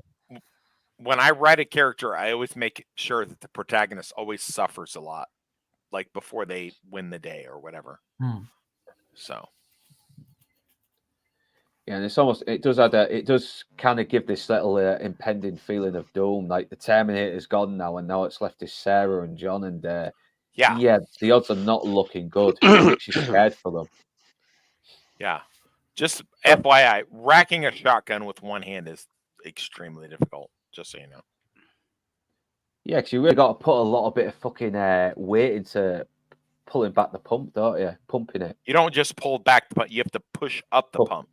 Otherwise, you call like if you only get it down and you don't get it up, it's called short shucking the pump. Like if you short suck it, it will not activate the shotgun shell. Yeah. So apply pressure to up and down then. Yes. Yes. It's got to go up and down. Or else it's called, or else it's called short shucking, which is a if you ever read the book for Silence of the Lambs, that's how Jodie Foster's dad gets killed. It's because he short shucks his shotgun. He pulled it back, but he didn't get it all the way forward. Shit. Idiot. Yeah. Damn. So yeah, he pulls out the fucking pole that was impaling him, because it's after he finds after he finds the reroute to his power center. Yeah, so it's looking like the odds might be in their favor again, but he's still all fucked up, and he's very damaged. He's yeah. And now we see Sarah Connor calling out to John, and she's injured, and it turns out, oh no, it's one of them's not the real Sarah Connor. Right. And in the special effects version, like in the regular version, you just think that John intuited it. But in the special effects, in the special version, you see, right there you go. You got it. It's like, do we need that as well? It's a good effect, but do we need it? It's I mean, you can even figure John's a little psychic, or like he just is observant. So, I mean, I don't the way Sarah Connor said, "Get out of the way, John," as well. I think that's why he knew, because she wouldn't be thinking of herself; she'd be thinking about his safety. Right. The real Sarah Connor would just be like, "Hey, quit fucking around. I'm gonna put some rounds downrange. Like seriously, like there you go." And yeah, like you said, it's difficult, but it looks fucking cool, and she looks so badass doing it. She does. When I say it's difficult for me to do it, and I'm 260 pounds, and I know how to handle a firearm. For a 150-pound fucking chick, I mean, you might as well be fucking talking about superhuman shit. I mean, it's amazing that she was able to pull this off. I'm not gonna lie. Yeah, but it probably was worked so she could do it in real life. Because that's what they do with these guns. I don't know. I don't know how you could have faked that. Honestly, I'm like, I don't know. Maybe. Yeah. Who knows? So she had the free ammo and just attention, just like she's like, fuck. He was like inches away from falling into the back. Plus her arm is wounded as well, isn't it? So applying a bit of pressure to pull it down and up will have been a bit even more difficult for her. So yeah. I mean, I don't know. Doesn't make sense he did it, but still funny how T1000 looks at. He's just like, yeah. It's in a way he's sort of learning to be human as well. In a way, it's like, yep. It's like, you're fucked. Yeah. It's all or nothing, Yep. And then fucking Arnie pops up to save the day just at the last minute. Yep. One shot with and it's with that final grenade as well that he picked up from the chicken coat. Yeah, would that have activated that close range? Sure. No, it would not. It would not. But of course, in the T1000, he looks down. He has a gasp of air, like dread. It's like, oh shit! It's like he feels it inside. I'm fucked. I love that. And I was and when I was a kid, I was baffled how they did this. I mean, because I never thought it was like an animatronic or a puppet. I was like, I mean, I'd have to hear about that. I mean, it seems like fucking like styrofoam. What was it? Saran wrap. Not saran wrap. What did they call this? The pretzel fucking pretzel puppet, something like that. I don't know. It's like somewhat weird. Yeah, I mean, I don't know what kind of whatever they use, but it was just like the sick. That had to be practical plus CG, definitely mixed in. I know, and it's almost like he's feeling pain as well for the first time. It's weird, and you can really see he's struggling to survive. It's turning to every person that it imitated, and he's screaming and stuff. The thing's he's fucking suffering as well. It is. It even says its own head inside out. It sounds like brilliant. It sounds like a damn Yeah, it's kind of a monster and shit screaming to death as it's melting. Yeah. Yeah, you always got to have a good monster just cry while he dies. It's very Yeah, it very is a dramatic. satisfying death. I know. And she seems really fucking relieved. Like, thank God that's fucking over. Yeah. I need a vacation. Yeah. You're watching it, you're gonna can't start laughing. Yeah, is he dead? Terminated. Yeah, they always have to have their Terminated on every single Terminator movie as well. So now he has to see it. Will he arm melting there? And he's yes, yeah. Fucking throw it in. I think the look that Arnold gives is very telling. It's just sort of like he comes to the realization that, oh, I think I have to go as well. Just that brief look before. And I think it's just really great acting from all three of them, especially Edward. Yeah. I know, and he suddenly, yeah, and he finally lets him know that he has to be destroyed. I remember being a kid watching this. I was like so heartbroken because I'm like, no, he's fine. He can heal. You know, don't worry about it. It's like it's not a big deal. It's because at this point you've spent 2.5 hours with this character and you're so attached to him. Like, no, he's fine. You know, there's no way he can't die. Come on. You've seen this relationship built between them, though, haven't you? So it's and to see even from John, his dad died before he was born. It's the closest thing John's had to a fucking father, man. I know. So now we've got a father figure. Yeah. Oh yeah. What about the other arm? Because it was crushed, but like, don't you think that would like lead to like a third movie where they find, oh, it's this other arm in the that we gear found somewhere? Yeah. Yeah. So we found that shit. But then again, okay, now they probably would have needed the chip more though, because it's the one that had all the information on, wasn't it? Even though it was a little. Yeah, I mean the arm's just a big like, the top of being all crushed. I mean, someone probably would just see like whatever, like little bits and parts of a fucking because it got crushed into there. So you wouldn't see you wouldn't get the full arm like the first movie. It's you only get like remnants of it.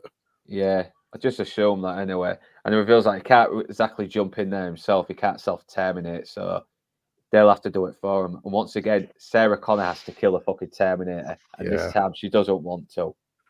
She hates the fact she has to do it. Yeah, the entire sequence with just like the looks and the music in the background, but the fact that Sarah put out her fucking hand. I remember even my dad's like, wow, that was you know, it's like she put her hand out to the thing that she hates the most, and even she wanted to kill earlier. I know. And I love that, you know, I know now why you cry. It's something I could never do. It's like he finally understands why people feel pain and what causes it, but it's still programming to him. Like he hasn't got the emotional capacity for it. I was 10 crying in the car watching this and driving. I know, and it makes it more fucking tragic. It really does. Yeah. Yeah, even fucking hugs him as well. Come on, that's heartbreaking. Mm. And yeah. And yet she has a little prejudice she has against machines. It's kind of just gone. It's like it's almost like a way for her to move on as well. She can be finally free of her trauma. Yeah. Or at least feels she has a chance for normality anyway. And yeah, it's slow. It's emotional. That's what makes it worse too. Is like he doesn't just drop in the fucking lava. He just slowly goes down and the music is playing. You're like, oh shit. Now, based on what we learned in Terminator 3, we learned that he has like a nuclear core. Is that okay to dump him in the lava like that? That was the T-850. Well, okay. Yeah. Well, there's that. Plus, also, it was an alternate future as well, didn't it? It came from another alternate future. So I'm kidding. You can't set off a nuclear. You can't do that without. I hope not. Yeah, you have to set it off a certain way. Like it doesn't just go off because you shoot around at it or like melt it or whatever. Turning on the background, the fucking music too, as Sarah's going out. Even her, she's looking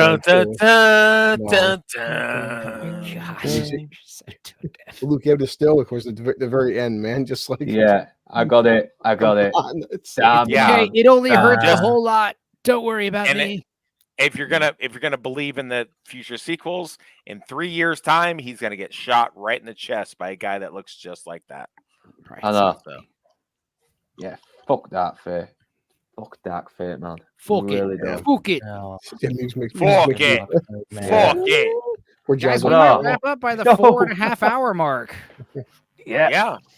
Yeah. Oh wait, it's not You're known, ending Luke. now. It's not ending yet because we've got. Look at the future city of Washington, no. D.C. What is this? What is Yeah. I hate this? this. Oh, I hate Yeah. it so much. It looks like Star something Trek. out of another movie. It looks like something. Yeah, it does. It looks like Bill one and of the, Ted's Bogus Ellie- Journey. Yeah. That's what it reminds I me know. of. Yeah, it's from a completely And to be fair, different back in fucking movie. back in Our 1991, soccer technology is light years ahead yeah, I of mean, yours. Cameron and everybody thought that the future would get better, not get worse like RoboCop. No, Orange Future Cameron's overalls are fucking going to be same. all the craze. Yeah, it's too colourful. It's too fucking flamboyant. There's no denim or anything like that, or fucking. Oh There's God. John right there. Yeah. And yeah, I don't like him when he looks all clean cut. Come on, give me the fucking scars, the military garb shit. Come on, make him battle hardened. No. And, I stopped the future and turned my son into a giant pussy. Yeah, it looks like a really shitty fucking 1990s made-for-TV sci-fi. It really does. On a special episode of Saved by the Bell, Full House. Oh, fucking hell. Oh, we got one. We got Inside Man going again. All right, man. Yeah, fucking hell. Look at that. Fucking hell. Look at her. Yeah, and then it just sort of fades out.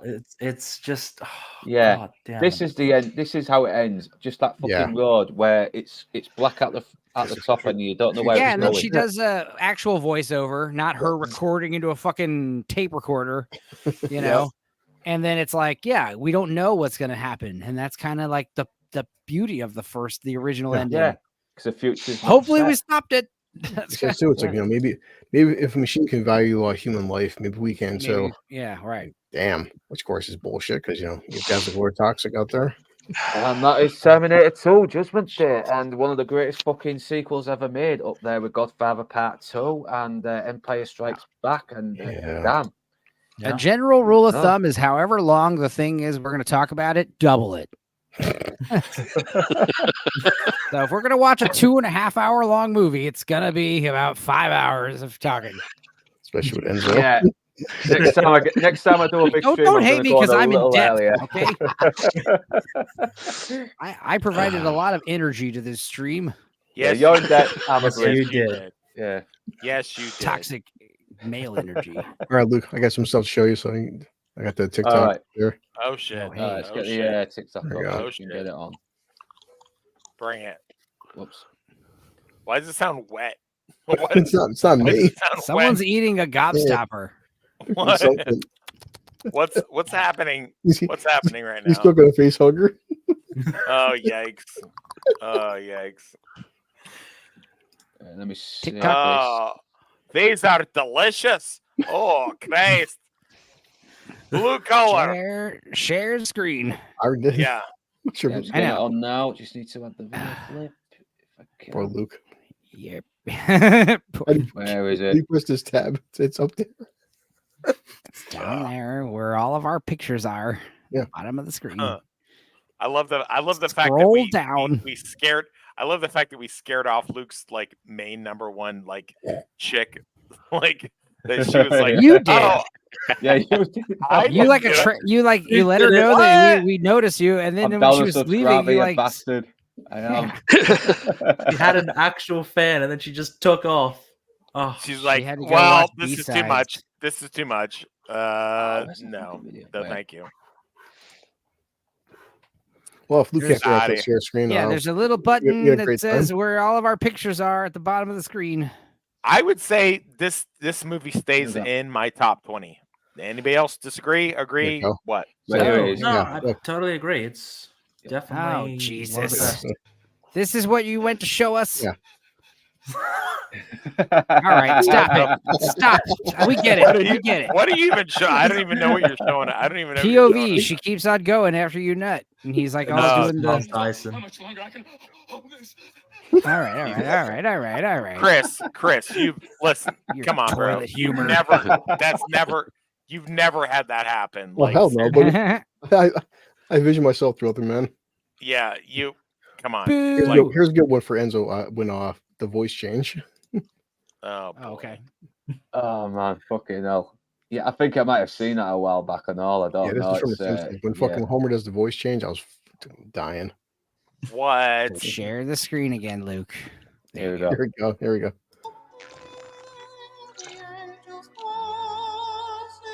What a voice! Young Homer's going to make me a millionaire. All right, stop. Oh no! Poor Edward Furlong. Poor Edward Furlong. Have you seen pictures of him in 2024? You're living on Oh, the boy. edge. Yikes. But this is definitely a film that really does take what made the first one great and 10 it up to 11. Yeah. It expands the story, it fleshes the universe out even more, and it really just showed just that how really good a sequel can be if you're fucking smart enough to figure out where the characters go next. Damn, it says And stupid enough. You know, you're crazy enough to do this. You know, it's like you were smart and stupid at the same time. Stupid like a fox, man. Stupid like we're a fox. We're gonna fly a fucking helicopter under a bridge into a SWAT van. Yeah. We're gonna build a building and blow it up. I think it also goes to show that you can't really put anything like this in anybody else's hands other than Cameron's. I mean, you know, he's one of the one of the different thinkers. I think Nolan could have done this. Possibly, yeah. Nolan could have done it practically, but I'm just thinking because he likes to do all these ending sort of, you know, time loops and all this complicated sort of thing. I'm just like, Nolan might be able to get the action down, but I'm not sure about the ending per se. What makes you want? It's like, you know, Lucas, say what you want, but like his directing, Nolan's directing, even Snyder. Snyder does direct some good cinematography. The problem with those directors is they can't write fucking dialogue. At least Cameron can direct and write dialogue, because remember, Cameron wrote the script for Terminator 1, Terminator 2, Aliens, et cetera, on those guys. Snyder's, I won't debate Snyder's cinematography, but fuck, he can't write dialogue. Yeah. Plus, Nolan, if all those scenes where it's all spelled out and hammered in, Nolan would have kept them in the theatrical cut. Yeah, he would have. That's my only flaw with Nolan at the moment. Lucas didn't write most of the dialogue for episodes 4, 5, and 6, but then he did for the prequels, and we've seen the big difference in the prequels. Yeah. Some directors just can't write, and there's nothing wrong with that. But like, just hire writers, dude. It's as simple as that, man. Can you imagine a Ridley Scott Terminator? Jesus Christ! Oh no! Yeah, it would be more avant-garde, wouldn't it? Maybe Ridley Scott in his prime, sure, but like if this was like modern Ridley Scott, nah, no way. Well, I've said it before. Enzo's mentioned that.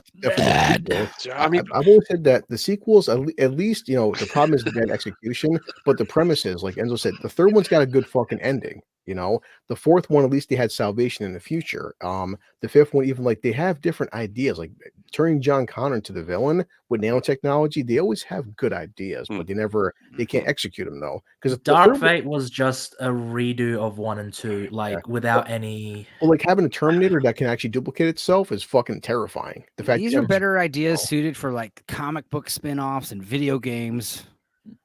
We liked with Terminator 3, the TX. It was a downgrade from T1000, but Terminator that can actually control its boobies. But you know, the fact that it can control machines though, and even fucking control another Terminator in Arnold. Like, nanotech. They always have ideas. I will give credit to all of the first 3 films is that the Terminators don't speak to each other. In the first film, Kyle doesn't talk to the Terminator, but like in the recent Dark Fate, you know, you have Arnold talking to the other Terminator. I'm like, what the hell is this? What are we doing?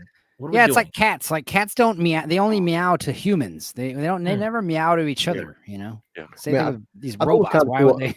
It was kind of cool. He says to Arnold's Terminator, like they call him Carl. He's like, boy, like why are you doing this for? Because even like, you know, you have no purpose. Carl. Carl. I still hope that one day we get a properly, at least a third good fucking Terminator film. Because I don't want another Terminator film. What's like Tony said with the Terminator fucking Resistance. I've heard I gotta eventually rent it on PS5. I heard it's fantastic storyline wise. It is great. Terminator Resistance, fantastic. You basically play a Resistance soldier, and then you lead up to the final days, and you actually take part in the final days of the war. and it comes full circle. It literally does come full circle. And like it's amazing. I was big into the Sarah Connor Chronicles, so it's like there could be, and Lance when he was here was saying that another film in the future, probably anything can be done right. It's not the fact that Terminator can't make 3 or 4 or 5. You could with the right fucking director. The problem is you're getting hacked directors. I know people that don't really seem to have understood the mechanics of what was in the previous movies as well. And I mean, they put Jai Courtney in as Carl Reese. Carl Reese looks like a malnourished soldier that has barely slept, has been through a lot of fucking trauma. Anton Yelchin was really good in Salvation as Carl Reese. Yeah, I mean, he was fucking great. He was. He's a little tinier, but like I could see him as Kyle Reese. He just he looks like a very young, more inexperienced Kyle Reese, and I like that. I've always said, every fucking franchise you look at, say Game of Thrones started going downhill. No doubt it did. Why is House of the Dragon good for it? Nobody involved with Game of Thrones season 6, 7, 8 was involved with House of the Dragon. House of the Dragon is fucking fantastic. Walking Dead right now, the Rick and Michonne show is doing pretty good. Certain franchises, it's not Star Wars. You could have made a good 7, 8, and 9. Don't give it to fucking Kathleen Kennedy in friggin' Disney. If Lucas would have made 7, 8, and 9, they would have been fucking flawed, but not like what they are now. I think any franchise can be saved with the right people, but we're at the age now we don't pick the right people. We just pick that fucking check boxes. I mean, come on, Dune 2. If Villeneuve didn't do Dune 1 and Dune Part 2, that could have went really bad. Yeah, I love Dune 2. Chicks at the same time. People seem to be really loving it. Dune 2 great. Yeah. So, final thoughts on Terminator 2, Blue Collar. No, it's like definitely a better sequel in terms of 10 years, $100 million. I think it's I can see why people like Part 1 more from a horror aspect, but this is definitely a better action film. It's hard to pick. I mean, you watched Part 1 like a month ago. I see the aspects of both films, but Part 2 for me is still like 10 out of 10, and fucking Part 1's like 9.5 out of 10. Yeah, thank you, Blue Collar. And Stupenzo? It's all right, I guess. No, wow. It's like a 4.5 out of 5. Yeah, it's like one of the best movies ever. Yep. Inside Man. Definitely one of the greatest sequels of all time. I mean, I went to see this 3 times at the cinema, and I was a lot older than all of you guys when I went to see it. I was 24 when I went to see this movie, so damn, that tells you my age now. So damn. But yeah, one of my favorite, definitely in my top 20. And I don't think it's ever shifted out of that. I love the first movie. I really love the first movie. But this gives me everything else I would want in a sequel, and in spades. Yeah, because it didn't just deliver more action. It really fucking fleshed out the world and evolved the characters even more. It even gave Sarah Connor another good little arc as well that built on from the last one. Yeah, definitely. I mean, the first film was about a future war. Like the second film has a lot of stuff. Sarah PTSD, a Terminator learning. There's Dyson. There's a lot more complexity than just being a good action film. The characters have some pretty good development. Yeah. And Tony Down Under, your view? Well, as the youngest man here, I can definitely say that it still holds up. Like, I mean, I remember as a kid just watching it, and it just still holds up, both visually, story-wise. And I like that from the first movie, it was very much a simple, when I need to protect Sarah Connor, and then the second one just takes a bit more of a bigger expansion of it. Like, they could have gone for like same stakes, and it just ends in a sort of, I don't know, the same way as the first one. But in the second one, they really do expand everything. And I'm really glad that Cameron got the credit on this movie, both critically, financially, and it cemented Terminator as an action franchise, for better or worse. But I mean, it did do its job well. So 10 out of 10 movie. Yeah, could not agree more. And Lord Toxic?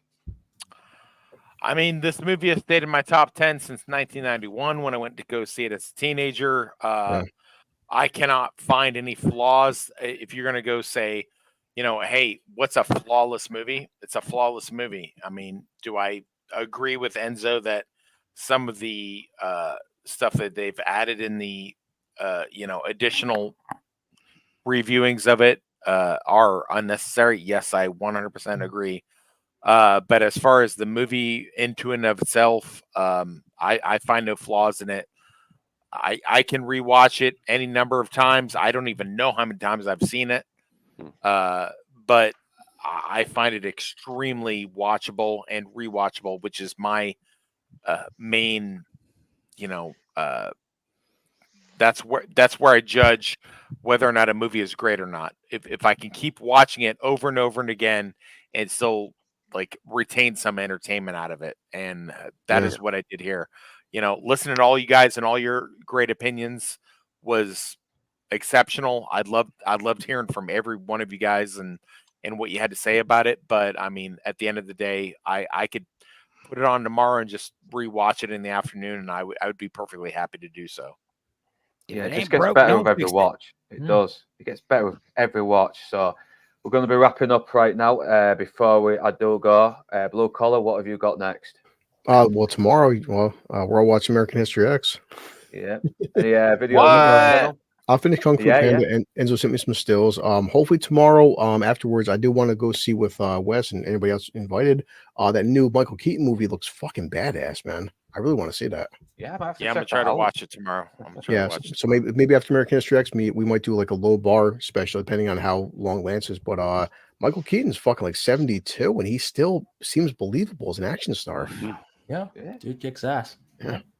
Stupenzo, what you got next up? Well, I got Kazam out from 2 days ago. It was very funny. Watch that. And then I need to watch that. I'll be on American History X. I'll be on make an appearance on Masters of the Air on Sunday. I'll also Monday I'll be on MMM to talk about Incredibles, and we'll do a late night Dork Side after that. And go from there. Yeah, keep yourself busy. Inside Man. I know you're going to be on Master of the Air next, but is there anything else that you got lined up? There's something to do with some shitty film called Scanners or something like that. We're going to be doing Scanners, aren't we? Yeah, a fucking amazing film. Yeah. So you're going to be doing that with me, and But is there anything else that you're doing on your own channel, or is it just streams for now? I'm still working on my edits at the moment because I've got 18 that I'm editing, and I just want to really, really go for it. So kind of put them all out, not all at once, obviously, but spread them out, sort of have them weekly, so that I'm always ahead of myself. So So I'm working on quite a lot of edits at the moment. Editing can be a fucking painful process sometimes, but it's worth it when it's worth it for the finished project. Yeah. So thank you, Inside Man. And Tony down under, what you got next lined up? Well, I should be I've been playing catch up, so I should be getting my Madam Web review up tonight or tomorrow, depending on copyright. That one's rough to get through.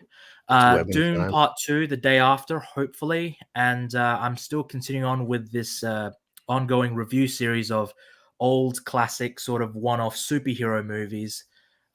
So it's been a while, but I'll probably get that out maybe next week or the week after. We should watch Steel with Shaquille O'Neal. I've got that planned. My God. Hell yeah. And Lord Toxic. There's a great story where Ethan Van Sciver ran into Shaquille O'Neal, and he's like, "Oh, you work for DC? I was in a DC movie." And he's like, "I know." He's like, "I was in Steel." And he's like, "I know." And he got all quiet. He's like, "You're right. Sorry, I should brag about that." Should be good. And Toxic, what have you got lined up next? Have you got any more books on the horizon, or are you thinking of doing? I'm working on that. Yeah, I'm working on that other one that I talked to you about. The whole vampire, like taking the blood out of innocent people here in Midwest, and I've been working on that last 2 weeks. I'm almost done with it.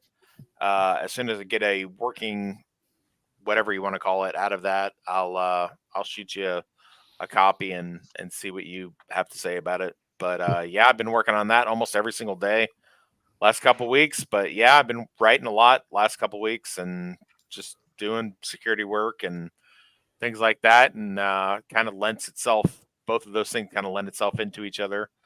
And that's it. I'm waiting for the legal to come back and say I can go ahead and publish Slapdash, which is my first novel, and see what happens there. And hopefully that's going to get approved soon, and I can push that forward. Yeah, I hope it gets sorted out soon, because even though you sent me a copy before, I'll still buy a copy to show a bit of fucking support. Cheers, man. Appreciate that. Yeah, appreciate that. Yes, yeah. So do let us know when it gets released, and I'll try and maybe put a link in one of my future videos one day. Yeah. No, listen. Once these are done, I promise you, I will never shut up about them. Once they're done, like 100%. All right. And thank you, fine gentlemen, for joining me, and people in the comments. So even the ones that fucked off. Yeah, thanks for joining us. You've been great. The ones that fucked off. Yeah. No one in particular at all. Yeah. They left us. Oh, you butt fucking quitters out there. Yeah. You're a fucking quitter. Yeah, thanks for joining us. It's been a great fucking night, but right now Stay I'm the line. tired. I know. Say it. Say Hasta la vista, right? Hasta la vista, baby. Baby. Hasta luego, mañana. You take care, and good night. Nighty night.